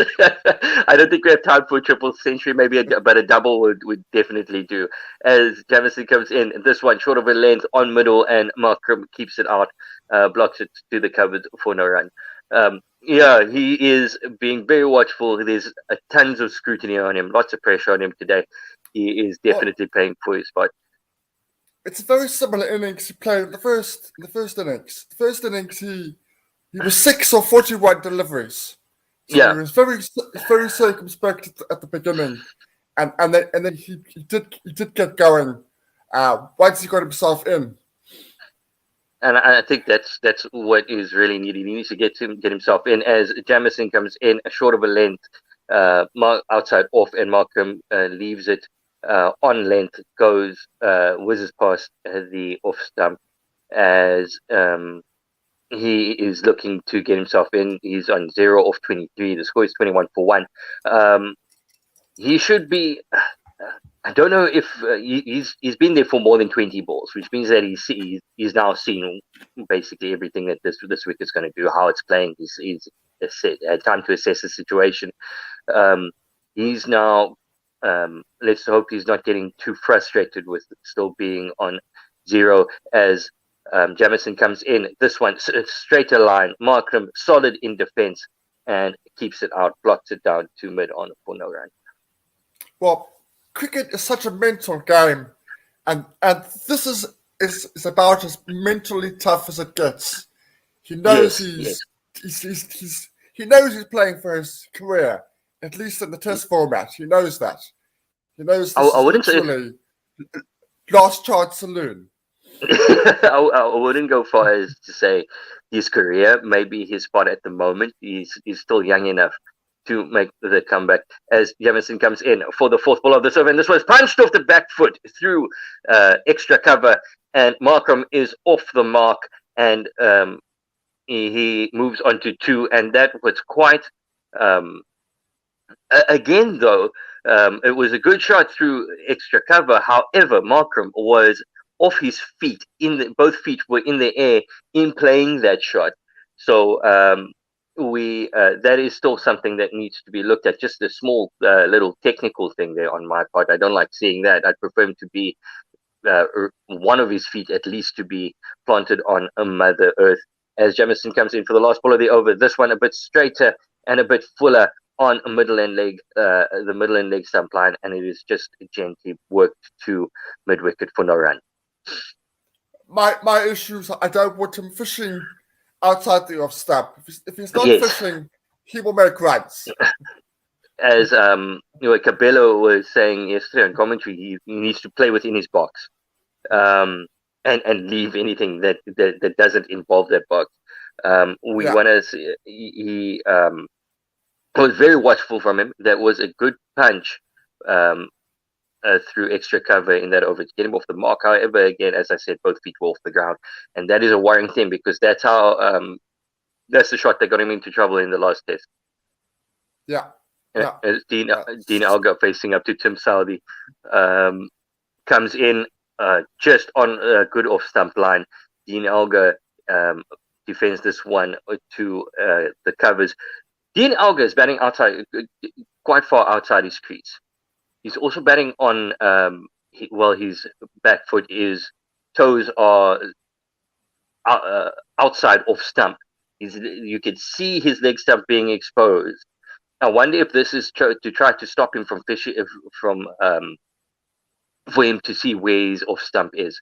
As Southey comes in for the second ball of this over, and Dean Alga lets that one go. It was outside off stump, good length delivery. And Alga was not interested, showing a lot of restraint. It's also to counter the swing from Southey. Now, Southey, if you play from the crease against Southey in these conditions, you're going to edge run. Sooner rather than later, you're going to edge at a delivery.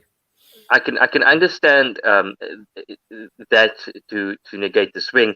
As Southey comes in for the third ball of the over, this one finds the edge. Dean Alga didn't have to fish for that one. This one was on off stump line, and Dean Alga had to play at it, and he found the edge. Just as we were saying, he was trying to negate the swing. And I was about to say, I can understand him batting that far out of his crease to negate the swing. But this one was with a scrambled seam, held its line on that off stump line. Dean Alga had to play at it. And it found the outside edge and straight through to the keeper for the wicket. Well bowled by Tim Southey. South Africa fall to 23 for 2. Yeah, look, I don't want to be too critical there. Sometimes you just have to say, well bowled. That was a good ball. That was a good world-class bowler. Scrambled seam, just held his line, just kept moving, and it just went away just enough from the batsman to get an edge. And that's a hammer blow for the South Africans. Dean Alga goes for 13. South Africa are now 23 for 2. They are, because of the lead, 94 for 2. But with both openers down, I think New Zealand will be very confident now that after getting to a decent total, they're now definitely back in this game. Definitely. This we were saying that this is going to be a very important session, and the game is swinging towards New Zealand at this moment.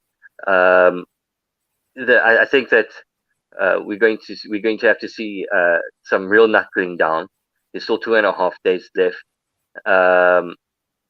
I would think that South Africa would want to have at least 5 sessions to bowl New Zealand out.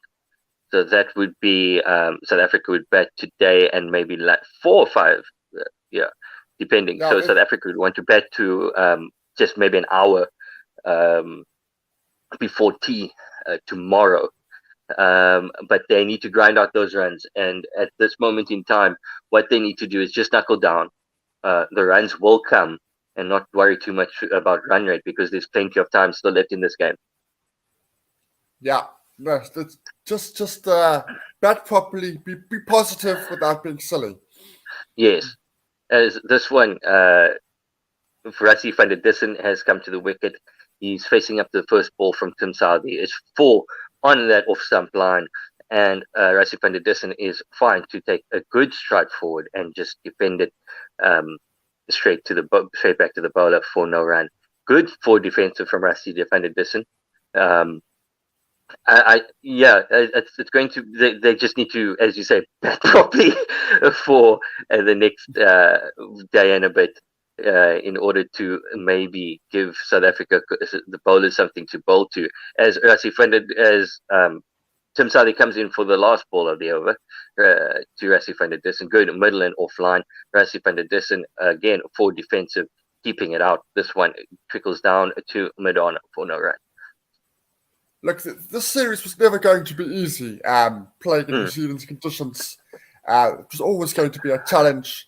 Even before all the situations that the guys spoke about previously before we came on, but they have shown a much better contribution in this Test match.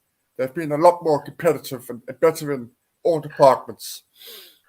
Southee comes in this one outside off stump, not too much movement, and he is left alone from Rassie van der Dussen. That's just noticing now. It's an interesting field. Tim Southee was bowling to 2 slips.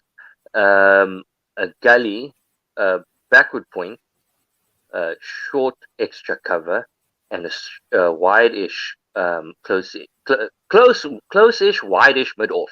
So, so we know what line Tim Southee is going to bowl, and he has the discipline to keep it one side of that one side of the wicket and not straight too much onto leg stump.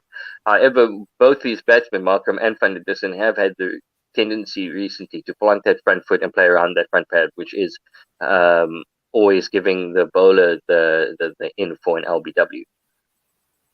Yeah. Rassie really did struggle for much of his innings, the first sort of 45 minutes where he was really playing from his crease. It's certainly true. As Jameson comes in for the first ball of his second over, this one outside off, rather innocuous, and left alone by Aiden Markram, who's being very watchful at the moment. It is pretty cold in New Zealand at the moment, and the conditions are really very bowler friendly. I do think that in the first session, South Africa, the game got away from the South African bowlers a bit with that older ball.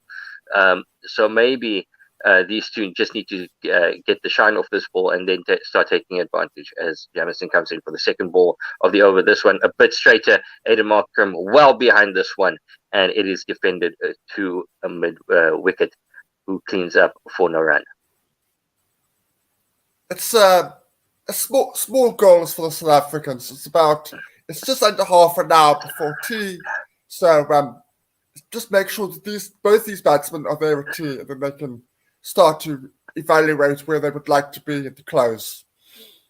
Yes. After this ball, as Jameson is at the top of his mark, running in past the umpire now, and this one on a good length, just on off stump, and it is defended by Aiden Markram. Would if you were out there in the middle, would you be having a conversation with your batting partner? Okay, let's bat through to T and assess, and just close up shop for the next half an hour, just so we can control the tempo of this, start controlling the tempo of this game, and trying to get the shine off of this ball as much as possible. Do we, or do we just play it normal? Yeah, I'll come to you after this delivery.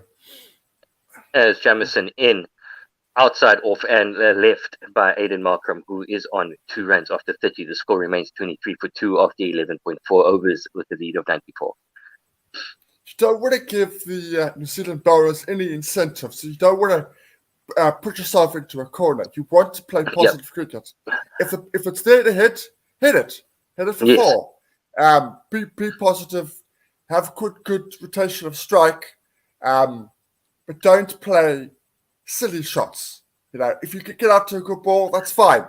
But if you get out playing at a ball in a six stump channel, then that's just poor batting. As this one from Jameson is a little bit wider, giving Markram some room outside off stump, and he obliges and cuts it through extra cover for a 4. As you were saying, if it's there to hit it, and don't prod at it. And that was good intent from Aiden Markram. Rocks onto his back foot and he swats it, half cut, half drive. That is also just a small technical note that is a bit worrying from Aiden Markram, but it came off today as he moves on to 6. The score moves on to 27 for 2 after 11.5 as Jameson comes in for the last ball. This one is straighter, and Aiden Markram gets well behind that one and defends it back down for no run. It was more of a horizontal back drive, square drive through the covers, that one. But again, that just showed the intent of Aiden Markram rocking onto that back foot, and it looked a classy shot, but it's also a shot that could get him into trouble. Well, the thing is, he didn't force it. He didn't force the issue. He just let the ball come to him, saw the gap, and got over it. He didn't lose his shape at all. And didn't try to overhit it. Yeah, Markram's always had a problem technique-wise, but it's never really been a problem because he started so well in the Test format. Now that he's in a really rough spot, it's suddenly spoken about every innings. But he's not the only one. You know, it's a common thread that the similar techniques where these guys are very susceptible, particularly to the LBW, because they often do play through the mid-wicket region. So it's not just him. It's just the fact that he's really struggling to score runs. As there is a change of bowling, Matt Henry in for Tim Salvi, and his first ball is on off stump. Rassie van der Dussen for defensive, blocked for no run. If we look at we say it's a common problem with the South African players. Would you react that up to after this ball as Henry comes in for the second ball of the over? This one on that 5th stump line, Rassie van der Dussen getting across with a good stride and defending it to the covers for no run. Would you say that is a product of domestic cricket, where we do know that the ball doesn't see much on South African wickets, but there is a little bit of movement in the air where the batters have enough time to adjust to conditions as Henry comes in for the third ball of the over, and it is outside off stump and well left by Rassie van der Dussen. It's a product of 3 things. It's a product of that. It's a product of the proliferation of T20 cricket. So batsmen are opening themselves a lot more, so they are able to hit 360, which is hugely problematic for LBW. And it's also, I'll come back to you after this delivery. As Henry comes in for the 4th ball of the over on off stump, this one keeps a little bit low, and it is defended by Rassie van der Dussen, who didn't get forward nor back, feet in the toilet, and but gets enough bat on it to keep it out, and it just trickles to that short cover for no run. And finally, for me, the most important thing, particularly with this side, we don't have an AB de Villiers or a Faf du Plessis, it's because we don't have a full-time batting coach working with the players constantly. Amen to that. I also don't think this one is straight on off stump, and Rassie van der Dussen defends it, and it trickles down to mid on, where Neil Wagner then decides to have a shy at Rassie van der Dussen and misses the stumps completely, and it is backed up by one of the slips.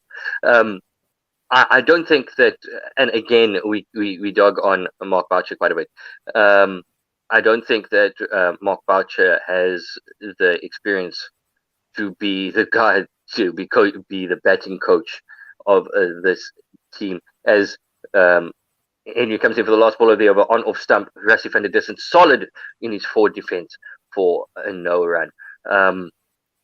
There was also quite a weird thing, because if you look at the previous coach, Otis Gibson, not 2 coaches ago, Otis Gibson, and he wasn't a prolific international bowler. He was a decent international bowler. Said, okay, I don't need a bowling coach. I've got the experience to coach the bowling, so I'll do that. And then he got a batting consultant. Mark Boucher was a decent, halfway decent wicket-keeper batsman. It's not like he was Adam Gilchrist, or a Alex Stewart or Kumar Sangakkara, to have that experience to say, I'm going to take over the role as the batting coach. As Jameson comes in for the first ball of his third over, this one on off stump and defended by Aiden Markram, who gets in line very nicely and defends this one down to mid-off. The score remains 27 for 2 after 13.1 overs with the lead of 98. And look, it shouldn't be his responsibility either. Yeah. John Buchanan wasn't the batting coach when Australia was dominating world cricket for forever how long. Yes. Neither was Duncan Fletcher. Justin Langer is an exception because he was an opening batsman. He was able to do it. But generally, they're not. As Jameson comes in, this one short of a length on off stump, and Markram well behind that and defends.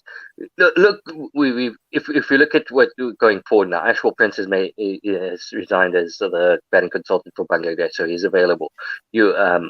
There are guys there that are in the system now that are available to be a batting coach or a batting consultant that have international experience. So it's still baffling that CSA hasn't brought one in, as Jameson comes in for the third ball of the over. This one on off stump. Markram well behind it, defends to the covers for no run. Finances, bro. Finances. Yeah, it comes down to the almighty rand. Maybe the director of cricket should take a pay cut instead of giving himself a 15% increase every quarter. Let's just say that if they really want to find a way to get a full-time batting coach, they could do it.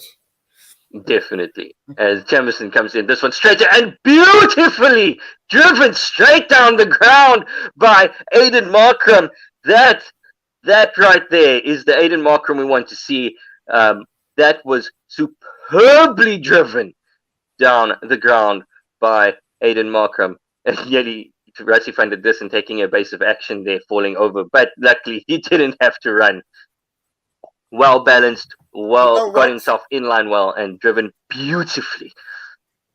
Sometimes it's small scores that make a huge difference to a batsman. And yes. Maybe that 42 has given him a new lease of life. As Jameson comes in for this one and is driven again, but it is cleaned up by mid-on for no run. The score moves on to the score remains 31 for 2 after 13.5 overs with a lead of 102. That right there was, you know what? He hit that well. He looked good. He was in line. He played that. That doesn't look the shot of a man who isn't in form, because to play it that straight is takes a really good eye. As Jameson comes in for the last ball of the over, this one drops short. Aiden Markram just tucks the bat away and has nothing to do with that. Leaves it as it goes through the keeper. End of the 14th over. 31 for 2, lead of 102. Markram on 10. Rassie van der Dussen yet to get off the mark. Yeah. Touch wood, it's a continuation of Markram batting the rest of the day. That is something that we want to see. However, as we said, the proliferation of T20 cricket and limited overs cricket, you have to get into a certain mindset for Test cricket. And we've seen even in the limited overs game, Aiden Markram tends to have a little brain fade every now and then. And in Test cricket, that brain fade is the time you get out. And as Henry comes in for the first ball of the 15th over, and it is a good line on off stump. Rassie van der Dussen has an attempted drive, comes out off the bottom inside half of the bat, and it trickles straight back to the bowler, back past the bowler, where it's cleaned up by mid-off.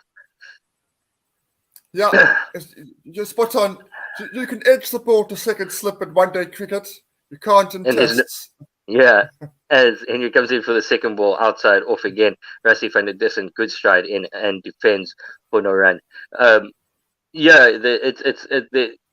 Even though one days and T20s are quicker, you very seldom see there be 3 slips and 3 catches in the cordon.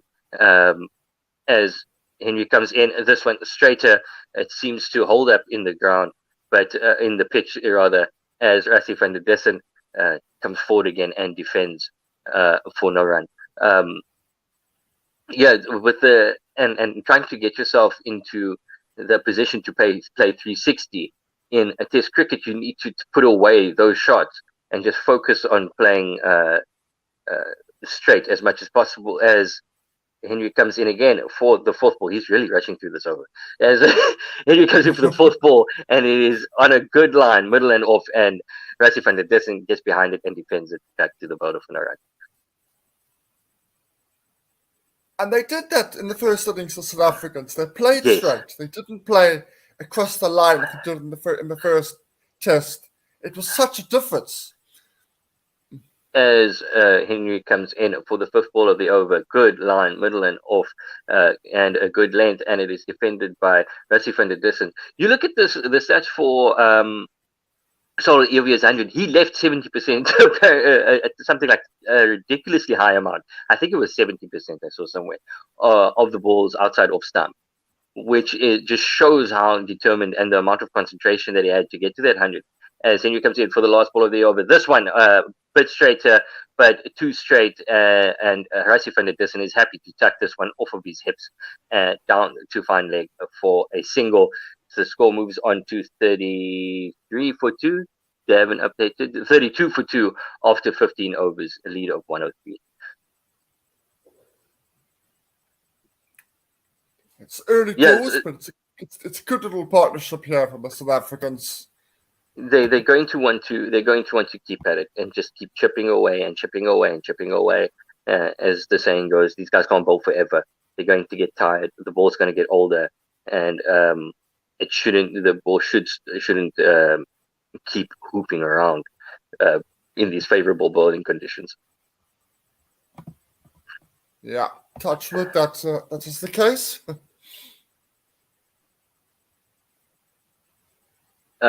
We are just panning around. We don't know what the cameraman is trying to look at, but we are now seeing Rassie van der Dussen on screen. We're back. Yeah, we're back. Yeah, I think the director had a bit of a look around as Jameson comes in. This one outside off, and Rassie van der Dussen goes over the top of cover, and it is running down to the boundary. I think this is the long boundary, and it is cleaned up on the boundary, chased by the extra cover fielder who was in the circle down to the boundary, and it's cleaned up, and they take 2 runs. 2 runs, yes. That was a bit of a rash shot from Rassie van der Dussen. Well, There wasn't enough. He didn't time it well, or it just since it was the big boundary, just pitched and died, and slowed up quite a bit in this outfield. it was certainly a wonder shot, but as you say, once he got over the inner ring, there was never really any danger because he timed it just well enough. As Jameson comes in, this one short of a length, outside, off stump, and left alone by Rassie van der Dussen. South Africa shouldn't try to force the game at the moment, because as we were saying with the one-day shots, there's some shots that you just have to tuck away for a little bit longer in test matches, because as we see Kane Williamson on the boundary having a chat with Matt Henry. Very disappointing.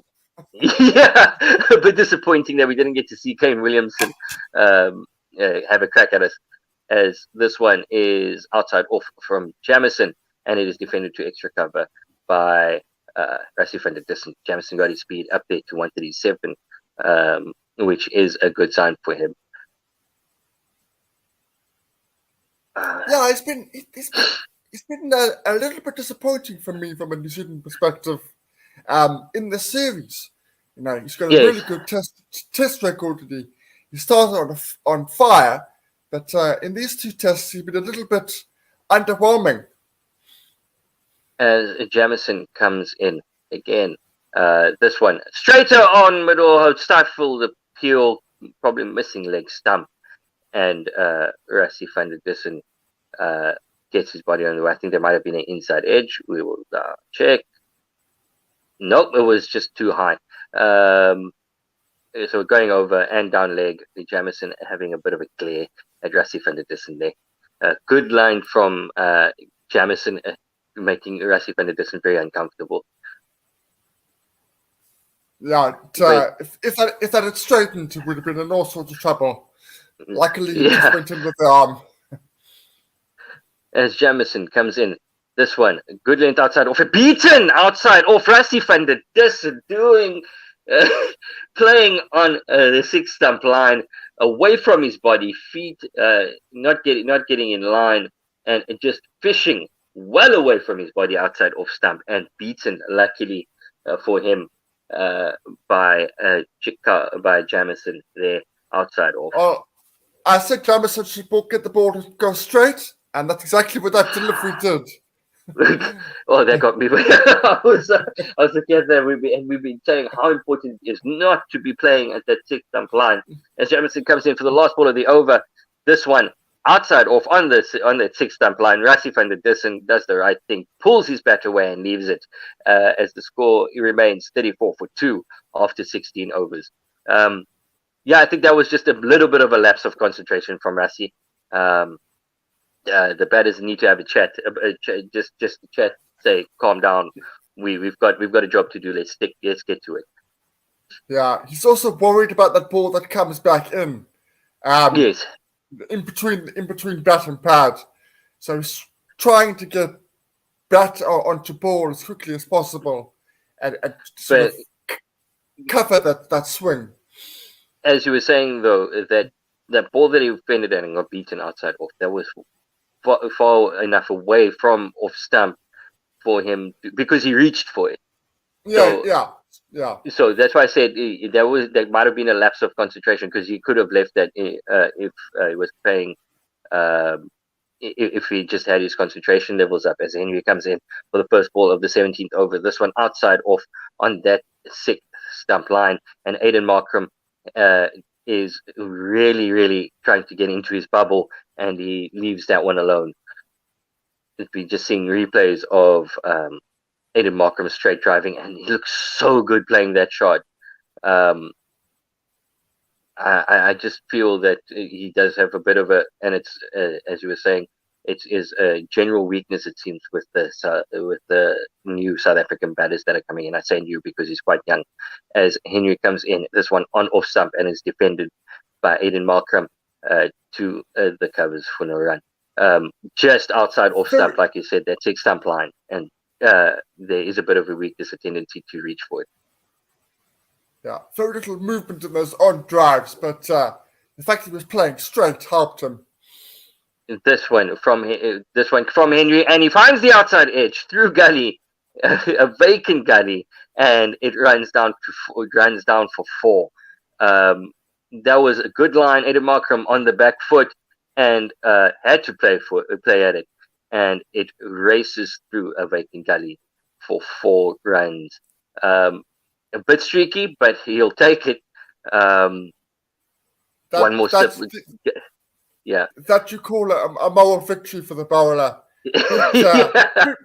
Beat Markram. Markram was pushing at the delivery, and just fortunate for him, it went to the left of gully. Yeah.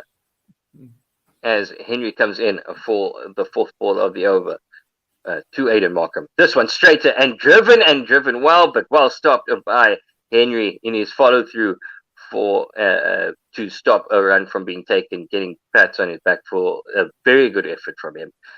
But again, you look at this drive from Aidan Markram, very compact, very little movement, exaggerated movement, just stood and delivered, and that was well played, and that is a moral victory for the batter, in my opinion, as Henry comes in for the next ball, and this one is on off stump, and it is defended by Aidan Markram.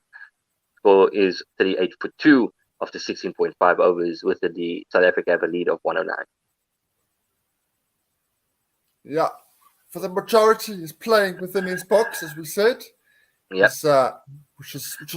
he's looking good. It has to be said. Markram is looking solid, which is what he needs to be doing. Oh my goodness!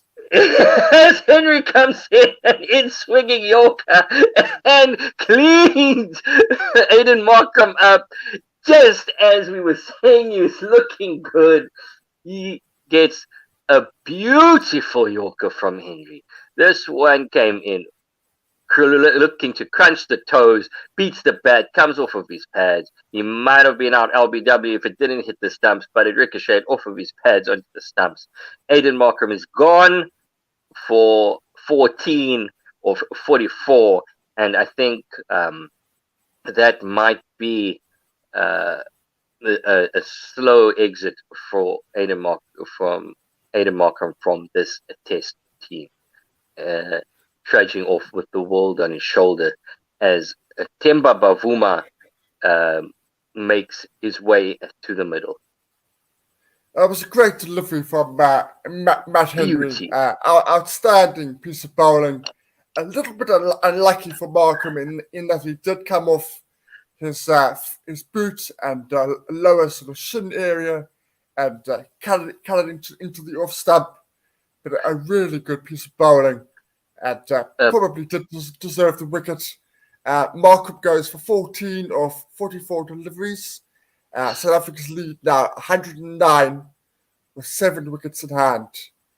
And with 5 minutes left to go before tea, it's South Africa in all sorts of trouble. Temba Bavuma here, he is not on strike, as that was the last ball of the over. Temba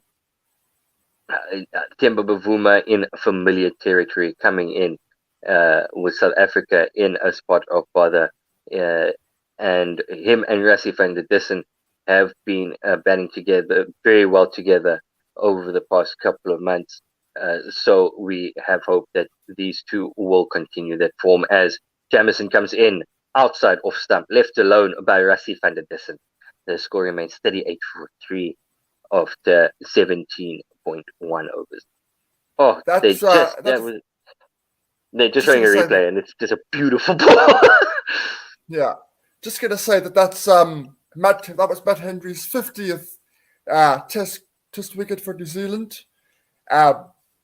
Coming into this test match, his test match average was 46, and we haven't even had 2 test matches, and it's gone down to 37. As this one by Jameson pops up off a good length, and Rassie van der Dussen is on the pull, gets a top edge down to a deep backward square leg. The ball pitches in the ground on the bounce, and it dies, and it is cleaned up by fine leg coming around, and they take 2. The score moves on to 40 for 3.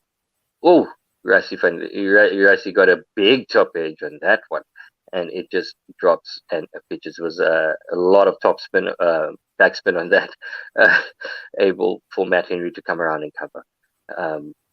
As I think Jameson comes in for the third ball, and he comes in outside, off, and left by Rassi van der Dis. I think it's fair to say that was a pull shot that was just played intentionally for one, but I don't think I don't think the top edge was in the plan. The shot was on, and the lead is now 111. So I'm lifting my leg. Also, I think this unicorn didn't do it for Aiden Markram.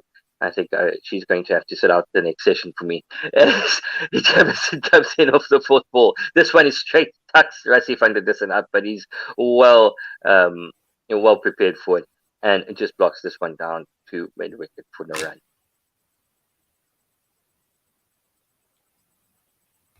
It's been a fast-moving test match. Yes, seesawing really very has much been, so. It's been very little lulls in play in these first couple of days.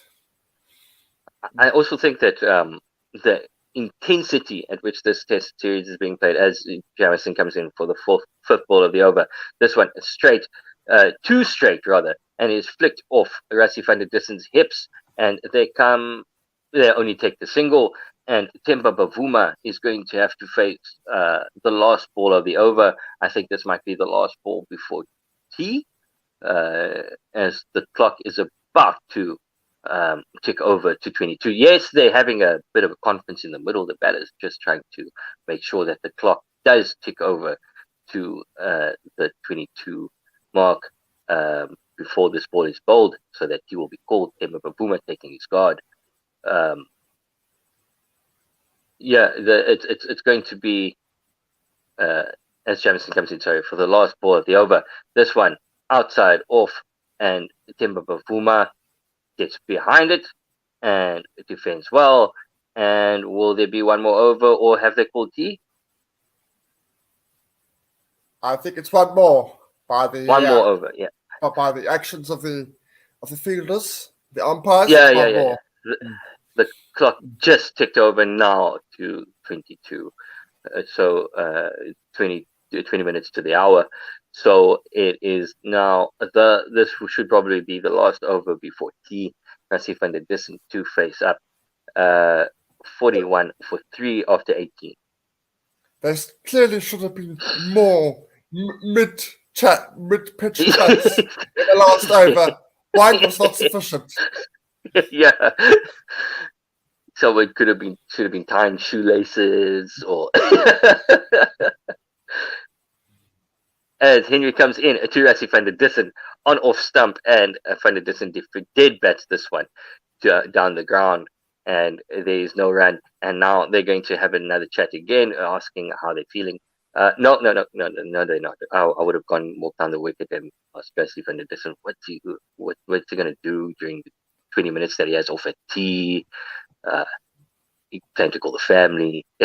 As Henry comes in for the second ball of the 90th over. This one is straight stifled appeal, because Rassi van der Dis got himself in all sorts of bother there, but gets leading edge, and it goes to cover for a no run. Got himself into trouble there, did Rassi, because he's trying to play the 2 mid-wicket instead of playing it straight down the bowler. That's why it gets a slight leading edge. Trying to work that one to the leg side as Henry comes in. Oh, this one is hit straight back to Henry in his follow-through diving to try and complete the very difficult catch. This one seems like it's stuck in the pitch a bit. Rassi van der Dis it came off got to Henry on the off body, was a bit early on the shot. But later, early on the shot, and just popped up in the air back to the bowler, but reached him on the bounce, and he does very well to stop it getting past him and saving the run. As Henry comes in for the fourth ball of the over. This one's straight, and Urasi van der Dissen has no problem keeping that one out. Looked a bit more comfortable keeping that one out. Yeah, just a few more balls before a tea break. South Africa won't want to lose another one. Yes, they really just want to keep it tight. 2 balls left in this over as Henry is at the top of his mark. And he's running in now, past the umpire. And this one, on off stump, that looked, I lost sight of the ball for a second there, but it looked like a tuck Grassy from the distance up. But he got behind it well enough and kept it out. In the last innings, Henry had a very bizarre, got the wicket of Timber Bavuma in a very bizarre way, where it just lobbed in quite mundanely and got under Timber Bavuma's bat, and everyone was surprised as he comes in for the last ball of the over. This one is straight, and Rassie van der Dissen pushes it to mid on, and they scamper through for a single. That is good positive running, and that's the end of the over, and that will be key. South Africa 43 for 3 after 42 for 3. 42 for 3? After 42 for 3 after 19 overs. Tim, would you say that is a South Africa session? Would you say that is New Zealand session? Or would you say that honours are even? I'm leaning towards, with the 3 wickets, saying that is a bowler session. It's definitely a New Zealand session. If Markham was still there, you could say it was evens. But that last wicket of Markham changed the complexion. You'd rather be with a lead of 113. You'd rather be New Zealand, particularly with the brutal middle order that South Africa have. Definitely. I think there's going to be a tough conversation to be had at tea, and there's going to have to be some very, very hard application done by the South African batting lineup to make this a competitive total with 2.5 days remaining.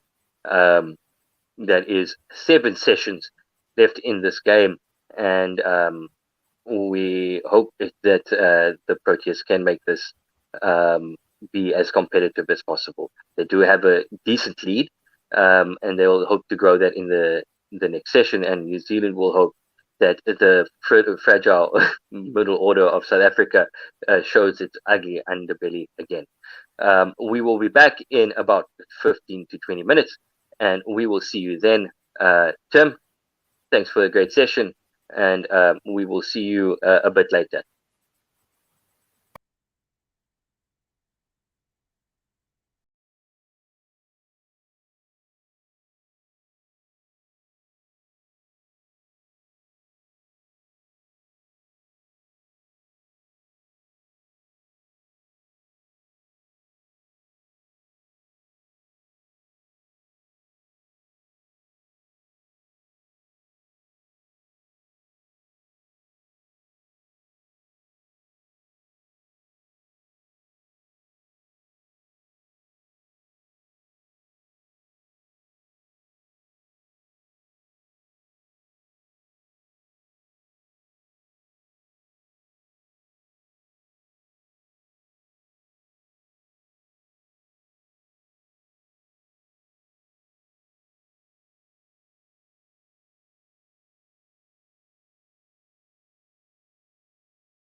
Hello, everyone, and welcome back for the post-tea coverage of the third test of the second day. Day three, the third day of the second test between New Zealand and South Africa. South Africa are 42 for 3 coming out of the tea break. I'm Anis. I'm joined by Ken. How are you doing, man? Hi there, Ken. Anis. Hi. It's everything to play for in this session, Ken. Wow, for sure. For South Africa, it was a very nerve-wracking 19 overs before the tea break, in which they struggled really to 42 for 3, and the lead is 113. So overall, not too bad a position to be in, 113 for 3. But the way New Zealand have been bowling with such discipline and really probing, it's going to be a big afternoon for South Africa's batsmen, no doubt. Definitely. And I see a tweet here from Badner saying South Africa had a good first innings, but now back to normal business. South Africa being 42 for 3, asking Rassie van der Dussen and Themba Bavuma to counterpunch again, and he let out a little sigh. Even though Rassie's taken 32 balls to get his 7, it's very disappointing. Markram must be really disappointed. He did all the hard work. He was there for 44 balls, scoring 14 runs. He was set and was probably looking to make a big score. And as we said, there was tons of pressure on him and scrutiny on him, and that he was probably paying for his place in this team. Well, in a way, this is a bit of a shootout, I think, between Aiden Markram and Rassie van der Dussen for the first test against Bangladesh, because Keegan Peterson, of course, has to come back. Sarah Levius has scored 100. You can't drop him. Yeah. And, I mean, the weird thing is Markram is no longer in the race in a way because he's out. But he looked very good, as he so often does. He did. Before getting out. Well, did those, straight drive he played was something to behold. It was a beautiful shot. But that's what Aiden Markram's problem's been, is that he looks like, the shots he plays looks like a man in form, and then just something goes off the boil for 2 minutes, and in Test cricket those 2 minutes can cost you your wicket. And the opposite is true about Rassie van der Dussen. He's had an absolutely torrid time out there today. 32 balls for his 7 runs, and it's he who is going to be facing first up after tea, as Black Caps captain Tom Latham claps his hands very encouragingly. Tim Southee is coming in right from over the wicket to Van der Dussen. It's an away swinger outside off stump and left alone by the Rassie van der Dussen hasn't looked comfortable at all during his time in New Zealand. Even in the first innings, Rassie looked not at sea, but he looked very uncomfortable facing up to the New Zealand bowlers. As Southee will come in again, 2 for 15. Tim Southee has got in the second innings. He's bowled superbly. 2 slips waiting into Van der Dussen on the stumps, and Van der Dussen turns this away between mid-wicket and mid-on. No run. Yeah, and he's even to an extent in the India series. Yes. Rassie didn't do badly, but he didn't look in great form, I would say. Yeah, it seems as if the more uncomfortable the South African batter looks out there, genuinely they perform better, or the scores don't indicate that. You just look at Dean Elgar, for example. Southee outside or stump left alone by Van der Dussen. Dean Elgar makes the conditions look. It's pretty nerve-wracking for their supporters, though, isn't it? Yeah, Dean Elgar makes it look like the demons in the wicket. He looks so uncomfortable almost every ball, but he just grinds it out, and he gets results often. And the same can be said for the way Rassie van der Dussen is looking, but he's not getting the results he would like.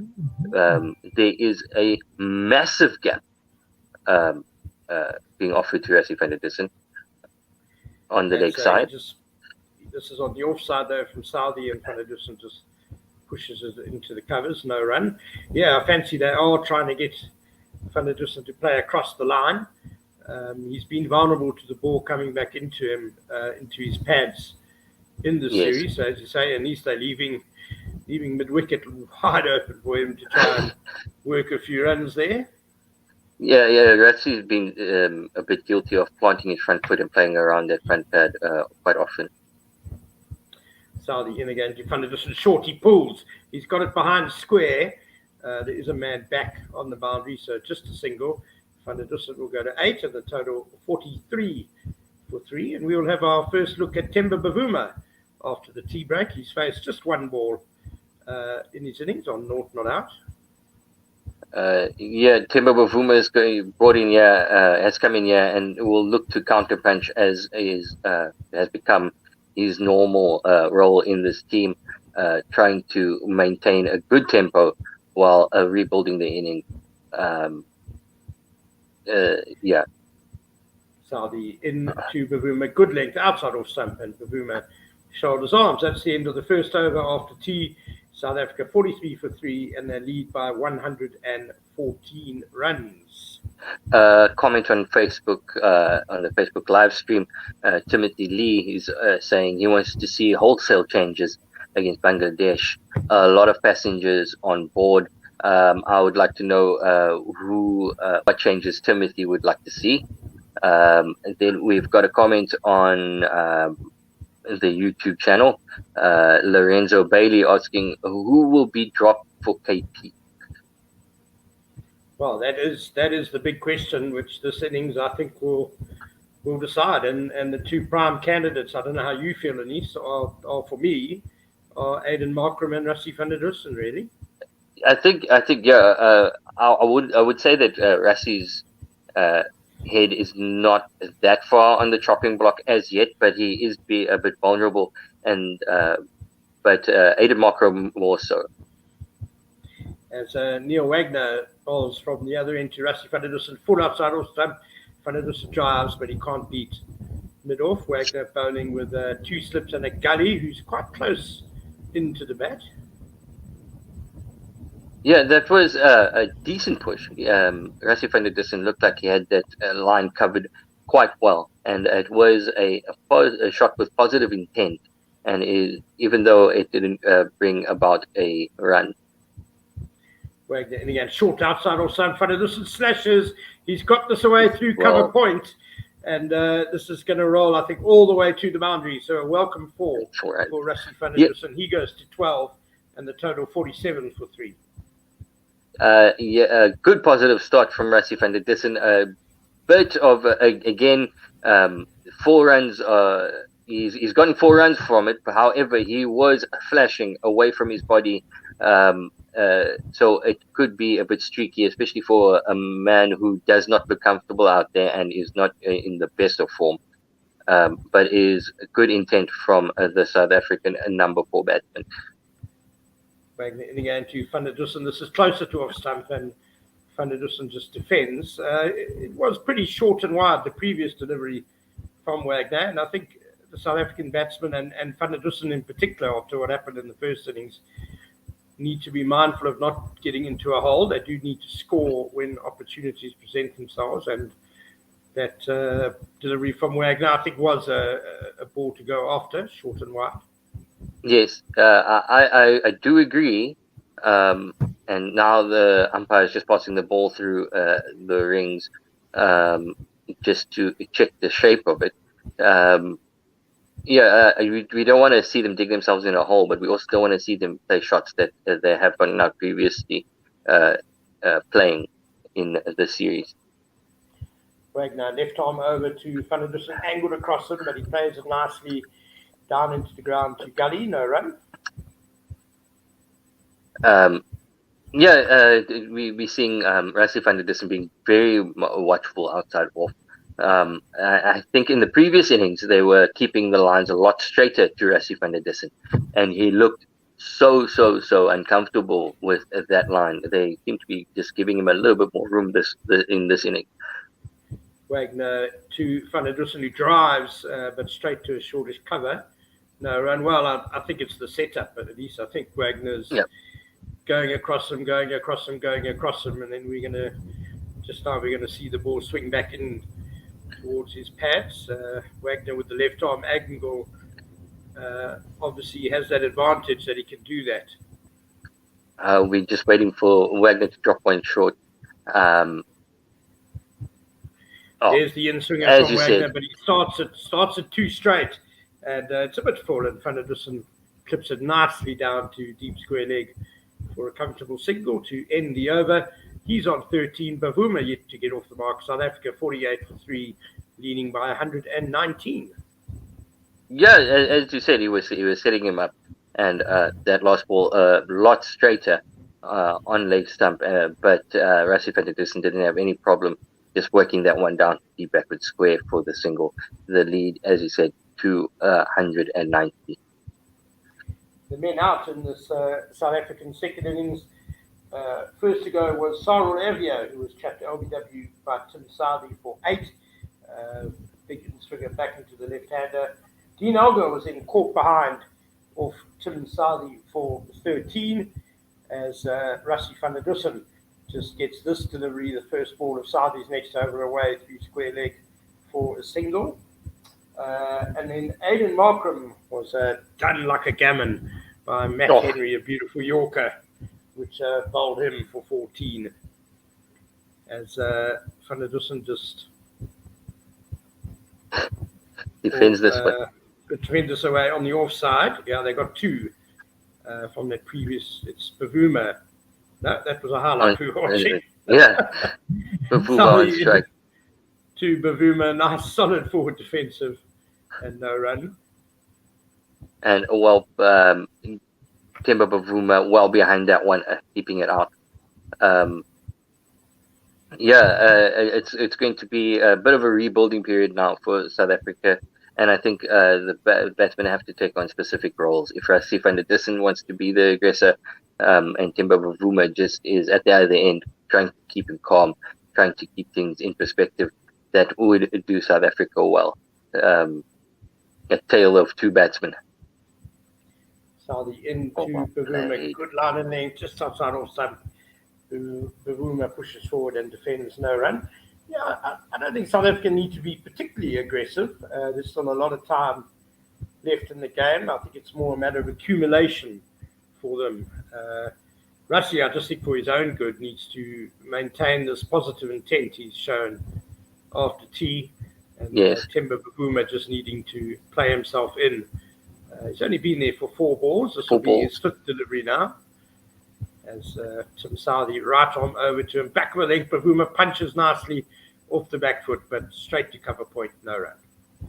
Yeah, Timber Bavuma may have only faced 5 balls, but there's been quite, I think, 3 times now that Rassie van der Dussen has taken the single off the last ball of the over and just retained strike. So Timber Bavuma has been in there for a little while. So he should also be getting acclimatized to the wicket at the moment. But again, it is perfect bowling conditions. It's rather cold in Christchurch today. This is a full toss from Tim Southey, but Timber Bavuma, I don't think really picked it up, and he just patted it to mid-off. No run, all smiles by the bowler and the batsman. Yeah, well dealt with. A very, very light-hearted moment there between the players in a test match that has been played under extreme intensity. Attempted slower ball maybe in these, I think. As, Southey is in the game. That's good line and length. Bavuma drives, beautiful. Oh, beaten mid-off. Beautiful shot. He'll get off the mark with a lovely boundary there, Timber Bavuma, and it brings up South Africa's 50 as well to end the over. 53 for 3. Just rocked onto the front foot and punched it straight down the ground, beating mid-off.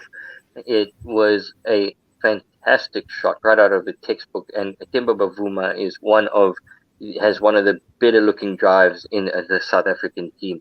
It doesn't compare to a team favorite here for us, Laura Wolfhard, but it is a thing of beauty nonetheless.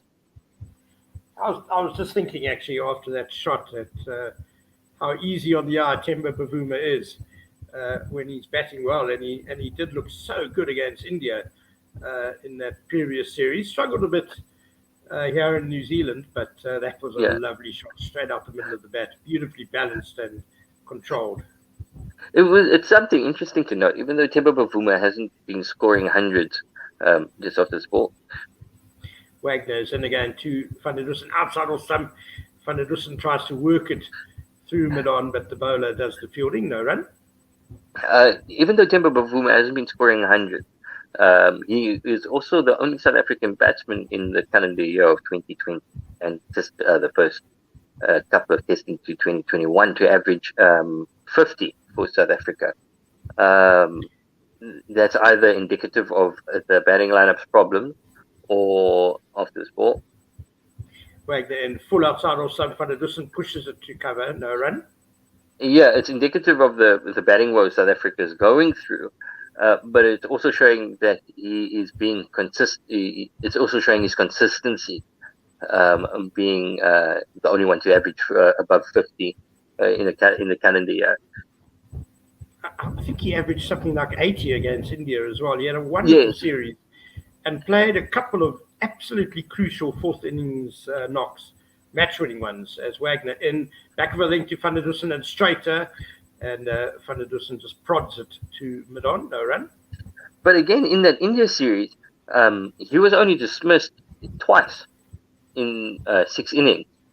So it just shows that he does stick around, and he does value his wicket. So again, even though he's not getting 100, he is making big contributions to this team. Absolutely. Wagner in again to Van der Dussen, shortish. Van der Dussen defends to mid-on, no run. Much better line from Wagner. Yeah. It's a testing line, certainly. Those are not outs from Bavuma. He did the finisher's job. He saw South Africa to victory in two very tense situations. You know, if he had got out with 70, 80 runs left to get, then those two test matches could have been very different outcomes indeed. And he did shepherd Rassie van der Dussen home to a decent 50 in that final test. As Wagner's in again, full upside off some Van der Dussen drives to mid-off. He's thinking of a single, but gives up the idea as it went pretty quickly to Colin de Grande home there at mid-off. And what a wonderful century he scored in the New Zealand first innings. I do think that South Africa missed a step as soon as he came in. Or as soon as the 5th wicket fell, they just went off the boil for a bit of an extended period of time, and they let that advantage slip away. Wagner left arm over to Van der Dussen, who comes forward and defends solidly on the offside again. No run. 53 for 3, South Africa lead by 124. But then again, you look at it. The Grandham came in and he took the attack to the South African bowlers, and they had no answer to it.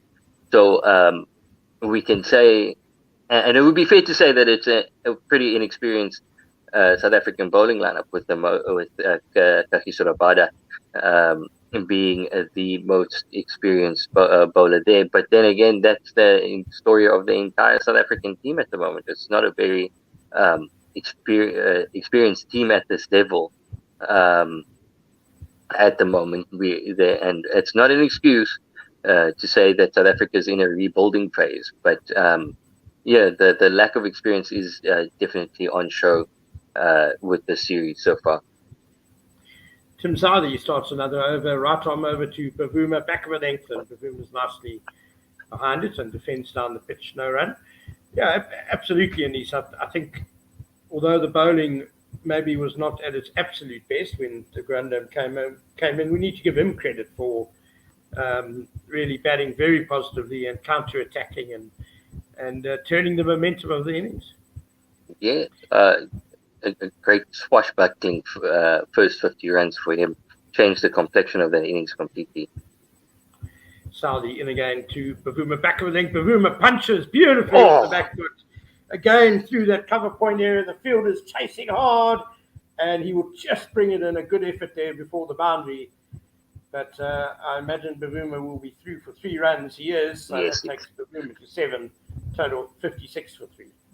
That is a very big boundary. So if you have to really give it a good whack if you want to beat the fielder to the boundary on that side of the wicket. But again, Temba Bavuma playing shots and looking really good doing it. Perfectly balanced off the back foot as compared to earlier on when Aiden Markram was played a similar shot where his feet were off of the ground. Temba Bavuma was anchored on his back foot playing that square drive through extra cover for his 3. And the other thing is, Bavuma plays that shot with a lovely straight bat. Markram is often a little bit of an angle to his bat, which gets him into trouble. Saudi is in now to Rassie van der Dussen. Just one slip, full and straight, and van der Dussen pushes it down the wicket. No run. Just going back to Colin de Grandin, the other thing about him was that, as you said, he got to 50 very quickly, I think, in 36 balls. Great. And then in the last half hour of play yesterday evening, really shut up shop and made sure that he stayed until the end. So he changed gears during his innings, and then this morning again he was positive. So it really was a very mature, wonderfully composed innings by de Grandin. As Saudi coming again to van der Dussen. Bouncer doesn't really get up. Van der Dussen pulls it, not with great timing, and it will run out to deep square leg for a single. Seeing that the lack of bounce there being a bit up and down, the bowlers all of a sudden should have popped up like meerkats in the South African dressing room, going, "Oh, there is something here." However, I do feel that once de Grandin was taking the attack to the South African bowlers, they dropped to Plan B, which is just bowl short, and they really let things go after this ball. As Bavuma punches off the back foot again, but this time it's straight to point, no run. He really took the pressure off of Nicol, who ended up batting very well for his 60 as well. But I don't know the mindset, if there is a real Plan B that South Africa have besides just resorting to the short ball. I think their Plan B was Keshav Maharaj, who actually bowled really well to Grandin, and he was the guy who reined him back in as Saudi bowls now to Bavuma, the bouncer, and Bavuma just nods his head down and gets under it very comfortably. Yeah, I think if we were very critical of Kesha's selection, but if at one side you have Keshav Maharaj reining everything in, and then on the other side you have the quicks coming in and they just dropping everything short, it's kind of counterproductive. So what instead of, okay, they're having a green patch, let's keep everything tight and make the batsmen have to go for it in order to get any runs, which then if they do get runs, good for them, but you need to make them work for it. So if they're just throwing their bat at everything after this. Wagner full outside or somebody van der Dussen push to cover, who has a shy, a totally unnecessary shy, and it goes for an overthrow. So it was unnecessary. That was a bit unnecessary. But you need to have the batters work for it. And if they are, and they're just throwing the bat at everything, you're still in the game and you still have a chance to get that wicket because you're not just giving them freebies. They really have to come and take the attack to the bowling lineup. Neil Wagner bustling in again to Temba Bavuma outside off stump, angling further away and just left alone by the batsman. The one thing I will say about Keshav Maharaj is that his selection has been proven to be a stroke of genius, really.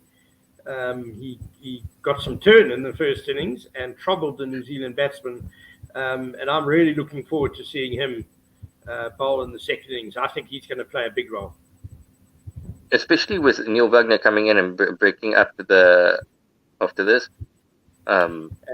Wagner's outside all stump and just defended by Bavuma, no run. With Wagner coming in and creating that rough outside the left-handers off stump, that definitely does bring Keshav Maharaj into the game. And yes. Well. Two left arm quicks. Yes, definitely. Just a quick tweet from Tim 8 minutes ago. There's only been one successful fourth innings chase over 200 at the Hagley Oval. This was achieved by Australia when they made 201 for 3 versus New Zealand in 2016. Henry Nichols, Tim Southey, Matt Henry, Tom Latham, and Neil Wagner from the current playing 11 are all playing. Wagner's in again to Bavuma. Outside all stump and an extraordinary shot by Wow. Bavuma. He leans back and smashes it over gully, and it bounces a couple of times and runs away for 4. That was that had more than a bit of Caribbean flair to it. That shot by Bavuma. I was just about to say Timber Bavuma channeling Vivian Richards there, just throwing everything at it. Wow. Wagner in again to Bavuma. And this is a similar line, but a bit fuller length outside off stump, and Bavuma just has nothing to do with it. Lets it go through to the wicketkeeper. That previous shot really did come out of nowhere a bit. Just showing some aggression. Rassie van der Distance being kept quiet at the other end. So I think Timba Bavuma is just trying to keep the tempo going and being positive. As we were saying, we need to have some positivity, but not really rash shots. From the South African batting lineup. In the end to Bavuma, full outside or side, Bavuma drives, but straight to middle. Still a thing of beauty seeing him do that. Yeah, good shot for none, as they say. And that ends the over with South Africa 62 for 3. Then we continue with this thread of Tim's, a couple of replies from a flash ball cricket commentators. The average runs per wicket in the 4th innings at Hagley Oval, however, is 41.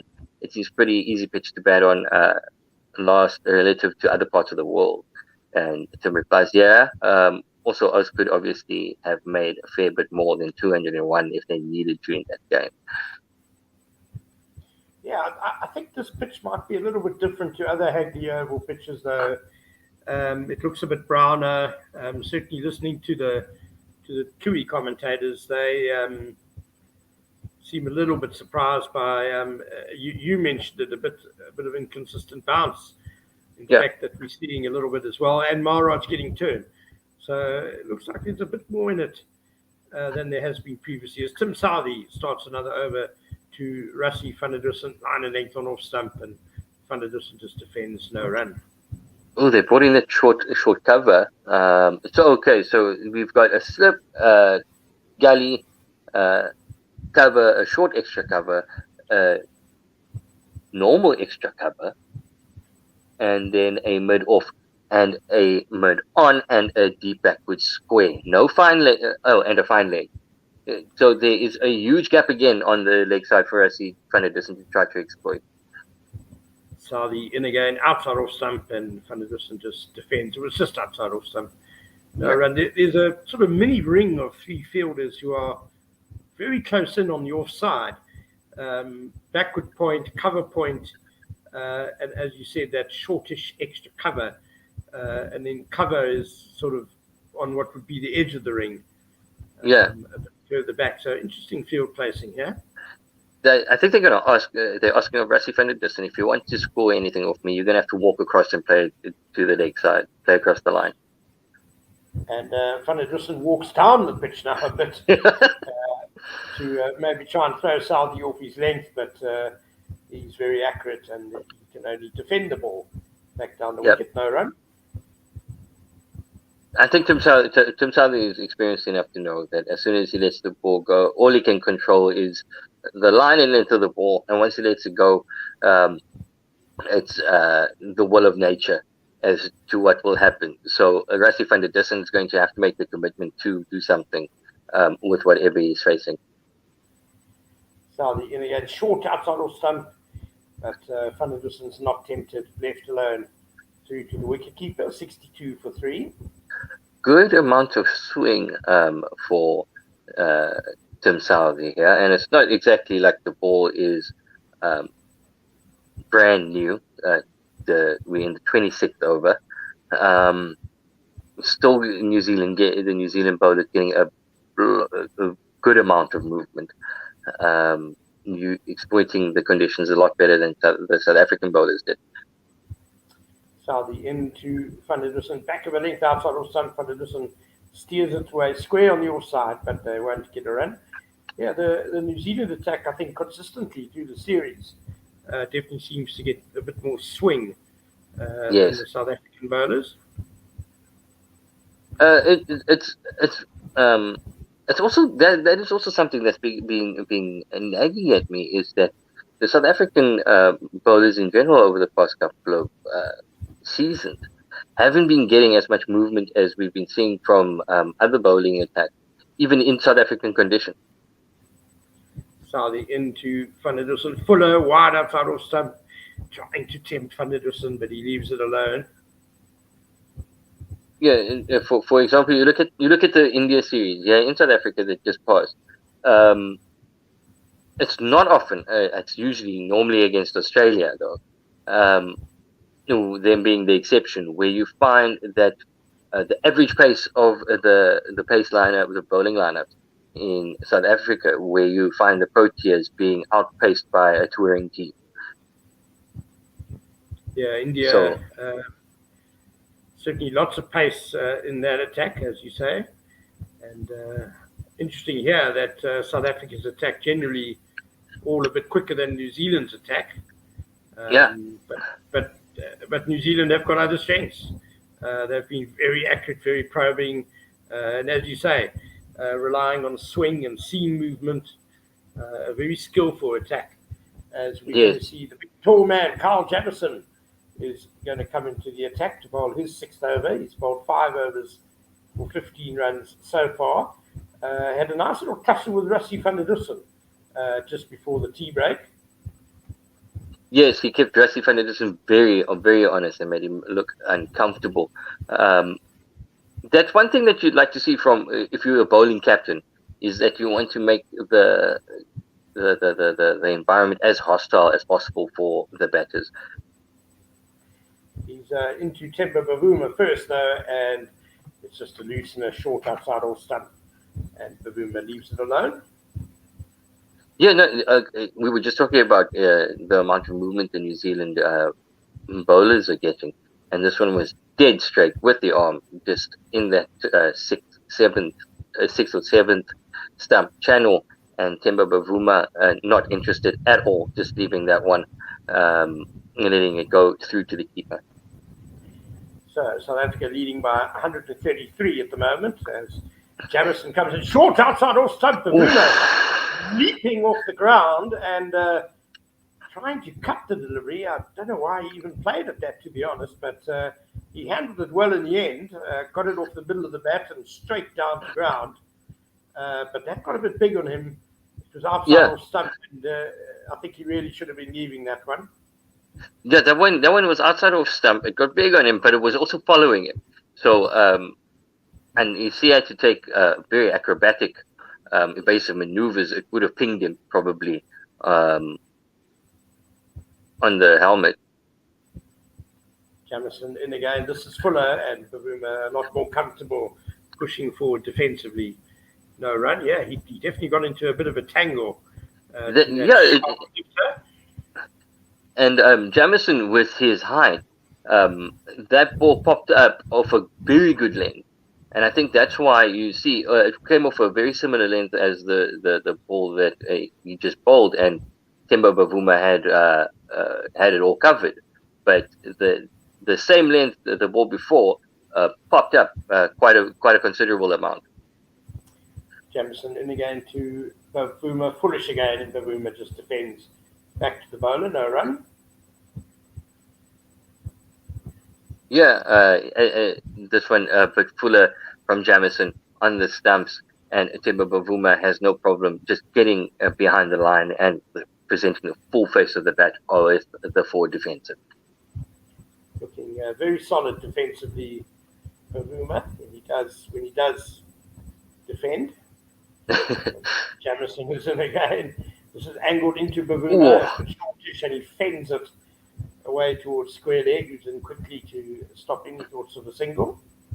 Tucked him up quite a bit there as well, but Temba Bavuma well behind it, getting everything behind that one and just squeezing it out to the leg side for no run. So Bavuma on 11, Van der Dussen on 16, 62 for 3. South African score, and this will be the last ball of Jameson's first over after tea to Temba Bavuma. 2 slips in place, foolish, and good. Bavuma just defends 2 mid-off, no run. End of the over, South Africa 62 for 3, and they lead by 133. Arvind S. On YouTube says he would like SA to make 6 changes to their batting side. Sure. The SA test team going forward should be Pieter Malan, Sarel Eerbeer, Keegan Peterson, Zubair Hamza, Van Tonder comes in, Tony de Zorzi, Ryan Rickleton, Simon Harmer, Kagiso Rabada, Marco Jansen, and Andrich Nokia. I can tell you that Andrich Nokia is still injured, and I have not seen any timeline for his recovery or his availability. That is a very brave team that he is playing. Dropping I would call it a foolish team. Especially dropping Keshav Maharaj. Dropping the only South African batter to average over 50, and you're the most consistent one. So it's crazy talk. Too early in the morning. Yeah, Peter Malan does make that should be being considered as knocking on the door.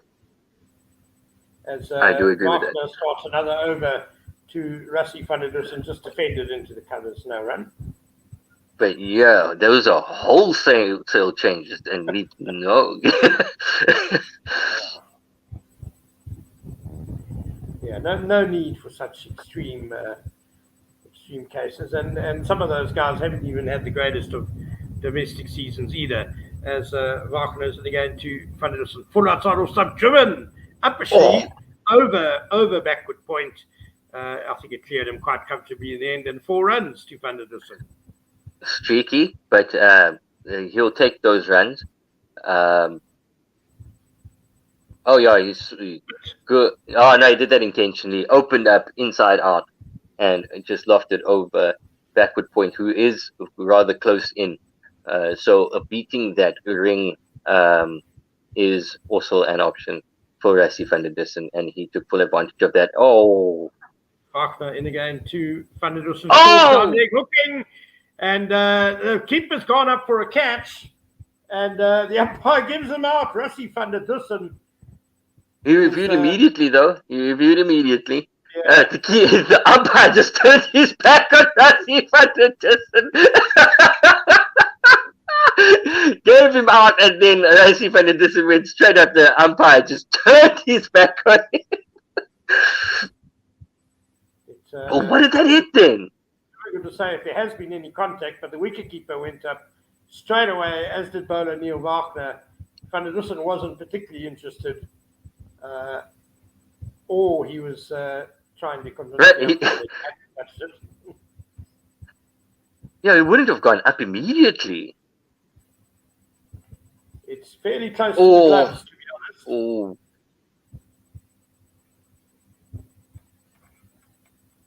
honest.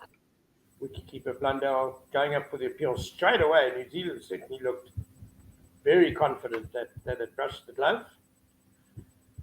If it brushed the glove, Rassie must know. He had to have known if it brushed his glove. Oh, You there's would daylight. think so. It's There's a lot of daylight. Yeah, he looks safe. There's no ultra edge. That line is just staying absolutely flat. I know that a lot of teams are guilty of it, but appeals like this, where it's more in hope than anything else, and the umpire has to change his decision, and there is no. Well, South Africa don't keep their review, but no wicket down. The score is 66 for 3. In hope, where you know that, as Rassie van der Dussen went up straight immediately, just after this ball, I'll finish my thought. Wagner into Van der Dussen, full outside off stump, Oh! drives nicely in front of cover point, and it's going to run all the way to 4. 4 runs for Van der Dussen. He'll go to 24 now. Lovely stroke after that big scare the previous delivery. Can we call that justice? because if South Africa, imagine if South Africa didn't have any reviews, and New Zealand stole that wicket, there should be repercussions for teams that do that. I feel, because that is that's not within the spirit of the game. But, Yeah. excessive appealing. Maybe look, it was quite close to the club, so we can forgive the appeal as Wagner's in again to Van der Dussen. Short ball pulled nicely out to deep mid wicket for just a single. 71 for 3 as Van der Dussen goes to 25 not out. Yes, but there was so. But you just look at Rassie van der Dussen, his face when the umpire gave him. Oh, and Wagner's face when he got given, knew that he stole one, and Rassie's just like, no, and then gets pumped for 4 with the next ball afterwards. Neil Wagner ends the over with the foolish delivery outside off stump, just left alone by Van der Dussen, and that's the end of our stint together, Anis. We're going to be handing over to Tim Delace and Werner Erasmus with South Africa on 71 for 3, leading by 142 runs. Yes, guys, take us Thank you, home. guys. Just guys. How are you doing, Tim? I'm good. I'm good. I'm good just- too. Just busy looking up stats on successful run chases and that sort of thing to try and give a positive vibe on things. Yeah. Yeah, this There's pitch. only been one successful run chase of over 200. Interesting. As Jameson runs in here, gets that one on short of a length outside the off stump. Rassie just lets this one go through. The pitch has seemed pretty good for batting still. Nice true bounce. And there hasn't been a lot of trouble. The movement has subsided a little bit in the last while as Rassie and Timber have started to form a solid partnership here. But still enough in there for the paces, and we did see Keshav Maharaj get some turn yesterday, which should encourage him. Jameson runs in again here to Rassie, full outside of some. Rassie punches this one firmly down the ground past Madoff, who I suspect got a hand on that one as he to his right hand side, and they will come back for the third run. Nice positive punch there from Rassie. Yeah, good. But to full there from Jameson, nicely driven. Good to see the rotational strike from the South African batters, not allowing the New Zealand bowlers to get on top. Yeah, it's good to see a bit of a difference in approach from Rassie in this innings. He looks a lot better once he's a bit more positive. Jameson runs in again here on a length angling into leg stump. Bavuma just works this one onto the leg side to mid on for no run. Just to get back on that run, successful run chase. Of course, there's going to be a caveat to that. Australia achieved that against New Zealand 6 years ago, but they were only 3 wickets down, so they probably would have got 300 if they were asked to get that, which I think South Africa need to be aiming for. If they get a lead of 300, then they can feel comfortable. Definitely. Jameson into Bavuma on a length, angling into the off stump. He just defends this one out to the mid-wicket region for no run. Yeah, I also think 300 is the minimum the Proteas need to aim at here. That's another 155 runs away as South Africa are 74 for 3, leading by 145.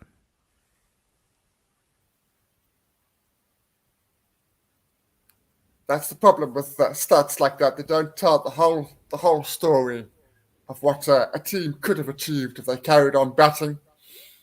Yes, Jameson in again to Bavuma. Short outside the off stump. Temba just leans back and defends his one a bit away from his body, but out 2 point for no run. Yeah, stats can be a bit misleading at times and not tell the full story, as you rightly say. I often think back to that run chase against India in 2013 where we ended up drawing it, and the Vernon Philander and Dale Steyn ended up deciding not to go for the runs to the end. And I remember feeling so unhappy about that and thinking, we could have had a record for the highest run chase. Why are we always siding on the as Jameson just pulls one on a length outside the off stump. South Africa 74 for 3 at the end of the 29th over. It always feels like South Africa tend to side on the side of caution instead of going for the win, which can be frustrating at times. But I think in this situation, at least, they know they do need to win this test match to get out with a tight series and keep the proud record rather against New Zealand. Yeah, unfortunately, that's our character trait, is to always be a little bit on the conservative side of things. Yeah, I remember that game as well. I remember how frustrated Dale Steyn was hitting that last one for 6, just shaking his head. Yeah, that was a bit disappointing seeing them shut up shop. We still had a couple of wickets left. I wonder what Morné Morkel was thinking in the dressing room, thinking he could probably come out and score those runs. Why are they not going for it? Wagner running in over the wicket to Rassie, short of a length onto his hips. He just turns that around to square leg for no run. Yeah, as you say, there's not a lot of assistance here for the bowlers. There is still something, but it definitely is probably the least that there's been throughout this test match. So South Africa will want to make hay while that is the case. They want to get on top of the situation.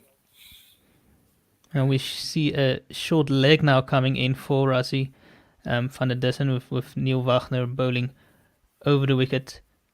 He comes into Rassie, short length. Rassie pulls this away to the fine leg region for a single. Maybe a strategy here from Neil Wagner to Rassie. Not anything new. Neil Wagner loves this type of approach. Yeah. That one just didn't get up at all. Just didn't get up barely above waist high. So it was very easy for Rassie to swivel it towards the fine leg. Yeah, Marco Jansen also being a left-hander, but he has the advantage of height. So he does tend to get the ball up nice and high without too much effort as Wagner runs in again here. On a length just outside the off stump, Temba defends this one to the cover region for no run. Yeah, it's quite remarkable what Wagner is able to do, not being 6'3" and above. He really does get an awful lot of the ball to do an awful lot of a good length quite often. Doesn't always have to go short to get that extra bounce. Yeah, Wagner does put in a lot of effort. He runs in again over the wicket. Full length delivery just outside the off stump. Temba Bavuma leans into a nice drive just past the bowler on the offside. All the way to the boundary as it is hauled in by the mid-off fielder, and they complete 3 runs. Nicely driven. just a little bit full there from Wagner. He'll be just disappointed that he gave that sort of half volley to Performer, but Performer played it nicely down the ground. Yeah, Bavuma's once again come in with a nice positive intent. He's looked very good. He's looked good all year, to be honest. I think that India series is the best I've seen of him, and he's continued on in this series so far. Wagner short again. Rassi just pulls this around, but it's gone to whatever you call that position, Tim, like a fine leg in the ring, almost a 45 position for a spinner. Yeah, it's exactly for that. It's for the top edge. That's exactly what it's there for. It's there to get the wickets rather than anything else. Wagner in for the last ball of the over. Short again. Rassi just ducks underneath this one, a bit too high. Looking for a wide, but not given by the umpire. South Africa are 78 for 3 after 30 overs. Their lead has moved up to 149. Rassi van der Dussen on 29. He has now faced 70 deliveries. Themba Bavuma is on 14 of 29. Lots of discussion there from Rassi to Themba. I think giving a real indication of what he thinks Wagner's doing with the deliveries. You could see his hand gestures were suggesting the ball was coming into Rassi. So maybe it's something that Performer needs to watch out for when he faces him in the next over. Jameson into Themba, short and wide outside the off stump. Themba tries to punch this through the offside. One hand comes off the bat. Sort of a half cut, half punch off the back foot, a bit in between. Not a fully fledged cut shot, but that goes for no run. Yeah, no timing in that shot whatsoever. It's going to be a bit wary of the extra bounce that Jameson gets from that length. So wary of that shot when he plays it again. Jameson into Themba. Fuller angling into the middle stump. They go for a quick single as he punches one out to the mid-wicket region. They do get through safely. A well-judged single in the end there by Themba, who is very quick between the wickets. Yeah, very, very good. Direct hit, we still would have made it, but good judgment of a single there by Themba Performer. The lead has gone up to 150 runs, as Rassi will now be on strike to Jameson. This partnership has grown to 41. Jameson into Rassi, short. Rassi pulls this one out to deep square leg once again for a signal. Not a signal, a single. Rassi has been getting quite a few short deliveries over the last couple of overs, so he's setting up for that. It could be that they'll try and bowl him a fuller one to try and catch him off guard. But he has been in for a while now, so he is looking more comfortable than he did at the beginning of his innings. Yeah, and it was the same in the first test as well.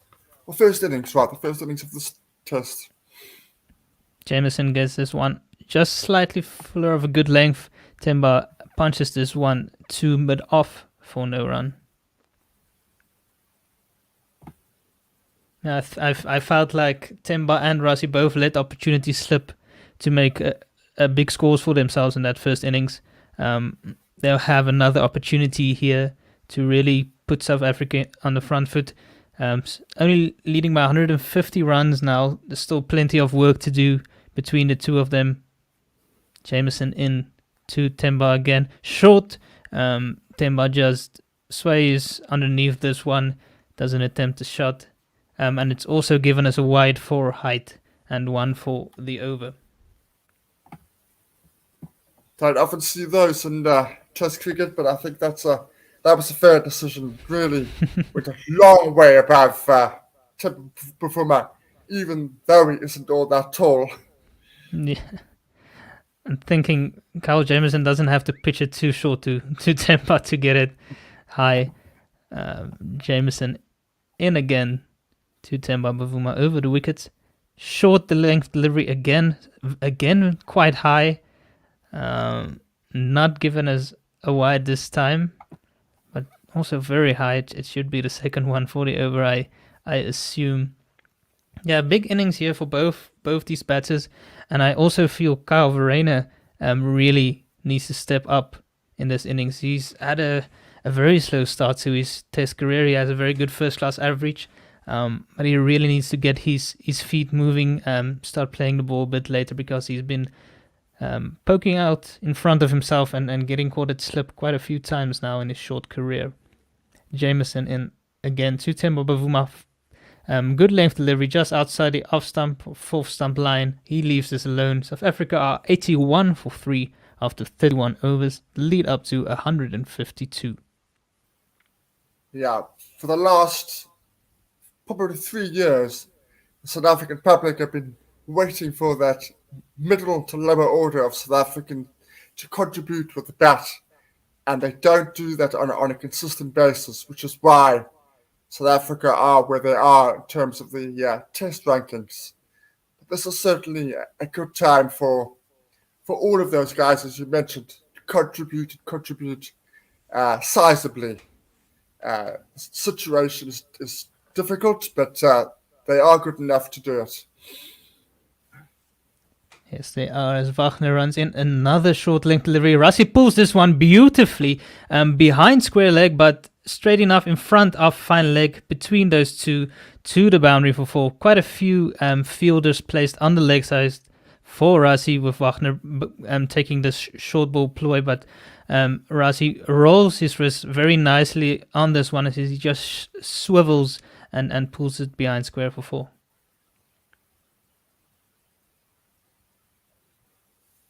Wagner in again. Another short length delivery, another swivel, another pull shot by Rassie.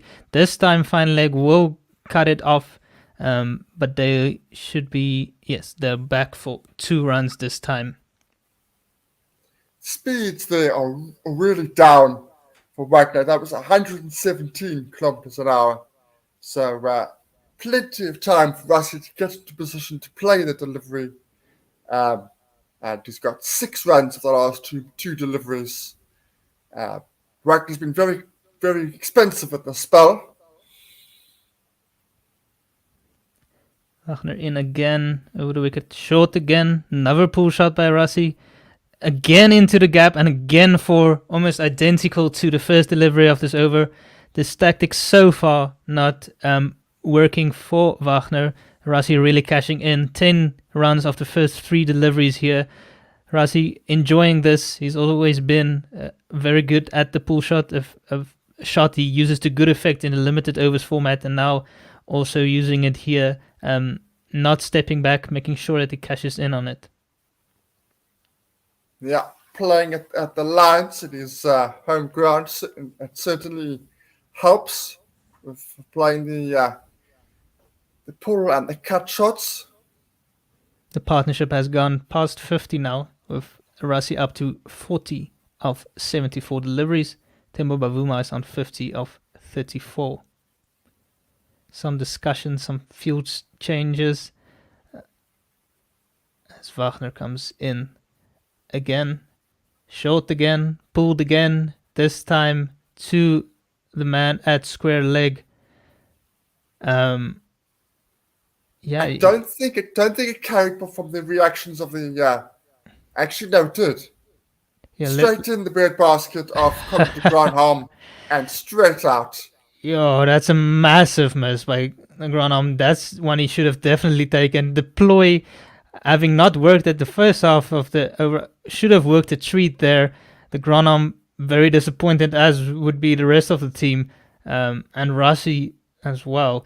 Short length again pulled. There's one. He gets some bat at it, very fine, past the fielder. Past the keeper, and they'll come back for 2 runs. Big opportunity gone down there by Colin de Granholm, who had an exceptional innings, but won't feel too great about that one. He sort of grabbed at that one, didn't let the ball come to him. Yeah. certainly looks as if that was the case. That's a real let-off for South Africa and Rassie van der Dussen. Now Rassie needs to make this count now.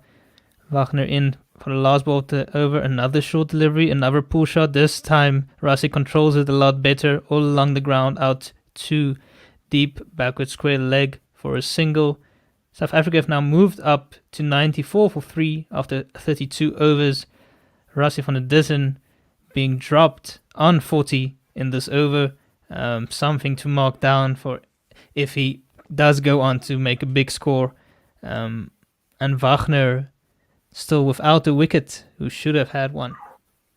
I think that was so. Instead of having an expensive over with a wicket, which would have been what they were aiming for, I think that over went for 15. If it had gone for that and they still got Rassie van der Dussen, they would have taken that. It wouldn't have mattered.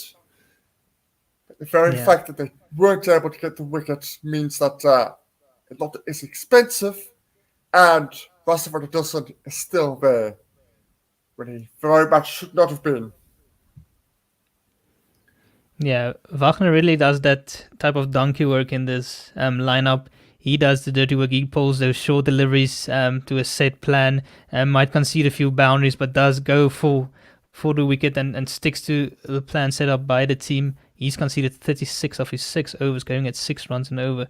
Jameson in over the wicket, just short of a length, outside of the off stump, wide enough to be a comfortable leave for Rassie. As we look at that replay again, that ball really went straight to Colin de Granholm.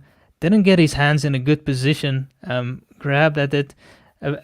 It looked a bit like he'd say to kids, don't go crocodile style at it. Get those hands nice and close together.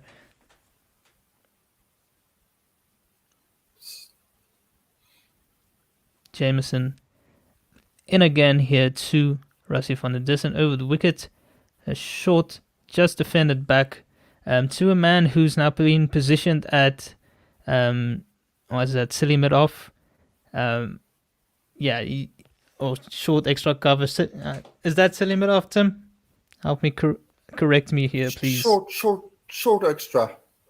Okay. Right. It's just off the cut strip, so it's really close. Sort of very close short cover. Now he's there for Rassie maybe getting too early into the shot and popping one up into the air.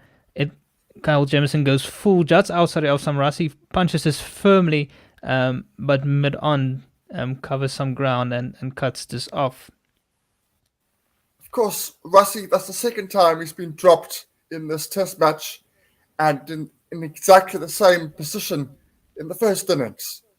Except it was a much fuller delivery, but it was exactly the same position, but I think a different personnel. And Rassie really needs to make use of his chances here. Jameson in again to Rassie, full angling down the leg side. Rassie just glances this away past the keeper for 4. Nice, easy runs. It ended up coming off the pads according to the umpire, but still a cheap 4 runs there for South Africa, which we'll take. Yeah, very poor delivery from Jameson. You're right about the coming off the pads, because that's why Jameson had a stifled appeal. He knew pretty much that it was missing leg stump by some distance, but he did think about an appeal momentarily.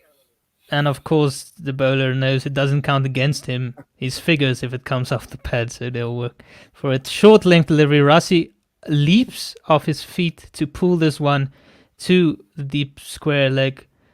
Fielder, they go through for a single. The bowlers are very adamant if a ball has come off the pads to make sure that the umpire knows it's not off the bat, so that it doesn't count against their figures. Always a good ploy to do that.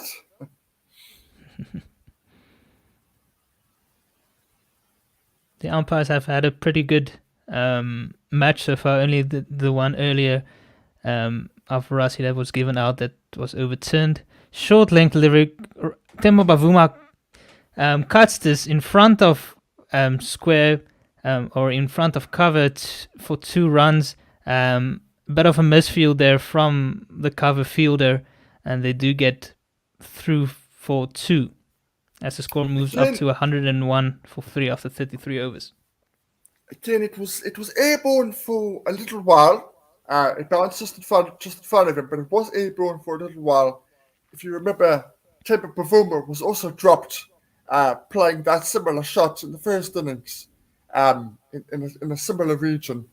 That one wasn't a drop, but it was airborne for a while, which is why they've got those close-in fieldsmen on the offside, because both guys are on the odd occasion playing a little bit early in their shots. It might be due to the fact that the pitch is maybe a little bit too paced. Yeah, the pitch has seemed slower than the first test match. You could see it was a bit browner to start off with than the first test as well. As Wagner bowls another short length delivery again. Rassi pulls this one to deep square. Quite a few fielders on the leg side now. He gets the gap there between 2 of them to get it through to the deep square leg fielder for a single as he moves up to 45.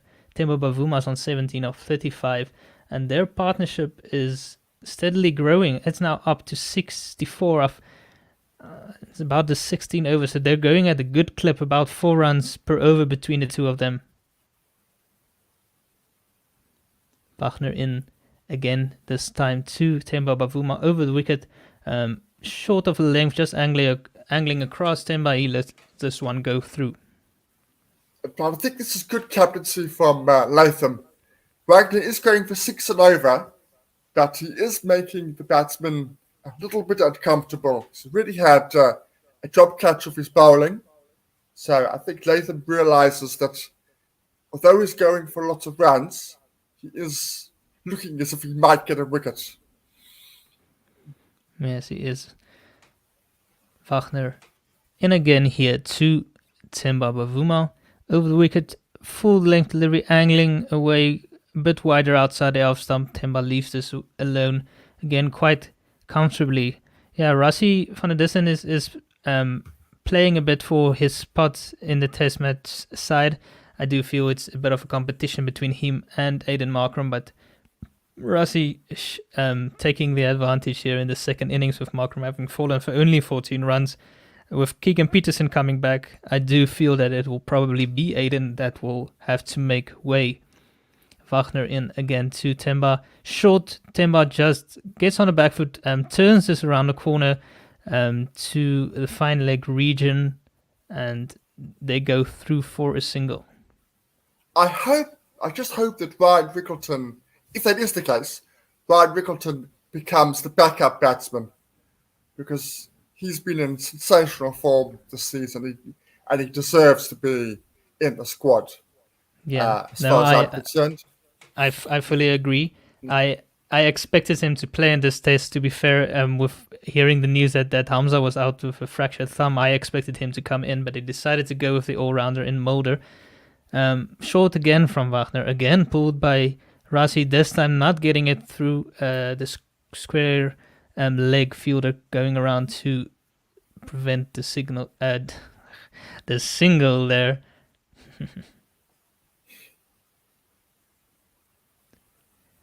It's a good point about Latham continuing here with Wagner. Wagner is just doing what he's asking of him, so I'm sure Latham has no problem with it.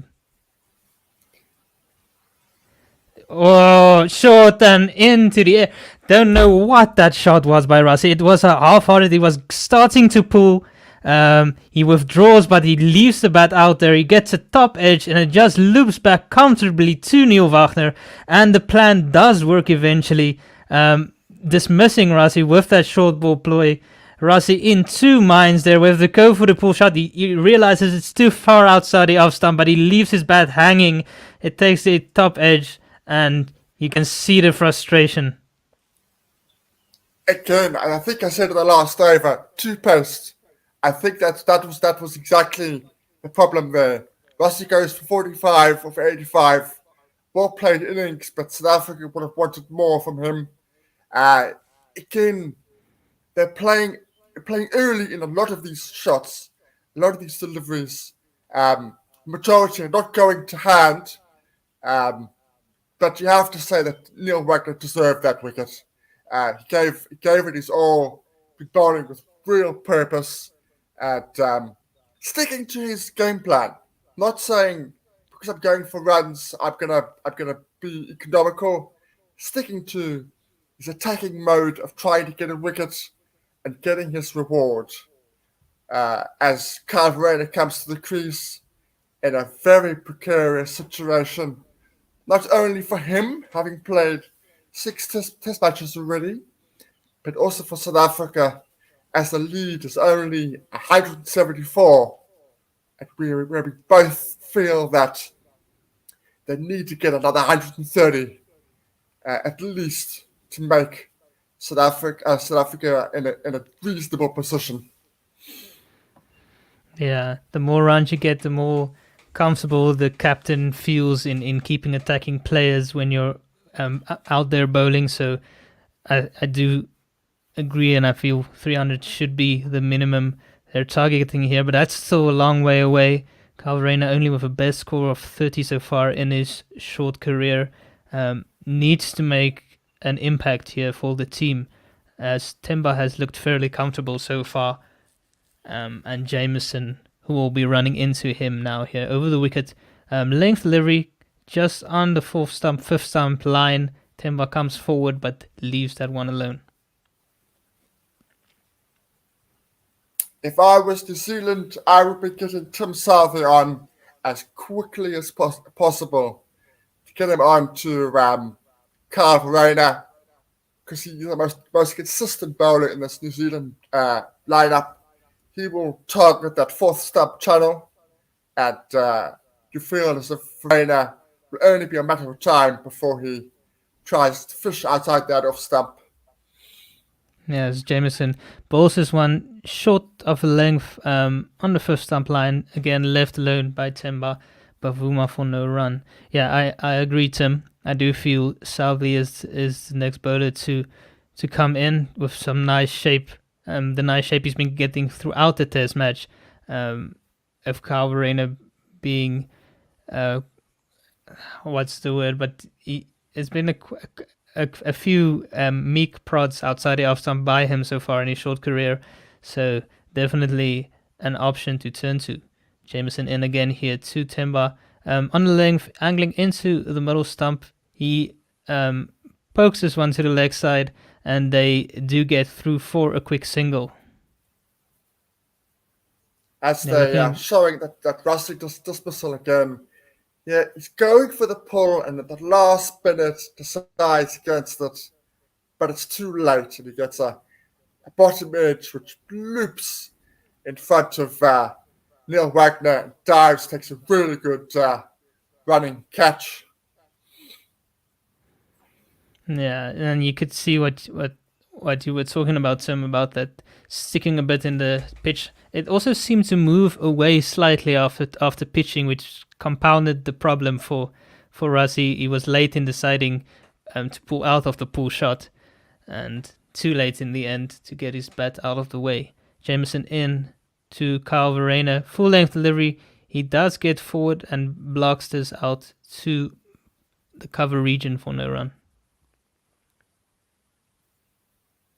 That was reasonably compact from Kyle Verreynne. There's been too much of the sort of playing away from his body, and really playing in that sort of fifth stump channel, getting inches behind the stumps.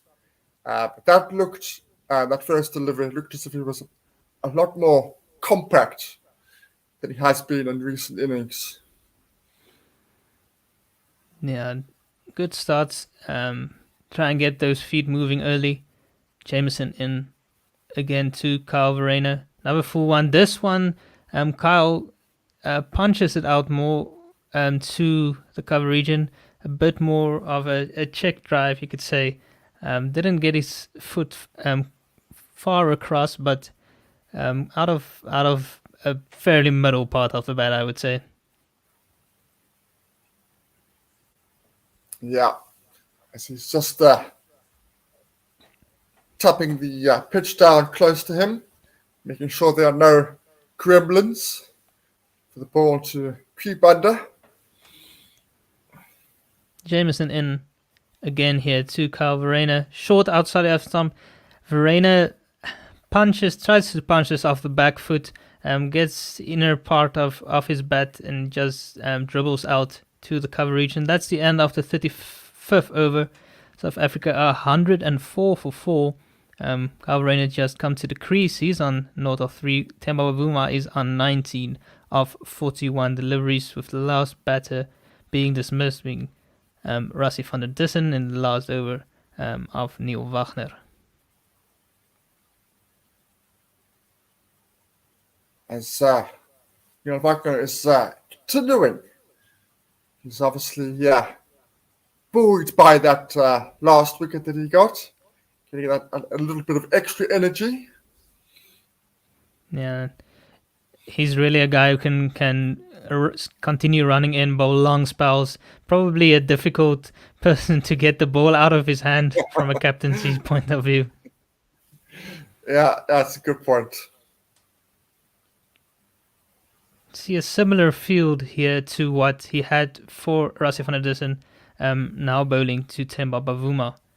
And continuing with that short ball ploy, Themba just ducks underneath this one.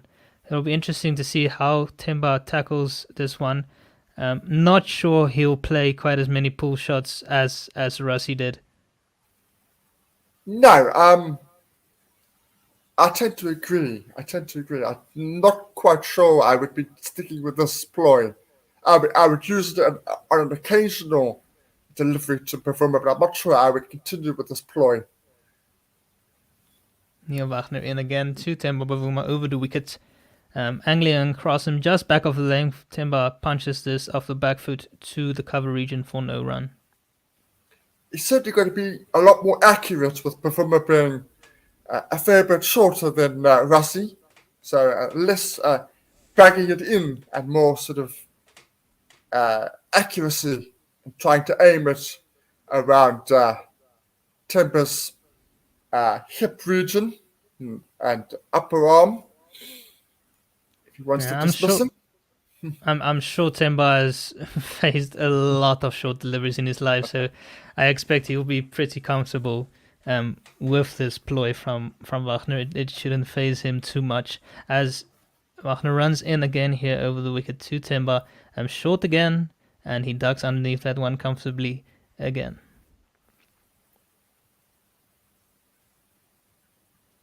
Yeah, as I said, a big innings here for Kyle coming in.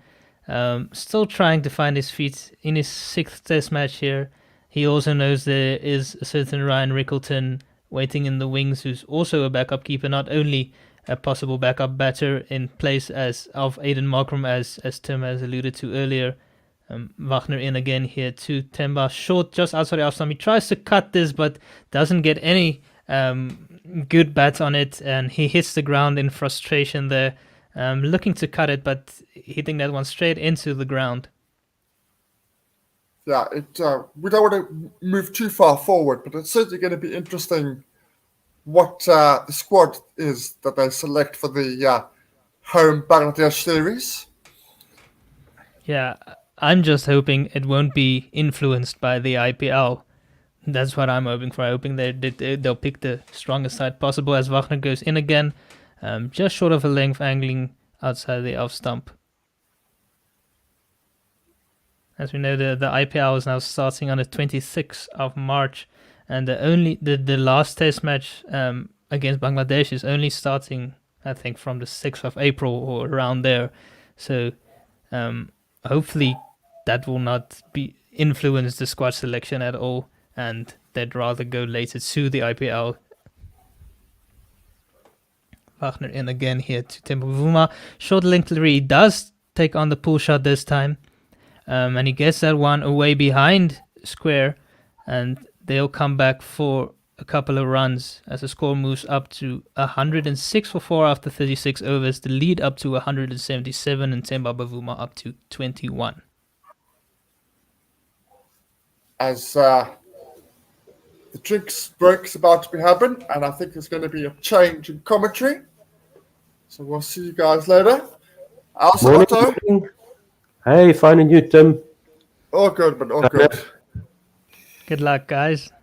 Cheers, Thank guys. you. Thank you very much. Yes, lots of runs, no wickets. Morning, Chris. Good morning. Hey, I hope it stays a good morning. Already 1 wicket after tea, I think, if I'm not mistaken. And a good recovery partnership there from Van der Dussen and Bavuma, but ended by the silliest of silly shots. That would have been a Monty Python sketch. It was that silly. Right.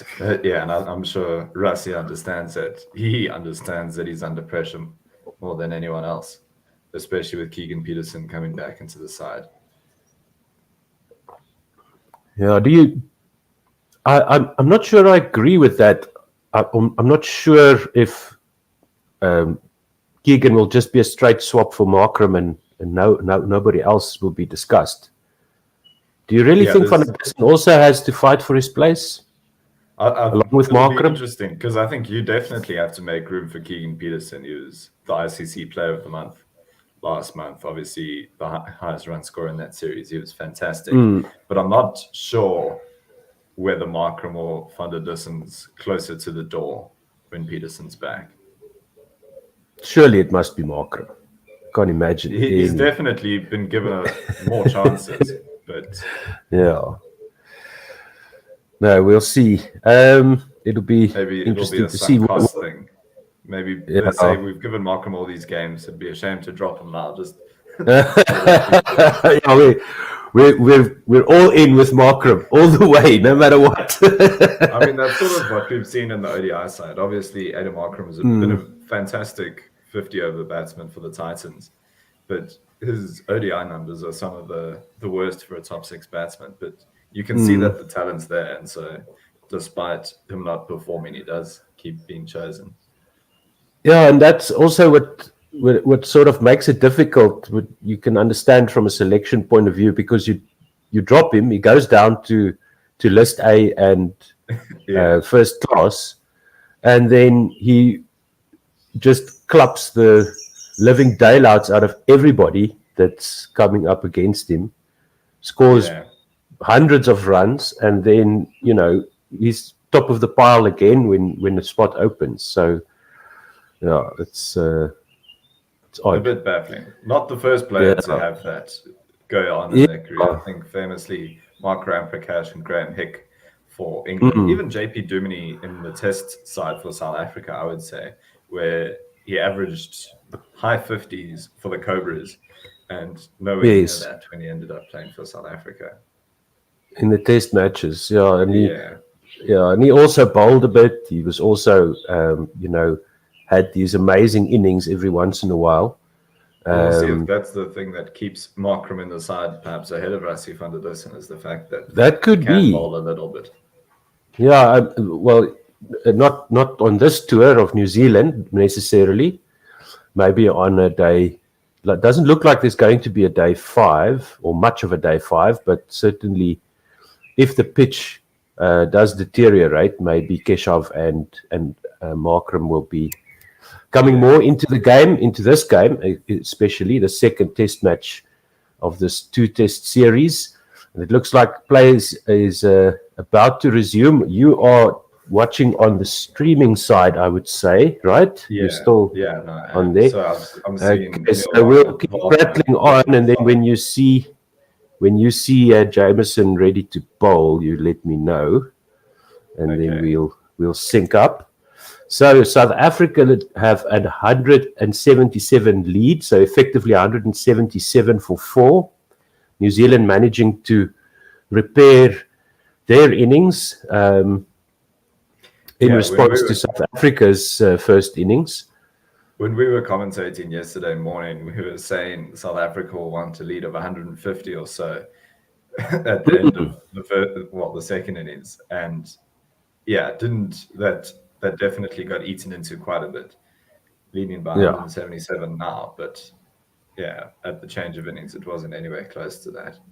I do see Carl Jameson now at the top of his run-up.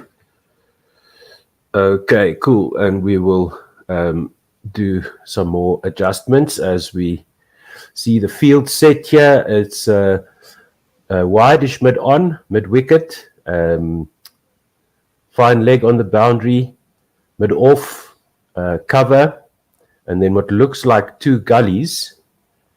And, and two slips in as well as Jameson goes in to Verreynne now, who leaves this one alone outside off stump. He's still yet to score. Kyle Verreynne is there with Temba Bavuma, the white ball captain, on 21. The score is 106 for 4, and that was the first delivery of the 37th over. Yes, it was a pity that South Africa couldn't get rid of Colin de Grandhomme, but he played an awesome innings for New Zealand and really put them back in contention in this test match. So they've got him to thank, except for the drop catch of Van der Dussen, which I saw this morning. Kyle Verreynne pulls this one from outside off stump into the onside to the square leg region, and they'll come back for 2. Kyle Verreynne did drop off the mark. Colin de Grandhomme as well. But once he'd already got to his 100, he's on about 101, where he got an edge, and Kyle Verreynne went up to try catch it and just sort of dabbed it over the crossbar as if he were a goalkeeper rather than actually holding onto it. It obviously was a very difficult catch, but those are either they stick or they don't, they say. Third delivery now of this 37th over, and Jameson goes to Verreynne, who defends this one, tighter line on off stump, a good length to Kyle Verreynne, and he defends this one to the offside, 108 for 4. Now, and luckily for New Zealand, that drop catch off Van der Dussen didn't cost them too much, where he was dropped by Colin de Grandhomme. It was one of the first things I saw this morning after I woke up, so that gives you some idea of how long I've been watching the game. So the field still stays the same. Verreynne facing Kyle Jameson, right arm over the wicket to the right hand, who drives a lovely on drive. Is it going to beat the man running from mid on? No, they just get the single, and that brings Bavuma back on strike. He's on 21, 109 for 4. New Zealand have never won a series against the test series anyway, against South Africa, home or away. So they're pretty close to doing it first.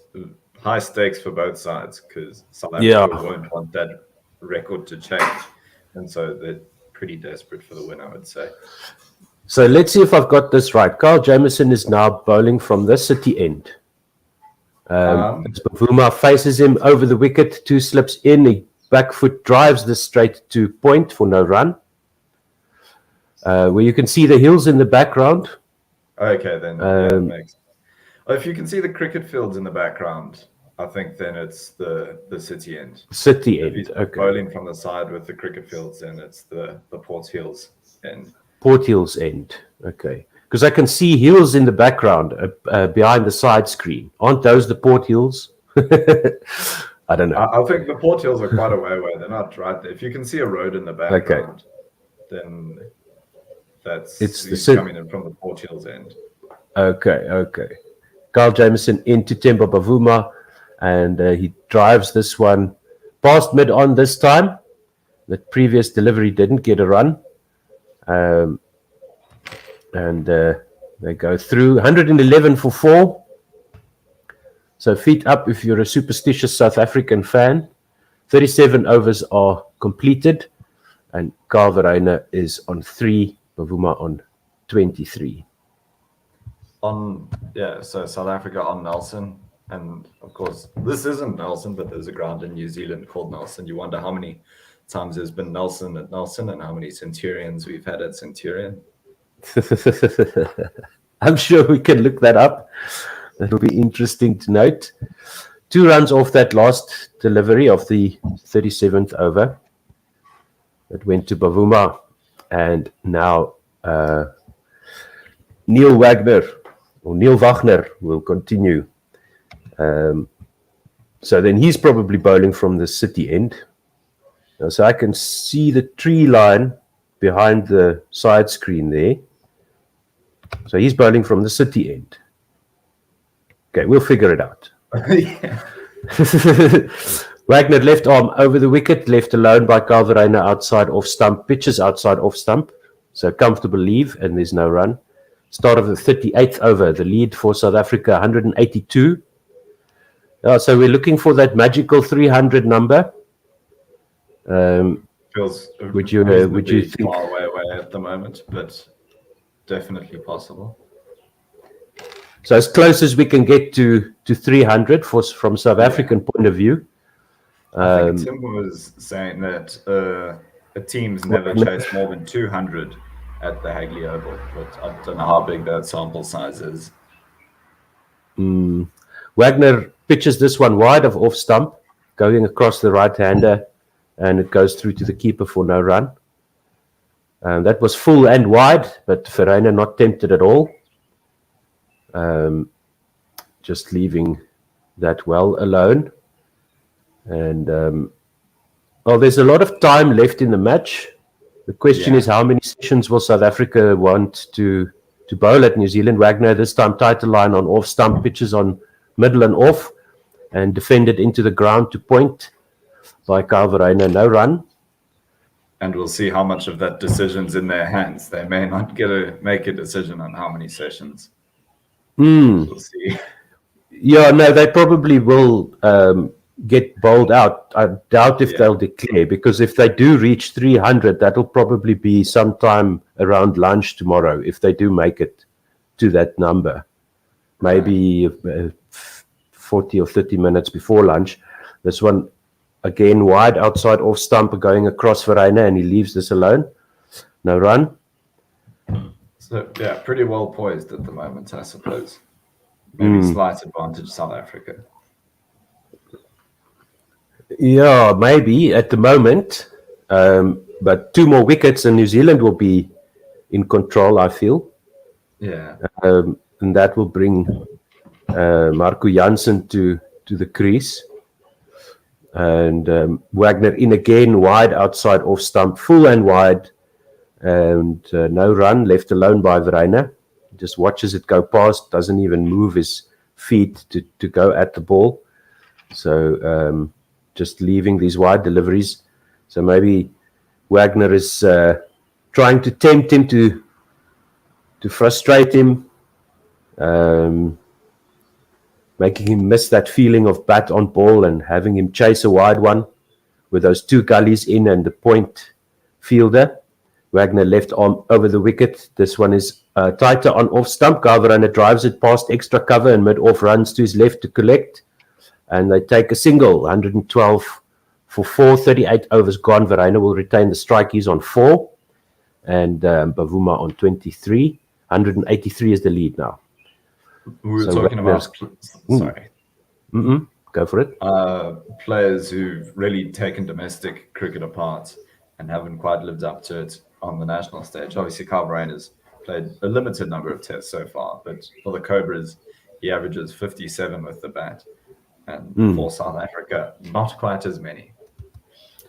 No. We'll have to close the gap between our first class and our test and the test level, but that's a challenge for most countries, except maybe England and England and Australia, maybe India as well. And Matt Henry is into the attack. He's replacing Jameson. So we'll probably get to see which end he's bowling from. So just keep an eye on that. See if they mention it on here somewhere. No, they do not. We'll see. So start of the 39th over, 112 for 4. And we see a replay here of Temba Bavuma's wicket taken by Matt Henry. I assume this was in the first innings, as Matt Henry goes to Calverena And that was probably then a replay of Vereina's wicket, and he plays this one off a middle and off stump line into the onside for no run.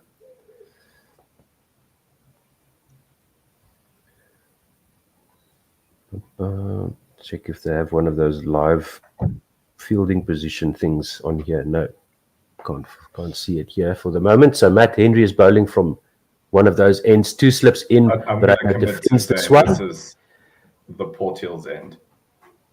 Is he bowling from the Portil's end? Because I think we'll have a look. City in the background. Okay. So that is the one where you can see the mountain tops way out on the horizon. So if we're looking behind the batsman, we'll see a road, and so behind the batsman now is a road and trees, which is where the city is. So he's coming in from the other end, which is the Portil's end. Okay, cool. Thank you very much. That's good to know. Yeah, no distinct architecture or anything like some other grounds. It's a small town ground, I would say. Yeah, and Christchurch hardly is a small town, but maybe by global standards, it's not the biggest city in the world. On the rugby grounds, but even their rugby grounds aren't massive for a country that's rugby mad. Yeah, so Vereina leaves this one alone. Yes, it's always it always looks so quaint compared to what we used to over here with the rugby and most of the rugby and cricket stadiums. And I was now watching this United Rugby Championship as well. There's some of those English and Vereina has a fish at that one from Matt Henry outside off stump and just beats the bat. Beaten all ends up indecisive whether he wants to go at it or not, and ends up just dangling his bat and misses the outside edge there. Vereina just pulled out of that at the last minute, but properly beaten. Yeah, easy to read too much into a player's face, but sometimes he can look quite nervy whilst he's at the crease, Kyle Vereina. He always does have that look on his face as if he doesn't know quite what's going on. Played it beautiful straight drive there from Kyle Vereina. End of the 39th over, and he moves on to 114 for 4. So they only has that bewildered look on his face, but definitely doesn't act like bat like he's nervous or bewildered. It's just how his default expression. Yeah. 2 balls, two runs off that final delivery of the 39th over, and that means Bavuma will get the strike back for the first time in a while. And 114 for 4. The lead is now 185. Bavuma on 23. And so we'll see if Wagner continues from what would then be the city end. He goes left arm over the wicket to Bavuma, and once again it pitches outside off stump, going across the right hander and through to the keeper for no run.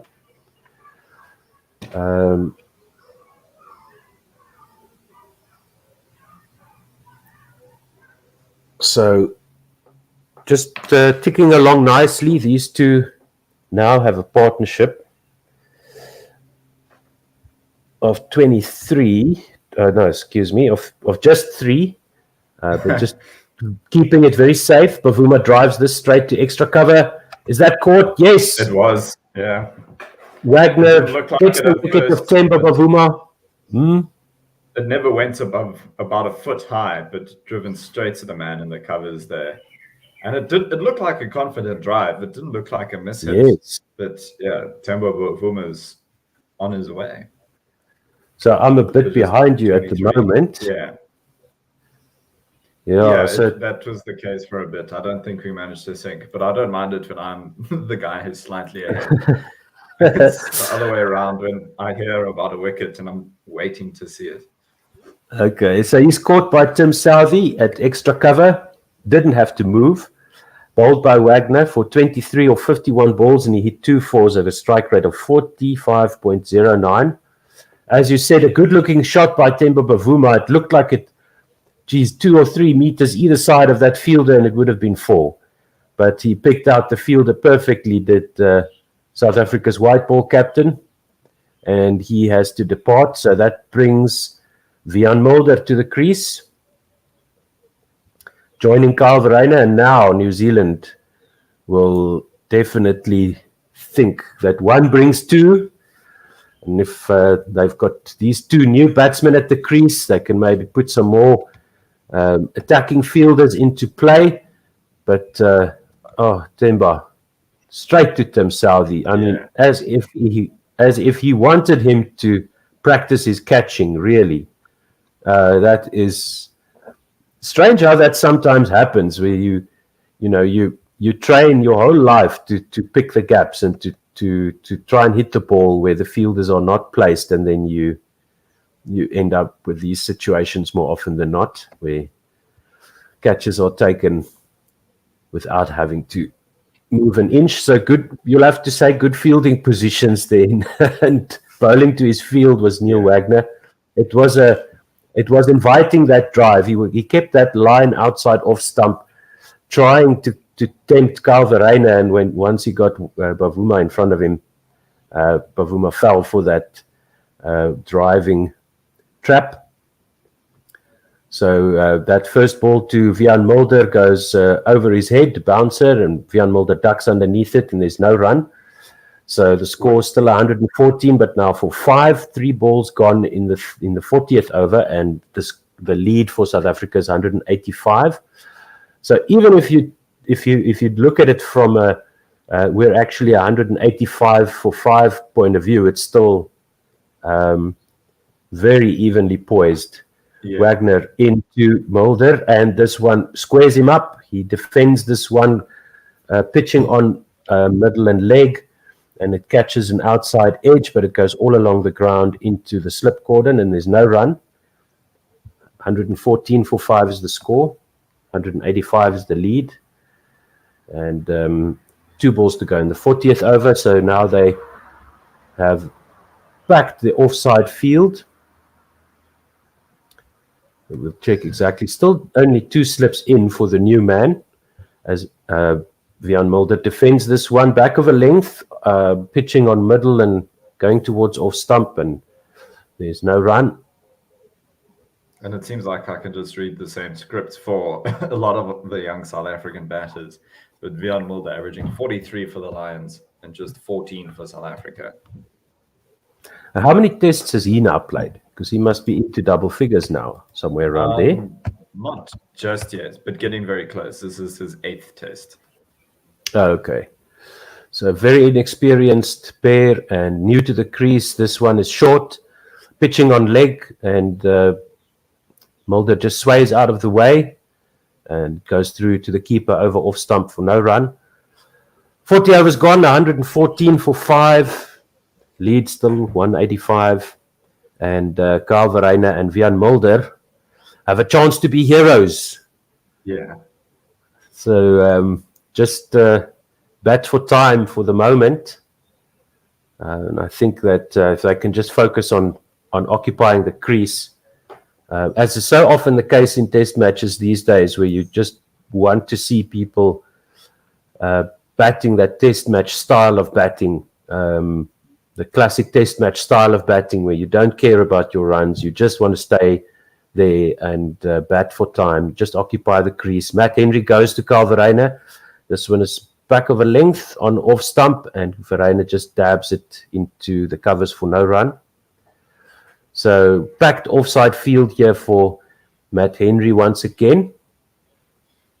We'll check exactly if they still got the 2 slips and the 2 gullies, and then point, cover, mid-off.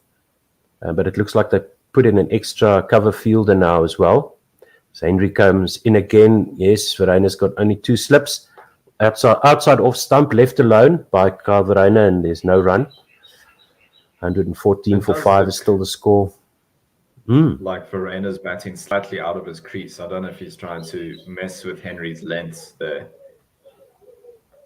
Yeah, his back foot is about 10, 15 centimeters outside the crease, down the wicket. So Henry comes into him and he goes up on his toes, punches this into mid-off for no run.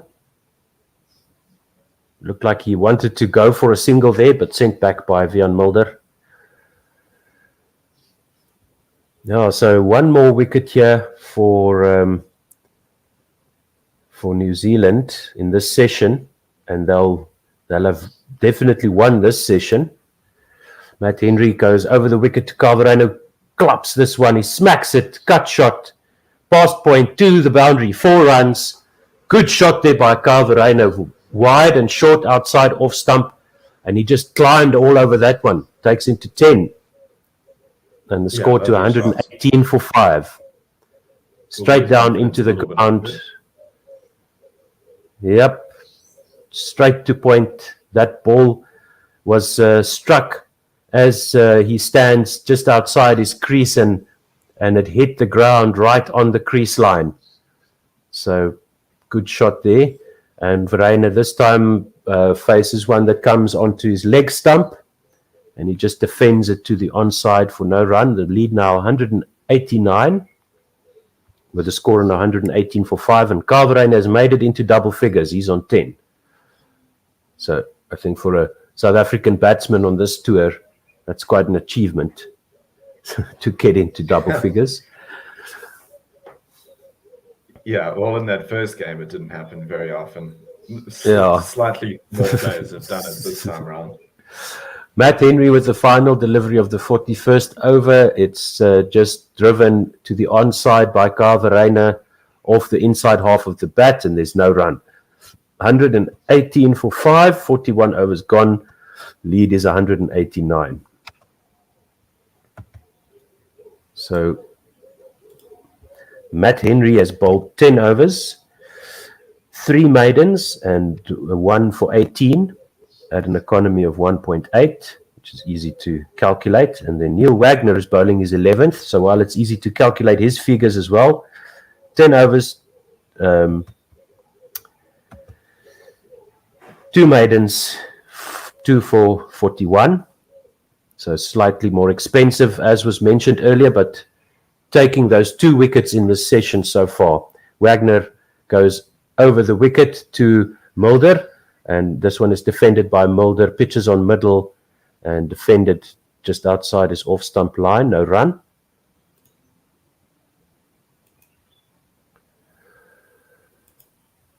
And it was interesting. Well, there was an injury to Zubair Hamza that gave Mulder a chance.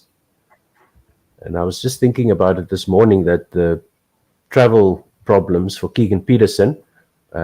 Wagner over the wicket to Mulder. This one is full. Pitches just outside off stump, and Mulder just defends it to point. No run.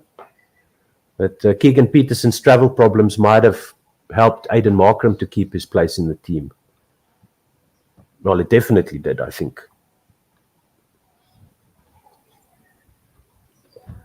Also, I guess it's difficult to then give new players an opportunity in that Bangladesh series, because it's a very different test playing New Zealand in New Zealand compared to coming back and playing Bangladesh in South Africa.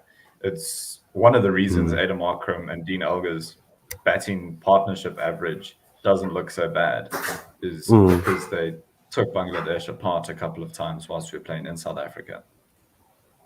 That last delivery by Wagner was full and wide outside off stump. Pitching almost in the block hole, but very wide outside off stump and left alone by Vian Mulder, who's still on naught. 118 for 5. 3 balls to go in the 42nd over. Lead is 189. Wagner into Mulder, short on leg stump, pulled to backward square leg, and it's fielded on the boundary. They take a single. 119 for 5. Yes, it's a very, very different challenge. But Bangladesh are on the up. I mean, they went to New Zealand and beat them. And it's no longer a as we found out when they became the first, when Sri Lanka became the first subcontinent nation to beat us in a test series in South Africa, as Wagner goes over the wicket on leg stump. Verreynne defends this into the onside for no run. These subcontinent sides are not averse to bouncy wickets anymore. It's not such a big issue. So you can't just bowl short to them and expect them to bat themselves out, as so to speak. So let's see. It might be more of a challenge than we think. The worst thing you can do in any contest is underestimate your opponent. Wagner goes left arm over the wicket to Verreynne, defends this one to point, no run. 42 overs gone, 119 for 5. The lead is 190. On the comment side of things, Morris Abbas says, or asks, the South African batting coach. And I think at the moment we don't have an actual batting coach, but we have a batting consultant in Justin Salmons. And I think Mark Boucher is doing a fair bit of that coaching himself. There was that video doing the rounds of them trying to help Adam Akram out in the nets, Mark Boucher, between the first and second test. We'll see if that's something that changes in the near future as well, whether we bring on someone full-time then. I'm not entirely sure of Justin Salmon's credentials. I know he was the St. John's in Houghton College's first-team coach, but I don't know. I mean, you don't need to have been a first-class cricketer to be a batting coach, but I think sometimes the players may give you a bit more credence and respect if that is the case. And I don't know if Justin Salmon's played any first-class cricket. 2 slips, 2 gullies. Matt Henry right arm over the wicket to Wiaan Mulder, who defends this one just outside off stump, no run. Yeah, it's positions in that South African coaching setup has been it's been a point of discussion for a while, let me put it that way. And the batting coach especially, because in the past few years, that's been our weak point. Matt Henry over the wicket to Wiaan Mulder on off stump, defends this, tries to work it to the onside, just goes along the ground to mid-on, no run. Still 119 for 8. Thank you for the comment there, Mr. Moorsabas. Thank you very much for listening, wherever you are listening from. We see Matt Henry in again to Wiaan Mulder. This one is on middle and leg and worked to backward square leg, and they take a quick single as square leg has to run back and pick that up. And the score is 120 for 5. Mulder moves on to 2 runs. 3 balls to go in the 43rd over. The lead is 191.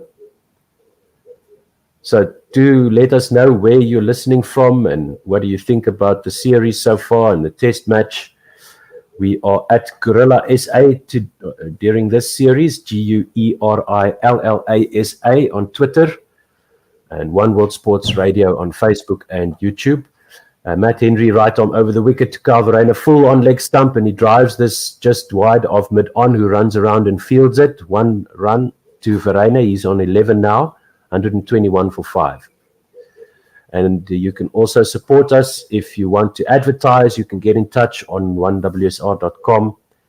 We've got a little contact us form there that you can complete, and we'll get in touch with you if you want your business advertised on this platform. Podcasts and all the Proteas men and women's series, some Springbok rugby as well. This one by Matt Henry to Wiaan Mulder is back of a length outside off stump, defended by Mulder to mid-off, no run. And then you can also support us by going to patreon.com/1WSR and making a contribution there to help us cover our costs, to help us get to the grounds. We had lofty plans to send people down to New Zealand and buy the broadcast rights, but we'll keep on keeping on. Mulder pulls this one into mid-wicket. They come back for a second as it's fielded at square leg. Once again, square leg running back. And Mulder moves on to 4. That's the end of the 43rd over. So we are taking this very seriously. If we can get some sponsors and some advertisers and some patrons behind us, we'll make it even better. So thank you very much for all your support so far. And do let us know where you're listening from, and please tell your friends as well. So there's the plug. There's the plug. Big plug there. Trevor Tokazizi says, great commentary, and I feel the passion, and also says from South Africa, Gauteng, Tembisa. So not too far from either of us. Both of us are in Gauteng as well at the moment. Yes. No, thank you very much. We do appreciate all the support. And just going to our YouTube channel, subscribing there and switching on the notifications also helps us. Wagner into Carl Verreynne, who drives this one straight to point, and there's no run. Good looking drive, expansive drive there. Verreynne now getting into the stride there that Wagner wants him to. He's been, as I said, Wagner has been bowling that line, pitching the ball on off stump and outside off stump, trying to get the batters to drive. He's now got only one gully in, 2 slips, extra cover, point, mid off. He comes left arm over the wicket to the right-handed Verreynne, outside off stump. This time it's left alone, tighter line, pitching on middle and off. So not enough space this time for an expansive shot there. Verreynne is on 11. Score is 1, 2, 3, 4, 5. And 194 runs is the lead. Yes. Yeah, I mean, that gives you some idea. Yesterday, you and I were on air, and it was 1, 2, 3, 4, 5 as well for New Zealand, but they made it all the way to 290 odd. And this one is just defended into the offside. They take a quick single, I think. No, they turned down the run there. Could have had a single there. There was a ball going in between 2 fielders, and both of them running, and not sure who should pick it up. In between mid-off and extra cover. Verreynne on 11, Wiaan Mulder on 4. Wagner 2 for 42 so far, and he comes over the wicket on middle stump, defended by Verreynne into the onside for no run. So creeping up to a 200-run lead, that will be some kind of relief. If Bavuma's information and his analysis are accurate, that would be enough to win the test match, as it's been difficult for sides to chase 200 on this ground, or so says Temba Bavuma. So I tend to believe these cricketers. I mean, they do a hell of a lot of homework. Carl Verreynne gets a short one on off stump, and he drives back foot drive into extra cover, and they come back for a second. Good shot there by Carl Verreynne. It's 125 for 5. Lead is 196. 1 ball to go in the 44th over, and Verreynne is now on 13. Mulder with him there on 4. And let's just have a look here. Current partnership is only 11, but 4.4 overs, 2.35 runs per over in this partnership. The last 10 overs, we've had 22 for 1 as Wagner continues now left arm over to Verreynne, who leaves this one alone outside off stump, and that's the end of the 44th over. 123 for 5, lead is 196. Looking at the highest places in New Zealand at any ground, there's a while to go before South Africa can be fully comfortable. In 1969, the West Indies managed to chase 344 against New Zealand. New Zealand managed to chase 323 against Pakistan in 1994. And England chased 304 against New Zealand in 1997. So there have been chases of over 300 in New Zealand, although maybe not at the Hagley Oval in particular. Yeah, it looks like... as we said, it won't be up to South Africa when they start bowling again. They don't have the wickets in hand. They're not scoring fast enough to put themselves in a situation where they'll declare. Because if they get to a 400 or a 450 position where they can declare comfortably, There won't be time left. Yeah. So this one by Matt Henry to Vian Mulder is outside off stump, just defended, slightly short of a length. Would have gone over the stumps if it was in line with the stumps, but just defended by Vian Mulder for no run. So it's going to be very, very interesting the rest of this session and tomorrow morning. Vian Mulder goes onto the back foot, drives this one to cover for no run. So they've taken that second gully out. They've got 2 slips and a gully in, and then point extra cover mid-off around there on the offside. Start third ball to come in the 45th over. It's Matt Henry bowling his 12th over, goes over the wicket to Vian Mulder, defends this one outside off stump again, just slightly short of a good length, and there's no run. Yeah, so I mean they've really got to set their sights on 300 plus. South Africa setting New Zealand that target, and from New Zealand's point of view, a draw would be fine. For them to take the series for the first time. Matt Henry appeals for an LBW, but I think that was outside the line, or there might have been an inside edge. The ball squirts out to backward point, and there's no run. Vian Mulder facing Matt Henry. I think. Let's see the replay here. Yeah, nice thick inside edge onto the upper, just above the knee of Vian Mulder. That might have left a mark there for him to ponder this evening in Christchurch. Vian Mulder defends this one. It looks like a bit of extra bounce there from Matt Henry. All of a sudden, he's not looking so comfortable against Matt Henry, who's attacking the stumps a bit more in this over. 125 for 5, 1 ball to go in the 45th over. Now, South Africa cannot afford to lose another wicket in this session, I think.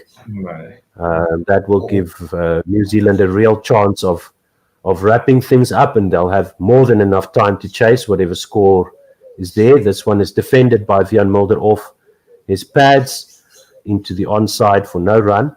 So he's practicing that on drive kind of defensive shot just to get the ball down into the ground and off his pads.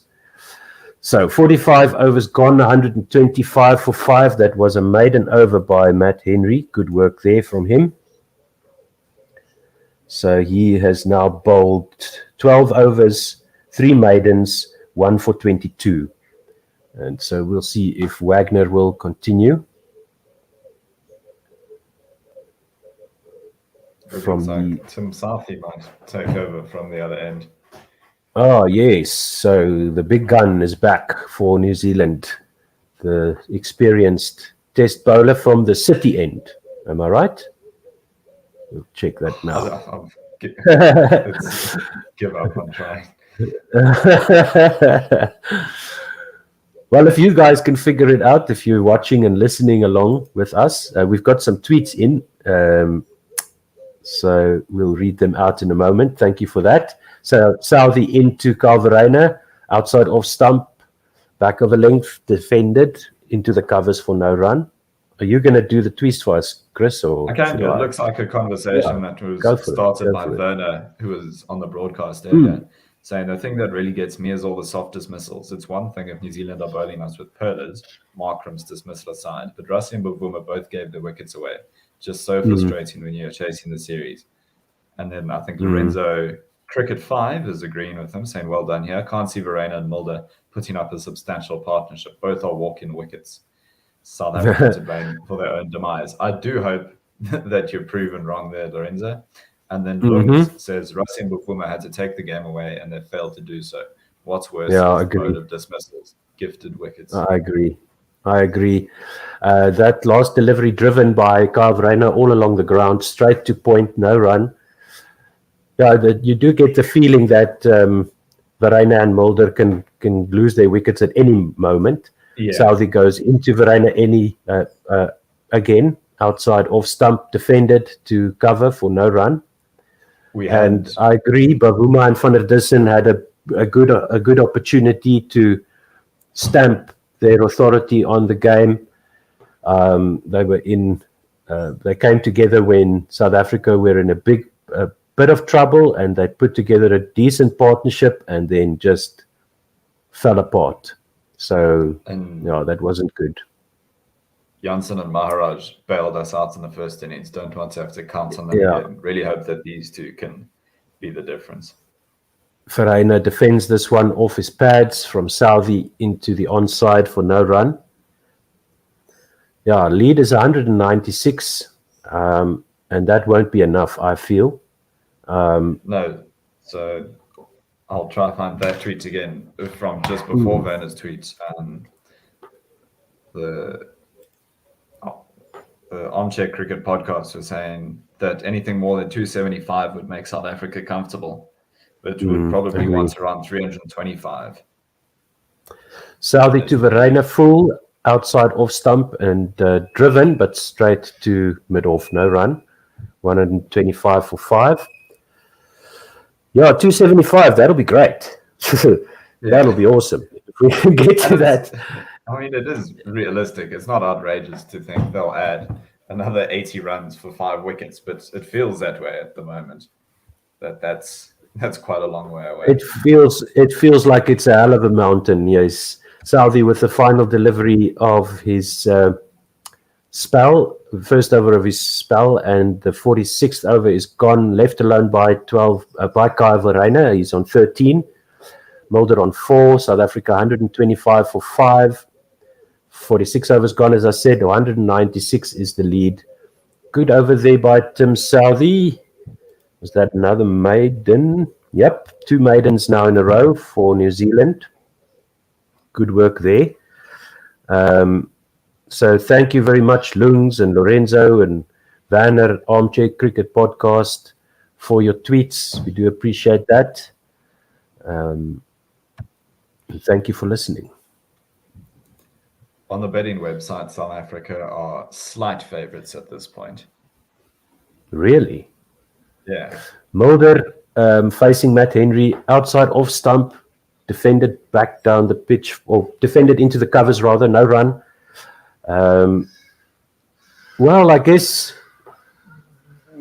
the betting websites are not taking these two test records into account, maybe looking at their first class records as well, and then factoring that in. Matt Henry over the wicket to Wiaan Mulder, defends this one outside off stump, and there's no run. So let's see what these two need to do. There are 6 overs remaining after this one, according to Crick Info. 125 for 5 is the score.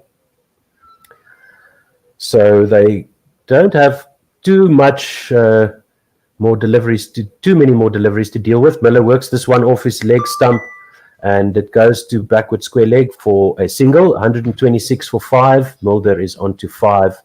Verreynne will now face Matt Henry. 3 balls gone in the 47th over. So these two need to definitely make it through to the end of the day. Maharaj and Jameson, the heroes of the first innings, they need to have some runs on the board to bowl to, not to score their runs themselves and then bowl New Zealand out. Verreynne works this one off his leg stump again.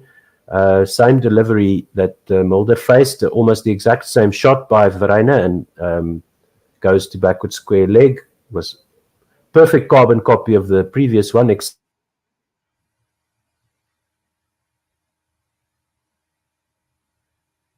I don't know if R2's internet's giving a little bit of issue there. It's cut out for me and he's a little bit slow, but maybe it's my internet that's poor.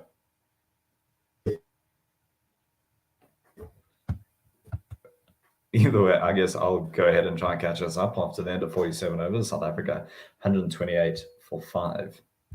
Wiaan Mulder's down 6 of 24. Kyle Verreynne is down 14 of 41. And I can hear the murmuring of Otto again, but I'm not sure. Who of us is the one with the struggling internet?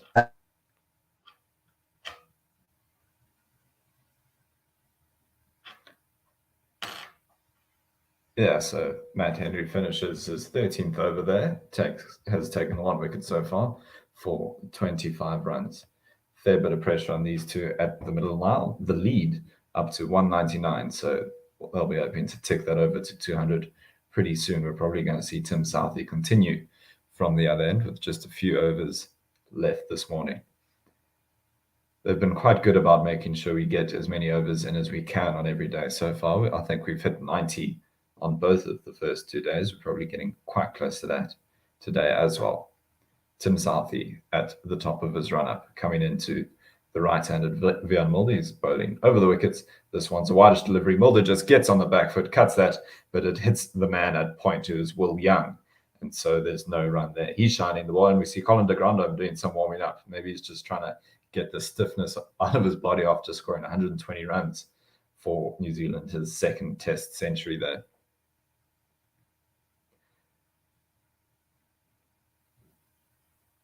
It doesn't look quite as cold as it did earlier in the day. Fewer jerseys on the New Zealand field. There's still a couple of them out there.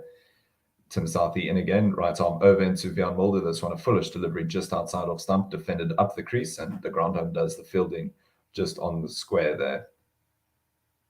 So Mulder now 6 of 26. He's happy to be circumspect. Kyle Verreynne 14 or 41. And if you want to hear opinions other than my own, I encourage you to tweet it or comment on YouTube and Facebook. I'll try and read those out, address any questions as best I can, and yeah, keep it seeming more like a dialogue than just me talking about cricket. Tim Southee, and again, right arm over. This one, again, defended by Vian Mulder. Goes a little bit further this time to the man at mid-off, but again, no run. So 3 dots so far in the 48th over of South Africa's second innings. They're 128 for 5. The lead remains 199.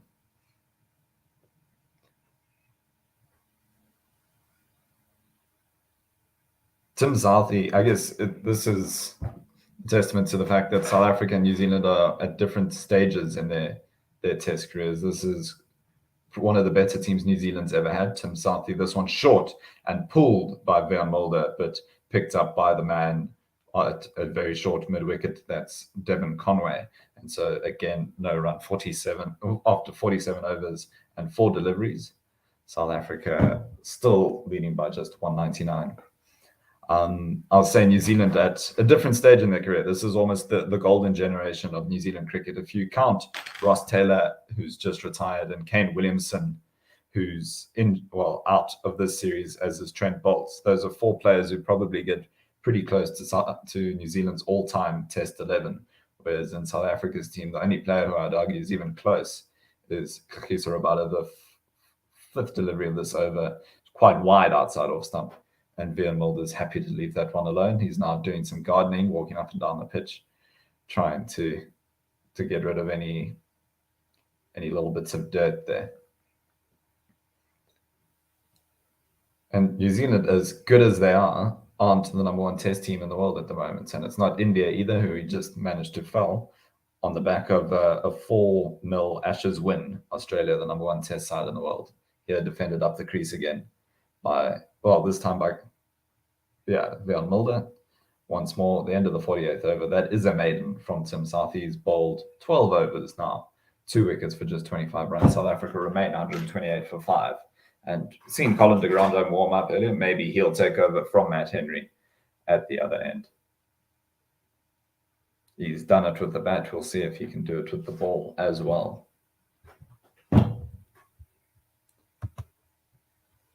I see, at least on the backstage chat, R2's back online, but I don't know if anyone's there to let him in. He's apologizing to me, but he doesn't need to do that. Not his fault. Colin de Grandhomme does come back into the attack.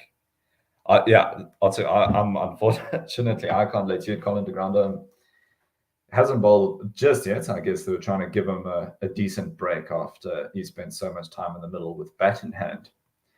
But also he's there as one of the 2 all-rounders alongside Kyle Jameson, but slightly more of a batting all-rounder to Kyle Jameson's bowling all-rounder.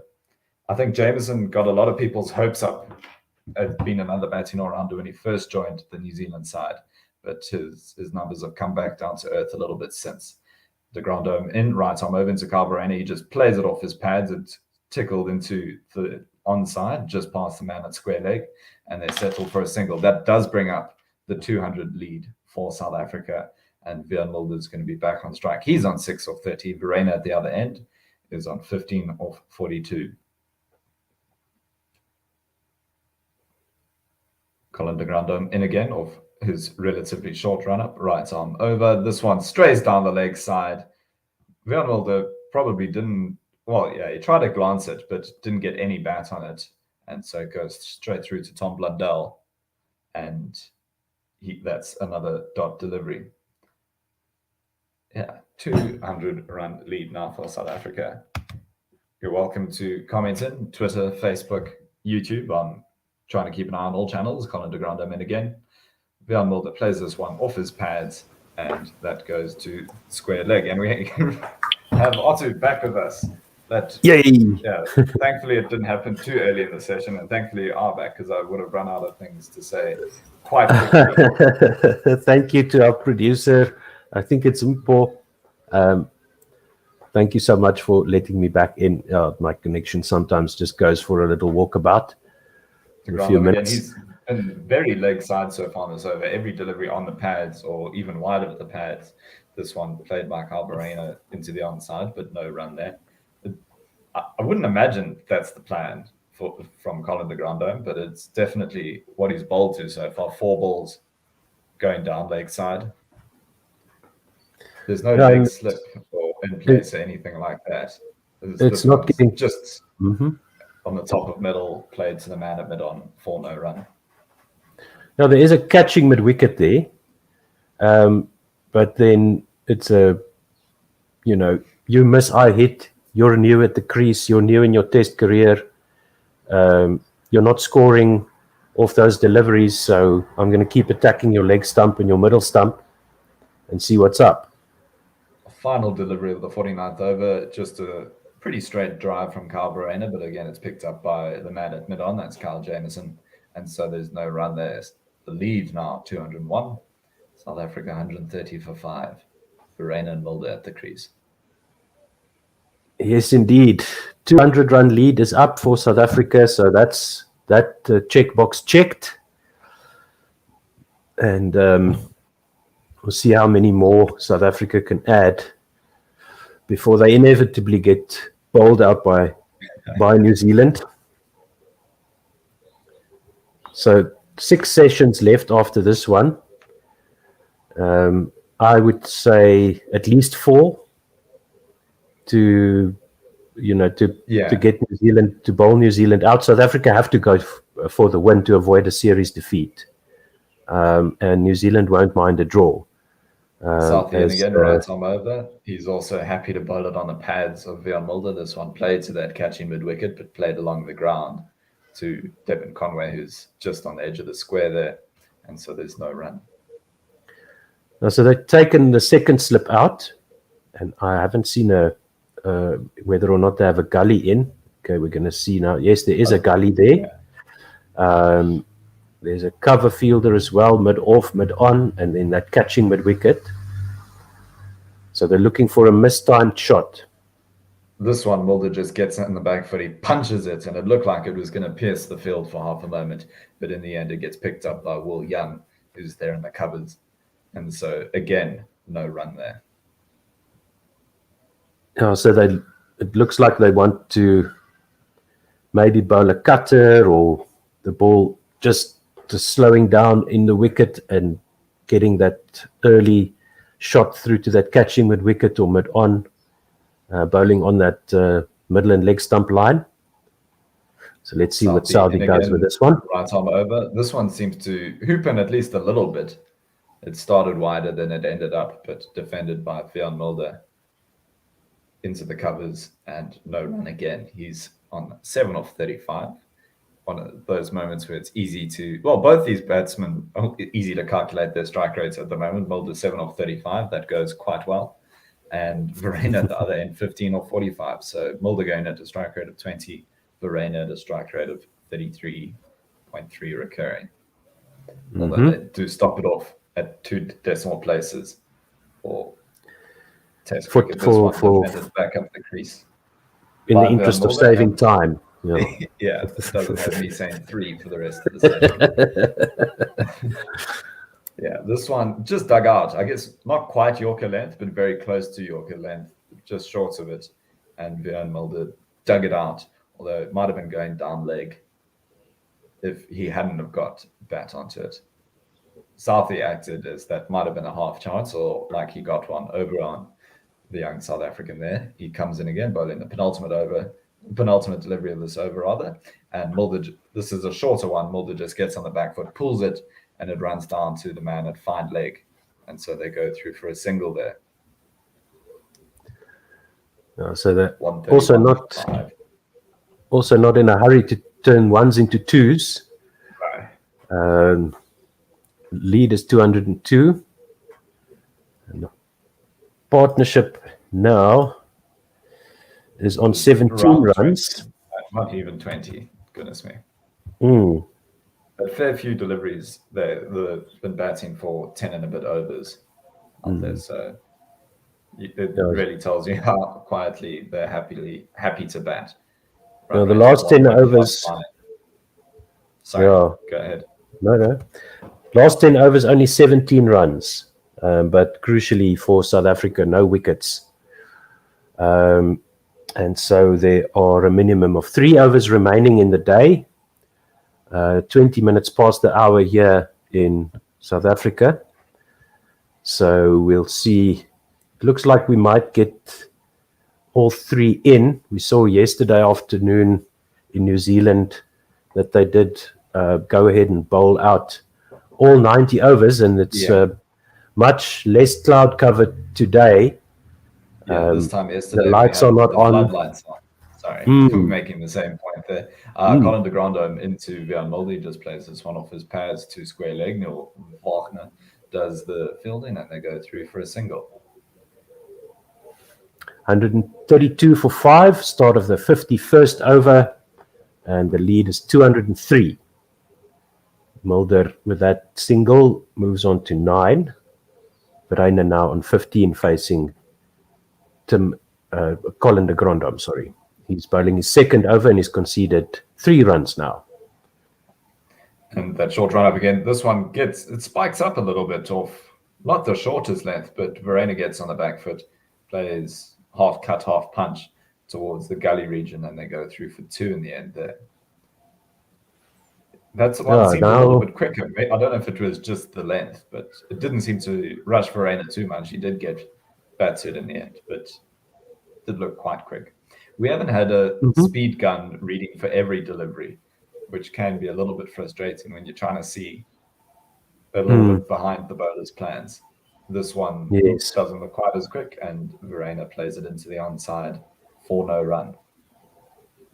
And also with Colin de Grandhomme's action, sometimes the ball does zip out of his hands, and then other deliveries look like he's deliberately pulling the pace back.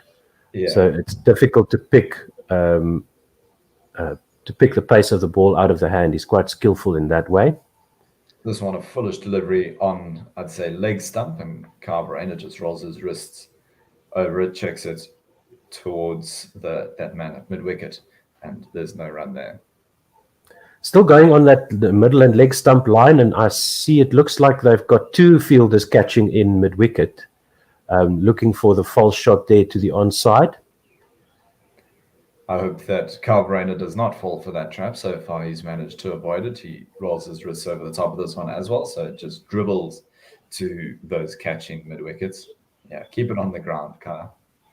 Yeah, they've got 1 catching mid-wicket that's about a pitch width and a half away from the crease, and then another fielder at conventional mid-wicket.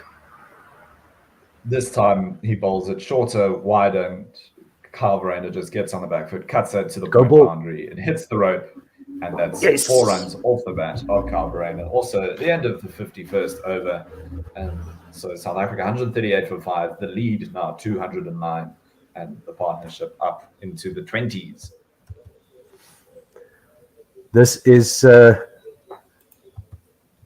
very much what South Africa need at the moment.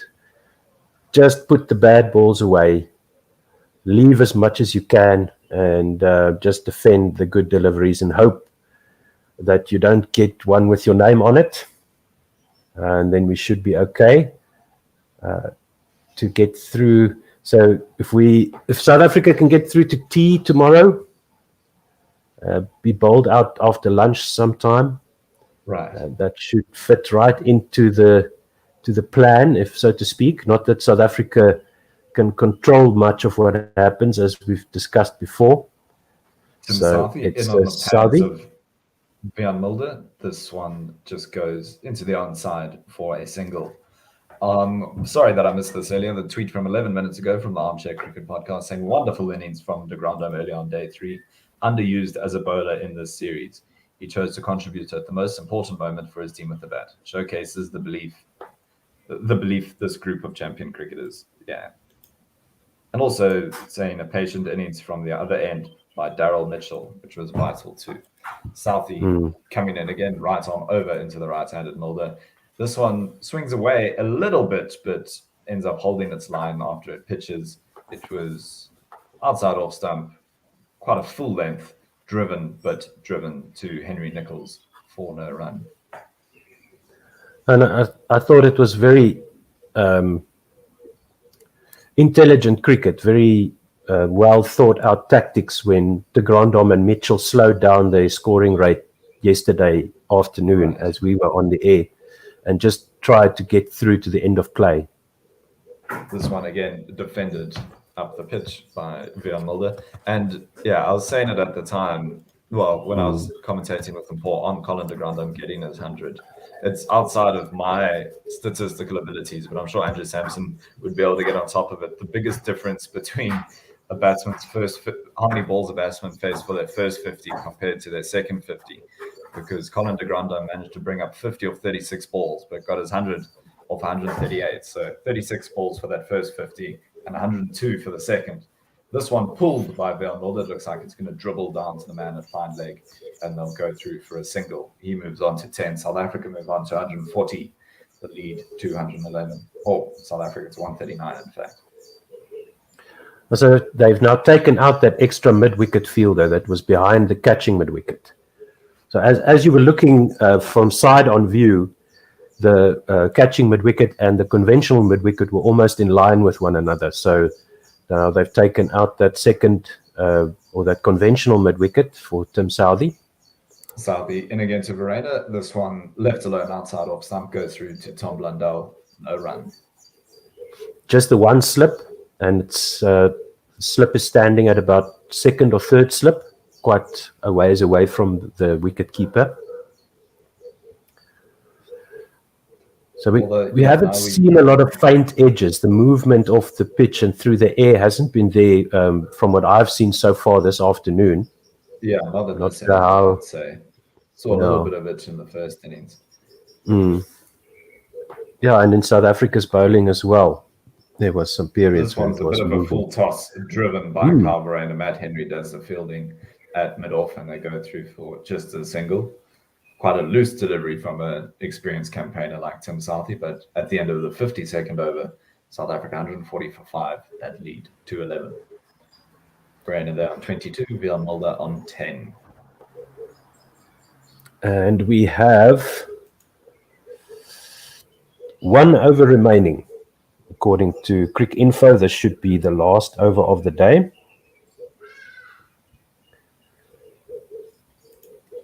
And we'll see if they continue with Colin de Grandhomme. It'll be interesting. You'd think maybe one final over. Who's the most threatening bowler you have? Well, that would be Wagner, wouldn't it? Wagner, who, when he started his career, was basically just bouncer, and it worked for him. But he's added a few tools to his belt. We are going to see Colin de Grandhomme bowl what we believe to be the final over, although very easy to make plans if they just keep bowling. He's coming in right arm over. This one, tiny bit of a way swing just outside that off stump, driven to the man at mid-off. So now they've got a catching extra cover and then a conventional cover fielder. So once again, they have like a cordon of fielders, but this time on the offside, with those two fielders standing almost in line with one another, almost the same distance from the batsman. Very interesting. This one, foolish delivery on off stump to Carverena, defended onto the pitch. It bounces up quite high. Tom Latham does the fielding at cover, and there's no run. So carrying on the tradition of New Zealand innovating with their fielding positions and their fielding combinations, putting fielders into combinations of positions that you don't often see. This defended again into those covers that have just been set up. So Colin de Grande very much bowling to this new plan, keeping the deliveries outside that off stump. Yeah, so they tried doing that on the onside, and now they moved the whole plan to the offside.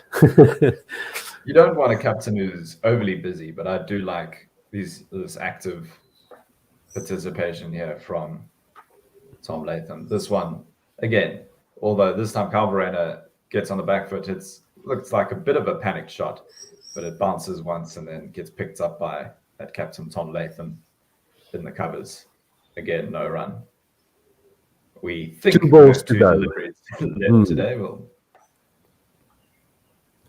We'll soon see. De Grande in again, outside off stump. This one seems in a little bit, but doesn't bother Carverena too much. He defends it again to Tom Latham for no run.